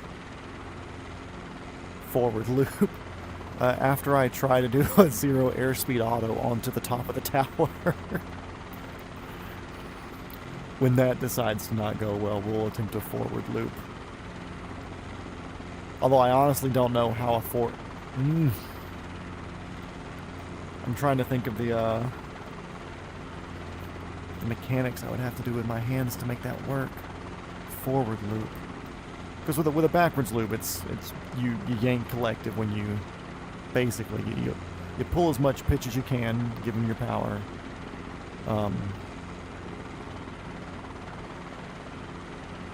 And use that to pull you backwards as you go up and over. But like I could think of a forward loop then rolling out of it, but you would have to roll almost as soon as you get upside down. And I think I'll need to be at full collective when upside down. Because if I'm at no collective, then that'd be the same as underpower or like overpowering full collective, trying to do like a max performance type thing.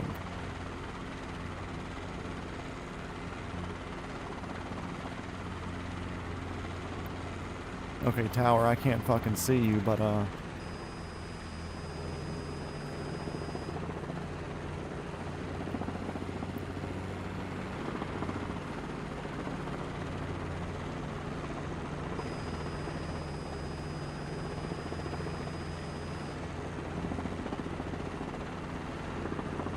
sorry, tower, this is the only place to land. I have to do it.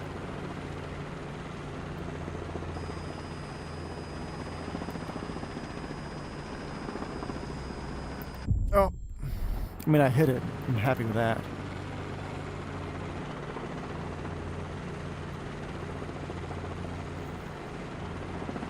Push pull, push pull, push pull, push pull. Yeah, basically.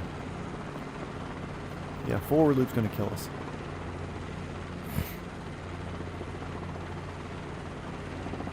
Come on, get some fucking airspeed here, bud. Let's go. What are you doing? Shut up.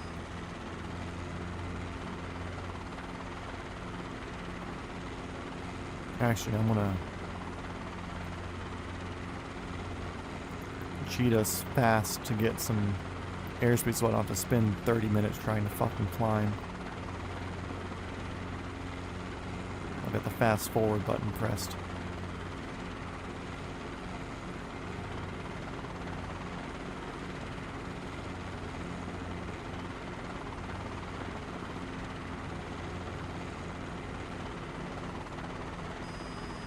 Shut up.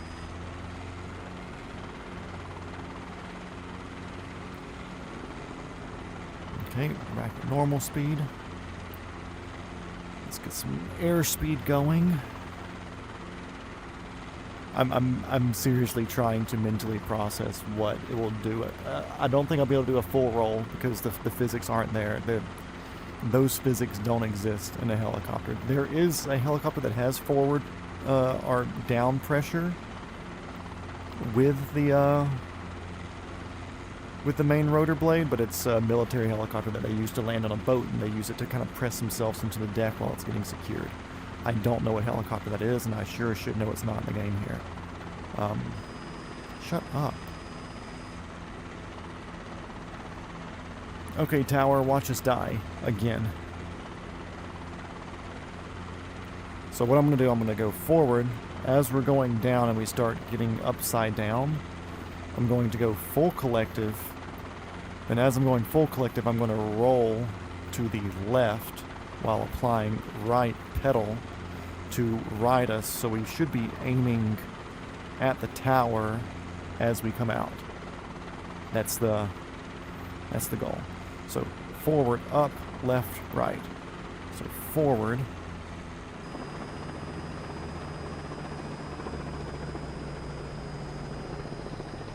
Up, left, nope. I'm saluting right now, guys. There's no control there. Sorry. There is absolutely no control there.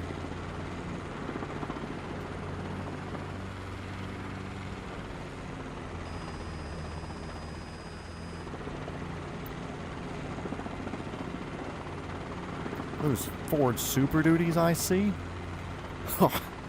I couldn't just fly by without saying hey. What's down here? Oh, little tugs. Okay. Yeah, like I said, I maybe in that particular military one that has that capability to push flat, potentially, but I don't think that's really a thing for a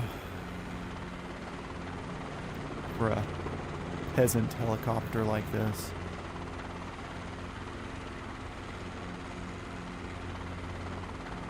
"15 people hollows will take an R-22. 15 How are we at our fucking record? I mean, I guess it is a Friday night. I was questioning earlier why Friday night's slow. But, since we have more people in here, we'll keep shenaniganing some. If anybody has an idea of what to do, since we've already done our flying around the world bit for today, we're just kind of throwing some shenanigans in here tonight to, I don't want to say dust the cobwebs off, but we just flew fucking straight and level for a while. And we kind of do shenanigans at the end of our missions to, you know, not fly straight and level. To do some emergency procedures, some goofing around, some shenanigans, as you will. So if you're one of the people in here watching, 12 of you now, scared away 13, or scared away 3 of them because I addressed them directly.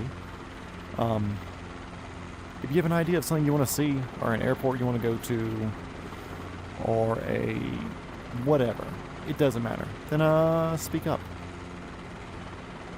Because it's Grand Canyon at sunset. Wow, are you fucking gay? Well, you know what, before we do that real quick, I want to do old trusty real quick. See if I still got the reverse autos in me. And oh, nope, too fast. Wind vaned myself around. I wanted to come over to the runway anyways because there's a lot of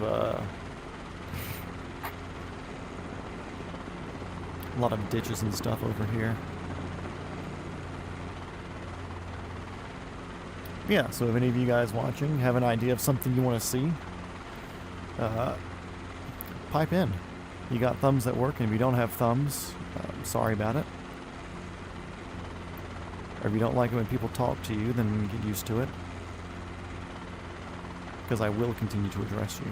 Oh, it respawned my fucking GPS in here. Weird. I respawned the Garmin. That's not what I wanted to do. My governor switch was... It didn't give me a good click.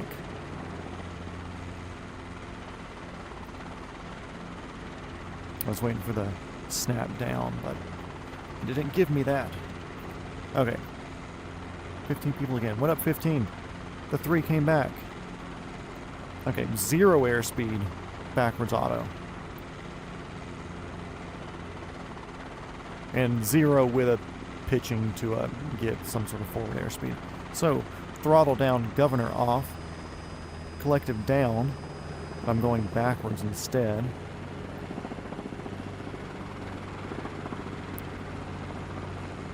Why's my throttle still up? I'm throttled all the way down. I want you guys to know that I am actually throttled down.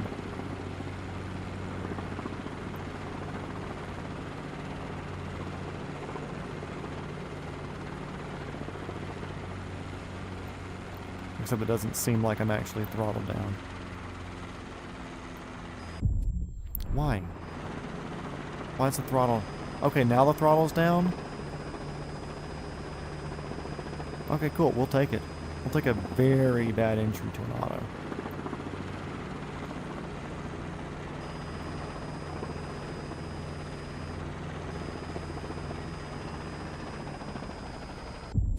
No, that was soft enough. Stop fucking dicking me around. Okay, new viewers.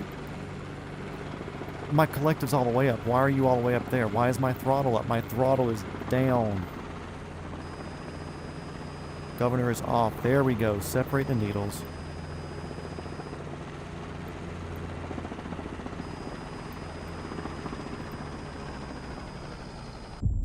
Jesus Christ.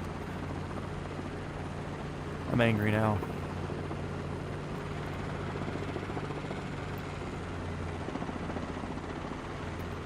Okay. Let's do it normally. I don't know what the fuck was happening right there. Too hard, yeah. That's what it is. And the first time I wanted to go do it, my switch didn't click off when I flicked the governor off. So that threw me for my entry. Okay, we'll get going 20 to 40 knots backwards, but not enough to wind vane ourselves to one side or the other. Governor off.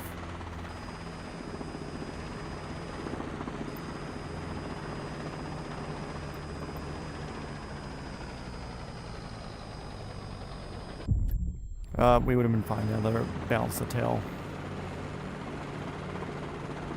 Nope. Throttle's off, buddy.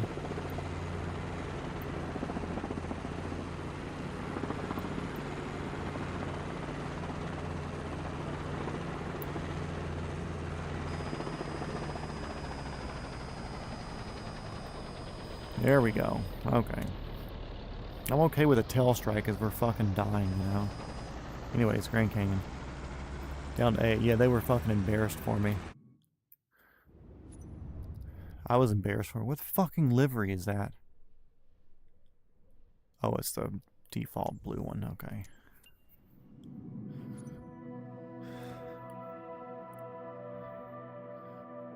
Can't believe Tom asked for the Grand Canyon. It's Vegas. There's something. What the fuck is that? Grand Canyon National Park. Sick.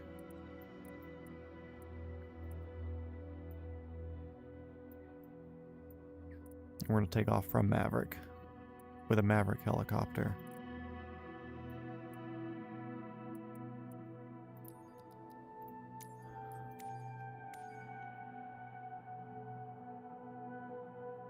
Yeah, I was gonna do it with 130. Don't worry about that. We got to, because that's what Maverick flies.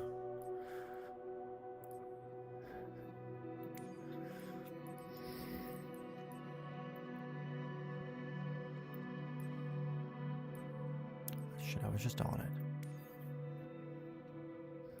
it. Maverick helicopters.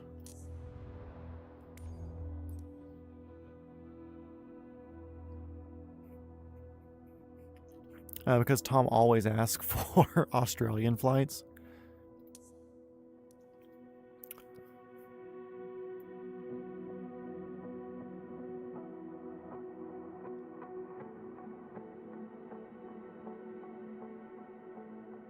Here-ish.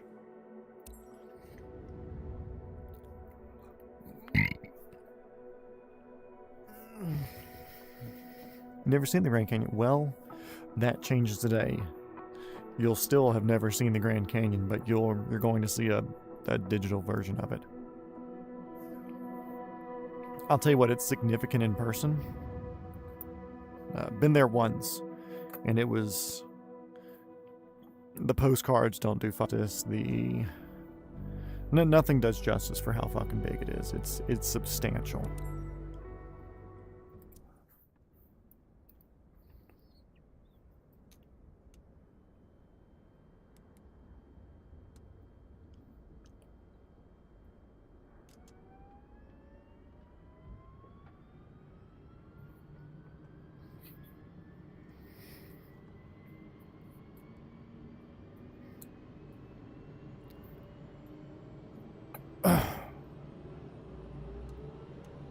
other way.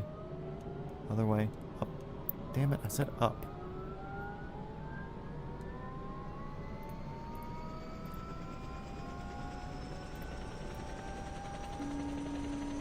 Beep. Horn.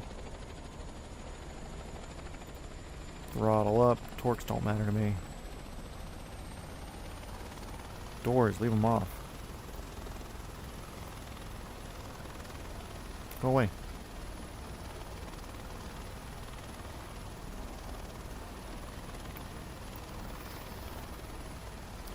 Let's scoot forward. Turn the horn back on now because it won't beep at us again. Will you? We'll leave that on because we might want to readjust the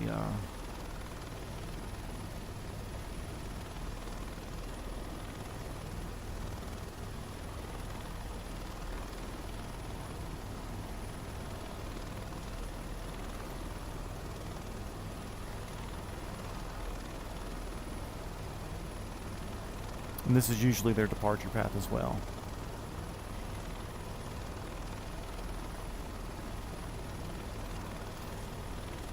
You can see her up there. I'm going to stay low though. In an effort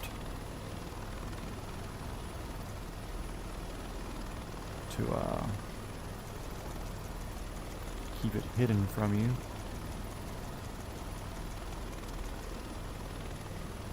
Until we get there.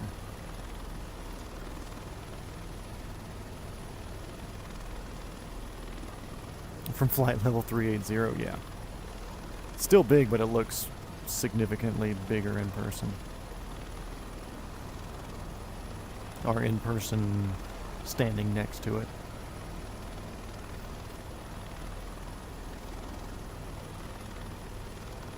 How deep is it in its deepest point?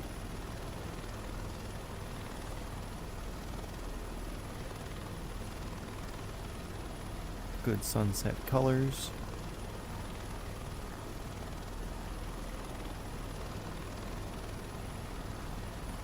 I want to say it's almost like a mile deep in some spots. Because right now our elevation's at like 6,900 feet. Also, I did make the mistake of flying the R-22 out here. And I went into the canyon, and it was a fucking fight to get up out of it. Oh, and don't worry, I'll give you a nice solid over the edge out the door once we get up here too. Now we're going dead north. But I'm not going to give it to you yet. I like the tease. This is a 2 a.m. stream. 16 fucking people. What's going on, guys? Jesus. We are doing numbers tonight. I guess it's a whole bunch of, I'm assuming a lot of people watching are West Coast. I'm trying not to look over there for you.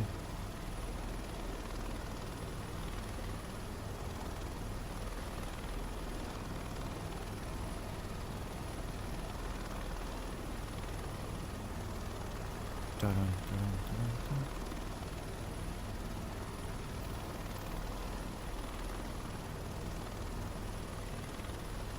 And this, Tom, is the Grand Canyon.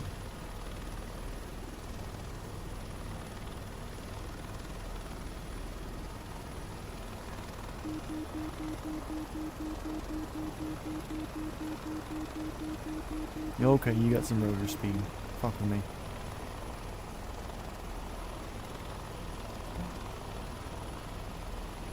Oh no, bandwidth low, of course.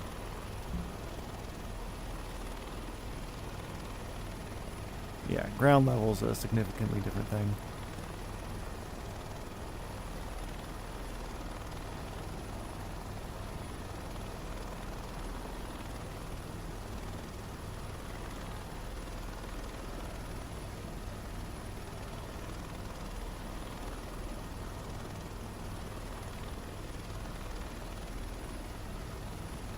There you go, Tom. What do you think of that?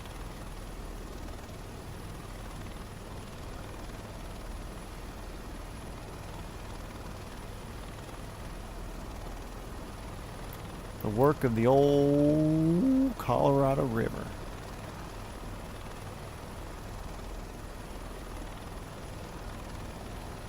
Also, it does not look this good in 2020.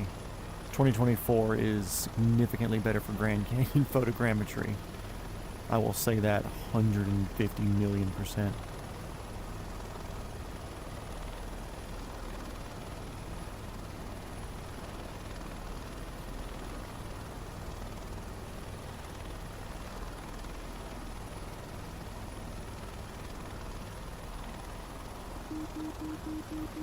You have the worst rotor speed management, this stupid fucking helicopter.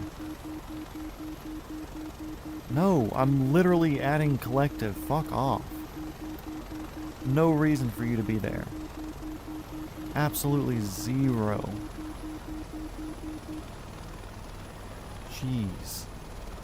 Fucking needy.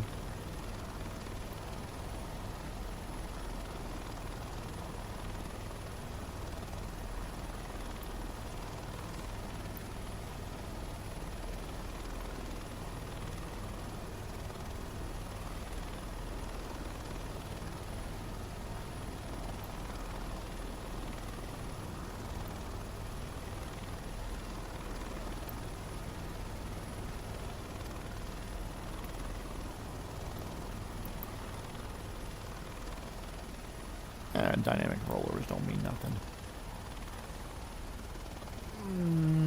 Shift C.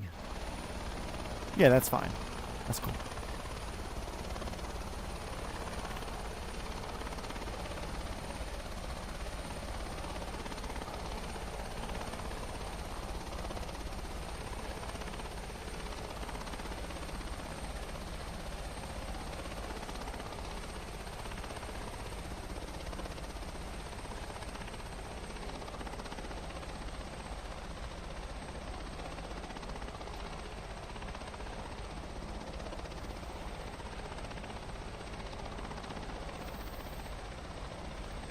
Ew.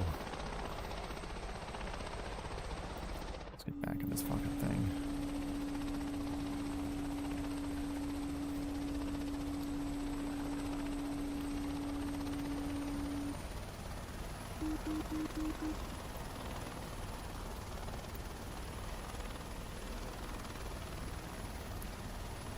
Yeah, it would be a thumbnail, but we're in fucking Philippines.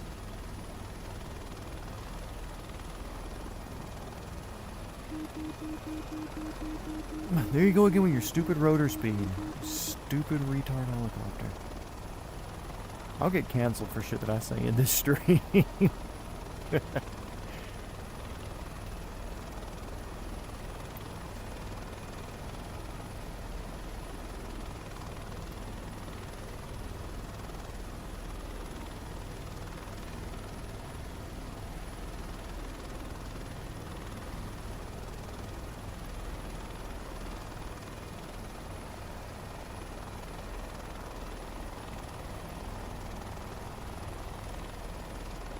Actually, I want a bit more sunlight.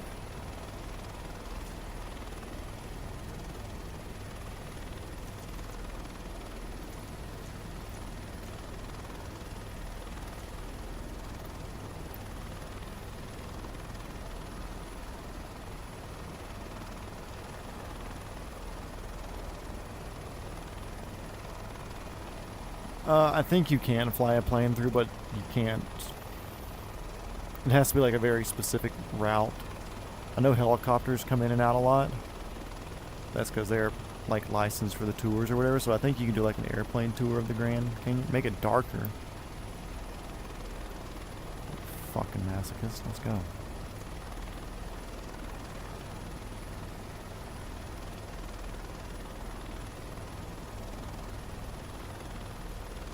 Like that dark?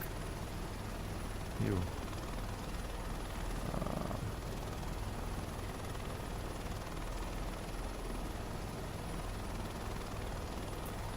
Wow, do you not have a fucking dimmer on you? Piece of shit.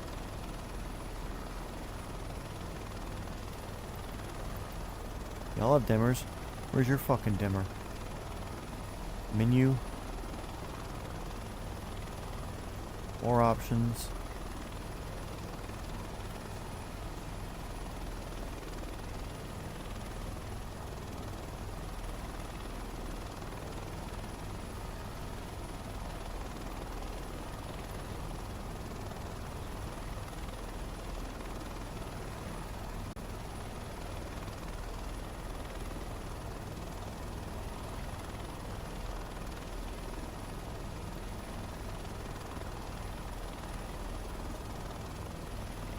No, there goes my airspeed. That's what I get. That's what I get.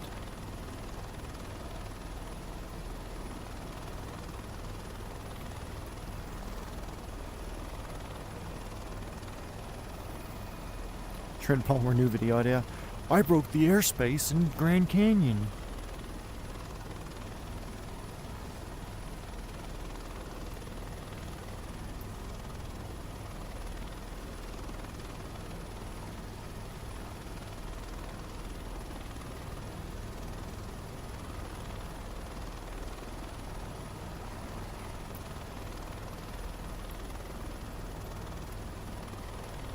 I wonder how well this illuminates the walls down here.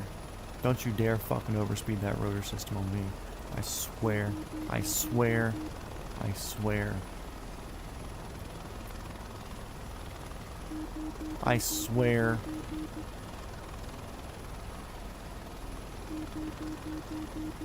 Literally, I'm not doing anything.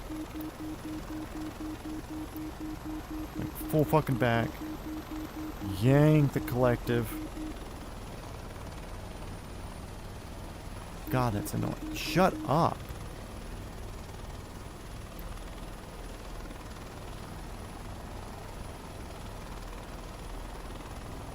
Okay, it illuminates some. Wish there wasn't like the atmospheric fog.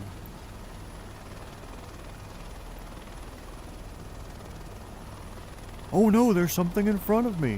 Whoop.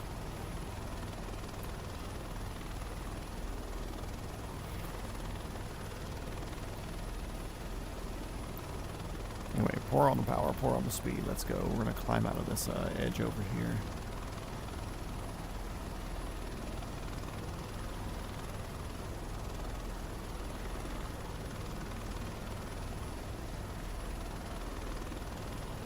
Limit. I'll show you limit. As far as my collective goes up, how's that for a limit? Look, look, 104 torque. What do you think about that? Is that a limit for you? Still have good rotor speed, bitch.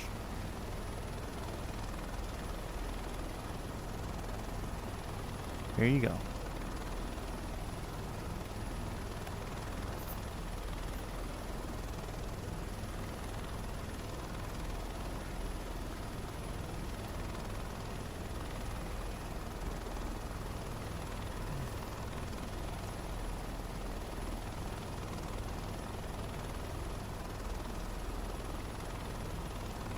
It's a whole ass night in here now.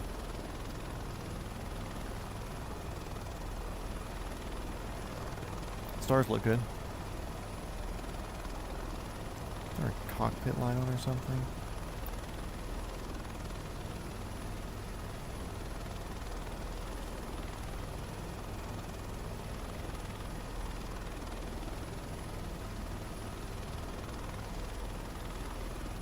Dude, that's wild looking at night. I feel like there's a...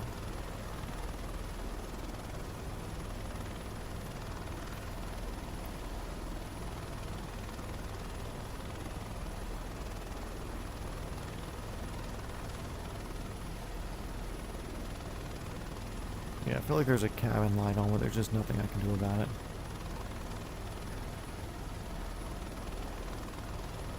Sunset flight over LA?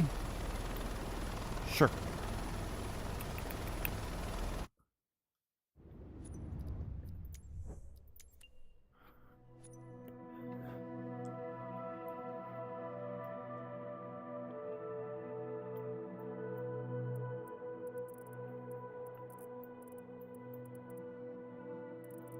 Camp Pendleton's too far fucking south.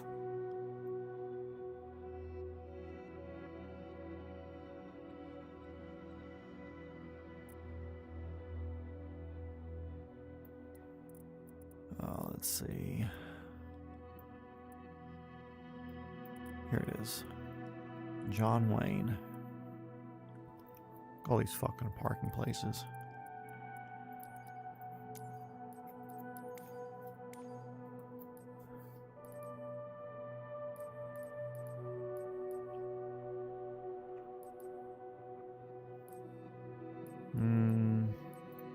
Let's do old school money.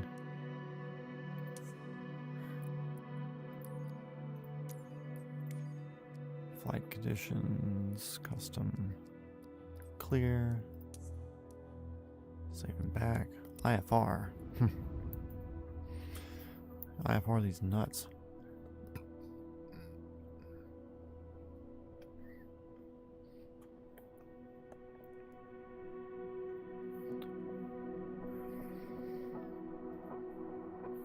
"16 people at once in here. Wow.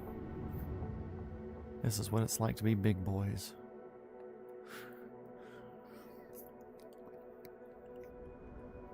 Why am I out of the helicopter? You better spawn me back in this bitch. Nope. Okay, let's remember this real quick. We have battery on.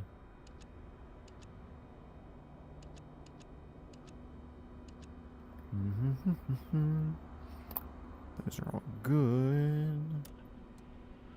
Tick, tick, tick, tick, tick, tick, tick, tick, tick, tick.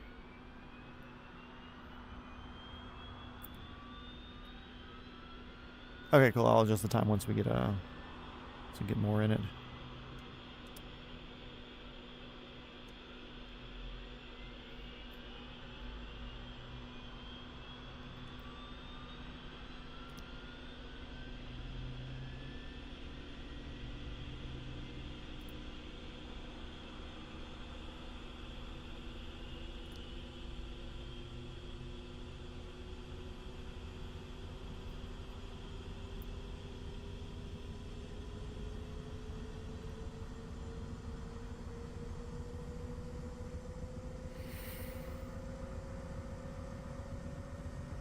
Okay, there's engine 2.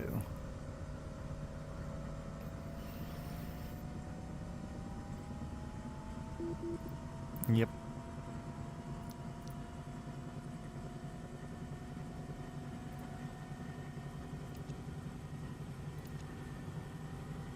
Y'all can smoke in here, I'm okay with that.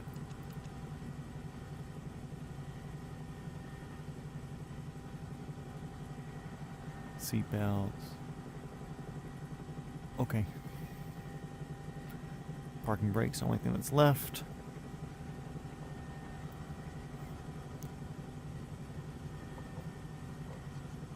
Over torque, I didn't fucking do anything.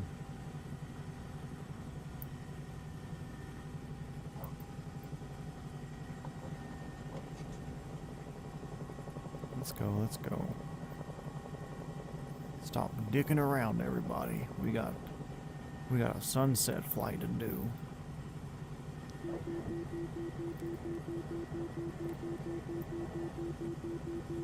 Let's get rid of all these. Do this.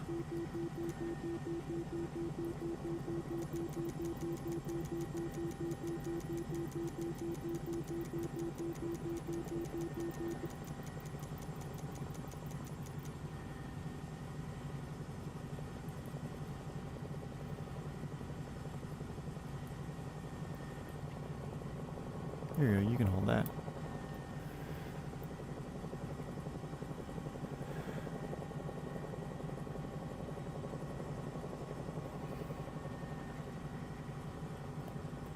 HM14 Flying Flea. He's doing it. He's doing the thing.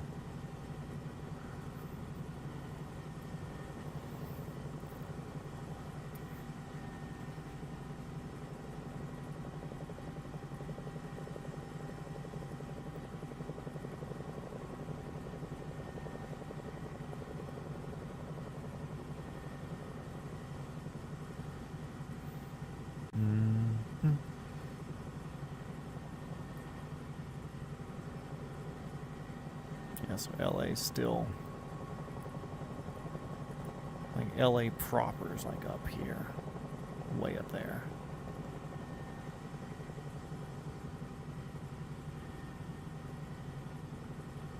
Home built. Ooh, terrifying.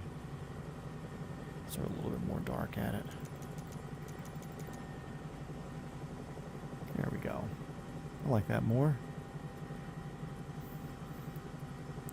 Airspeed only 100 knots. Hell no, not in my house.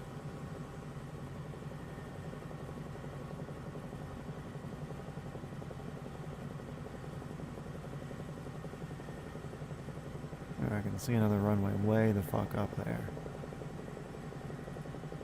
The airport all the way up there.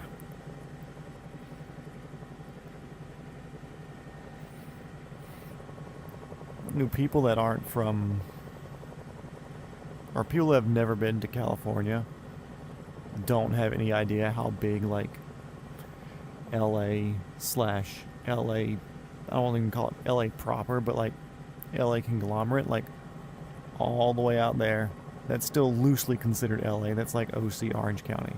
This is all like not even LA yet. In the south, this is like not quite Orange County, but kind of is, but not really. LAX isn't even till all the way up there. This isn't even, this is like Long Beach-ish sort of thing. LA is all north past that. Then that far mountain area up there, that's where it actually like gets to Malibu. But that's all still kind of considered like loosely LA. Like somebody who lives in like the southern end of Malibu or Calabasas or something, they could all say LA and you'd be like, okay, yeah, cool, same thing. But each of those lights represents like what, 10 houses around that block.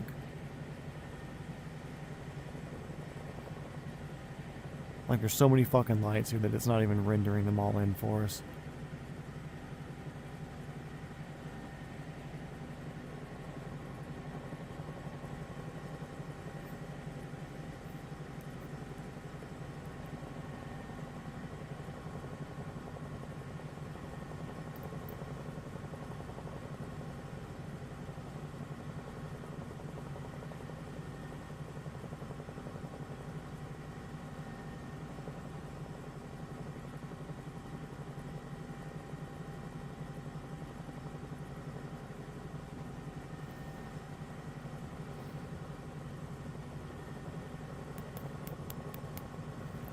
Okay, cool.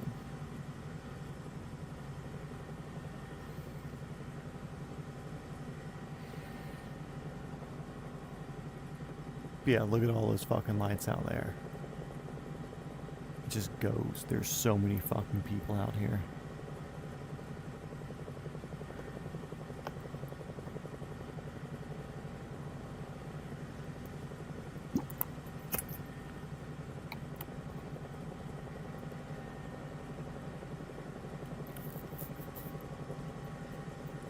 And like I barely have dealt with LA. I rode through once when I was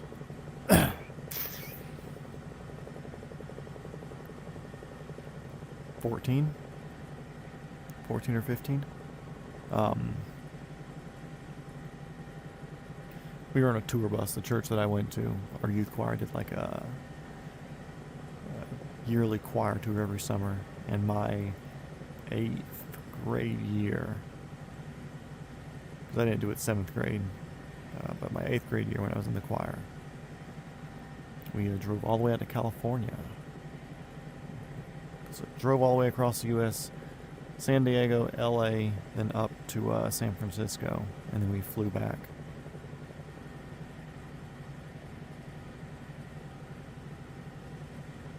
And I don't remember too much about... Oh, actually, since we're here, I want to do this.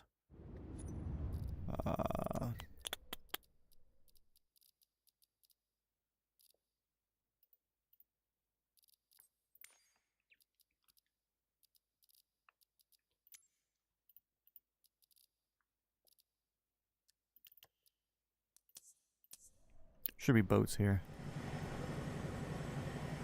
Load. There we go. Come on, give me some boats, maybe. Oh well. Oh, and also, by the way, a lot of these airports and stuff down here, these were built during like World War II times, and the runways are way too close by modern standards. But many of these airports have been grandfathered in, and the two runway thing is just kind of like what it was like. So,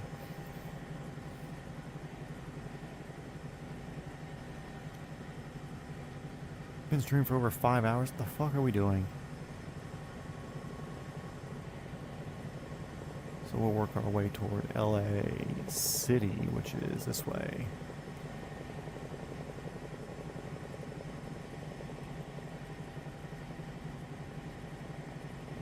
A lot of helipads over there.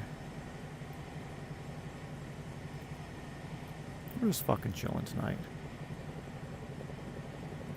Yeah, so you can see all the... Oh, where'd my controls go? Apparently I'd clicked on something. I don't know. I lost my controls for a second. LA proper is like up here somewhere. Hey Toots, could you hold this for me? Thank you.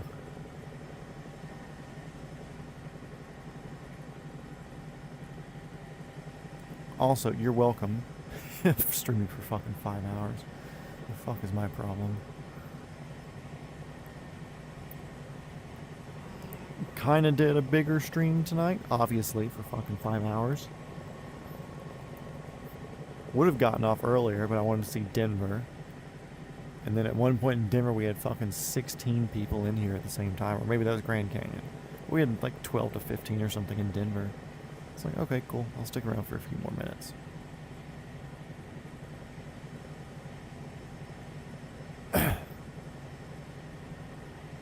So yeah, you see LA for real.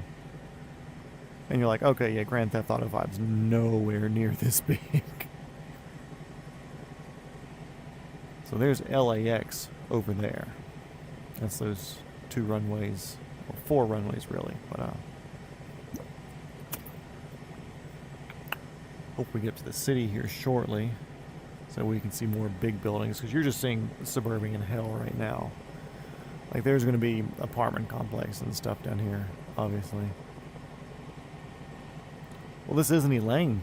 It's not even Maria. This is like Letty.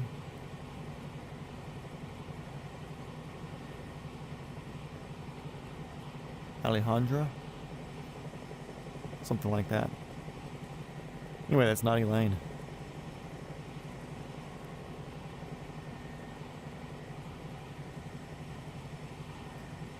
Hello, V&E. We are fucking scooting, boys. We gotta show my boy Los Angeles. You know what that stands for? Or what that means? Lost Angels. I'm not quoting an Australian movie, an Australian-American movie, Crocodile Dundee 2.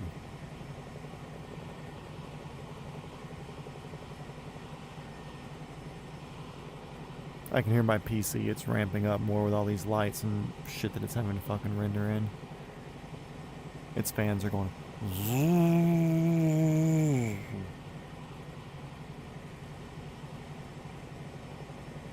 Yeah, I know. I'm curious what my CPU, GPU usage is. I'm not going to land at LAPD. I'm going to land on that big fucking building that would be Maze Bank in Grand Theft Auto. That's where we're going. We're in a retractable gear, twin engine Bell 222 Bravo. We're landing on the top of the bank with the money, buddy. Hey, there it is. They're starting to spawn in now.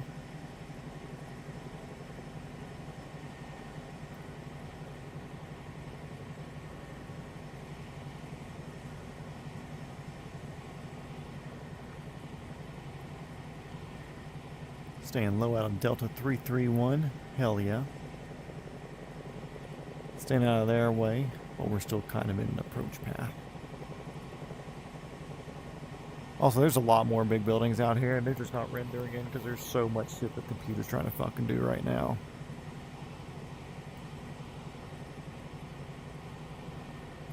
And also, if I were to make it like daytime, hey, come on. Like, you'd see a lot more shit around, you know, there's fucking apartment complexes, mid-sized buildings, whatever else, but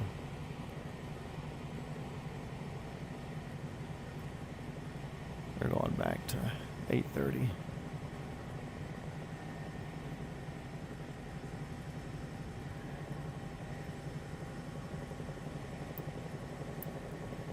Still cruising 140 knots.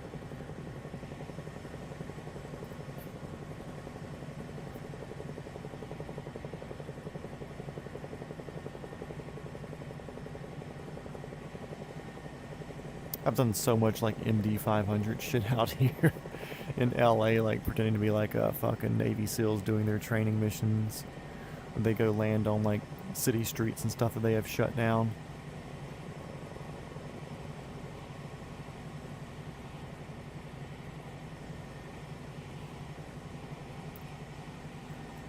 So we'll do more of a proper approach.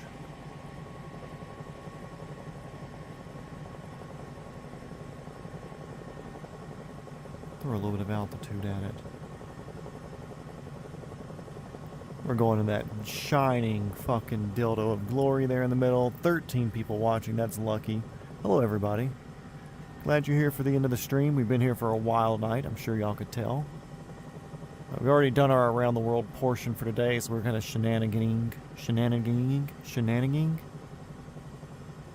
We're doing shenanigans, which typically involves emergency procedures, doing things that the FAA wouldn't be too keen on. And to finish up the night, we're showing our Australian friend here in Los Angeles. And we're going to land on top of the Maze Bank building, if you play Grand Theft Auto 5. Or I think it's the US Bank, if you're a real human.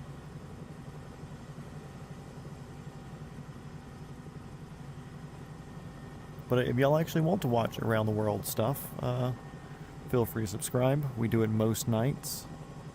Currently in the Philippines.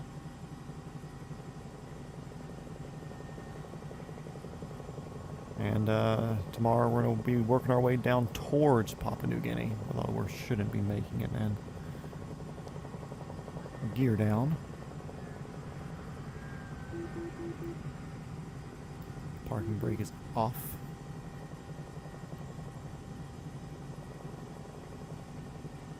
Doing 50 knots.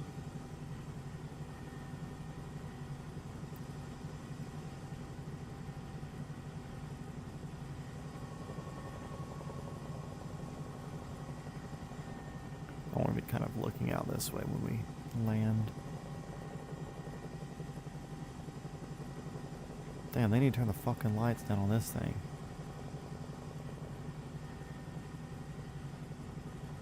But yeah, every building here has helipads. That's kind of a thing for LA. Is this going to be possible to land on with how fucking bright it is?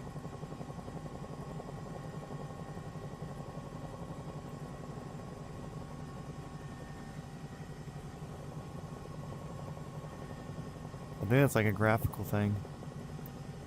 Because it's not this fucking bright in real life.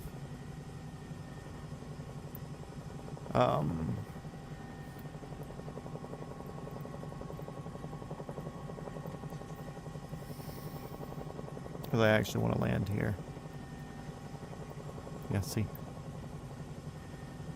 Then I'll take it back to nighttime.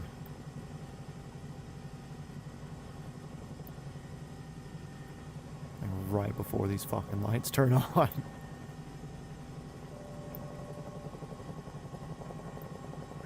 What am I doing?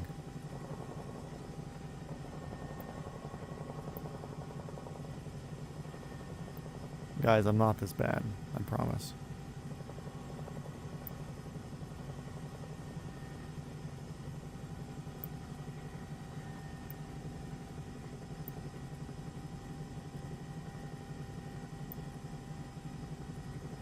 Whoop. Y'all saw that, right?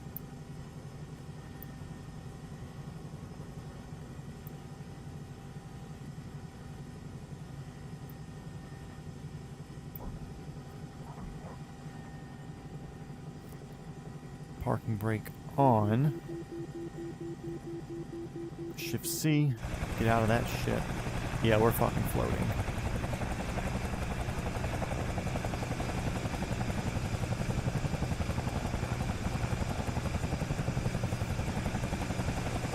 Oh.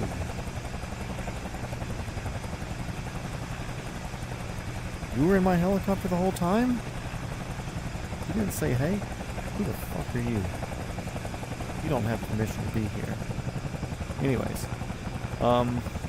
Yeah. Thanks everybody for being here. We did a good around the world bit today. And we'll do some more around the world bits on another day as well. Why so bright? No idea. The earth is flat and this is the sun. That's why. Yeah, US Bank, that's what it was. Yeah, I think it's just some graphical error or something like that. But anyways, yeah, thanks everybody for being here. Go home. Get out of here. Go. Why are y'all still in my house? What are you doing? Get out of here. But yeah, come back tomorrow. We'll be doing more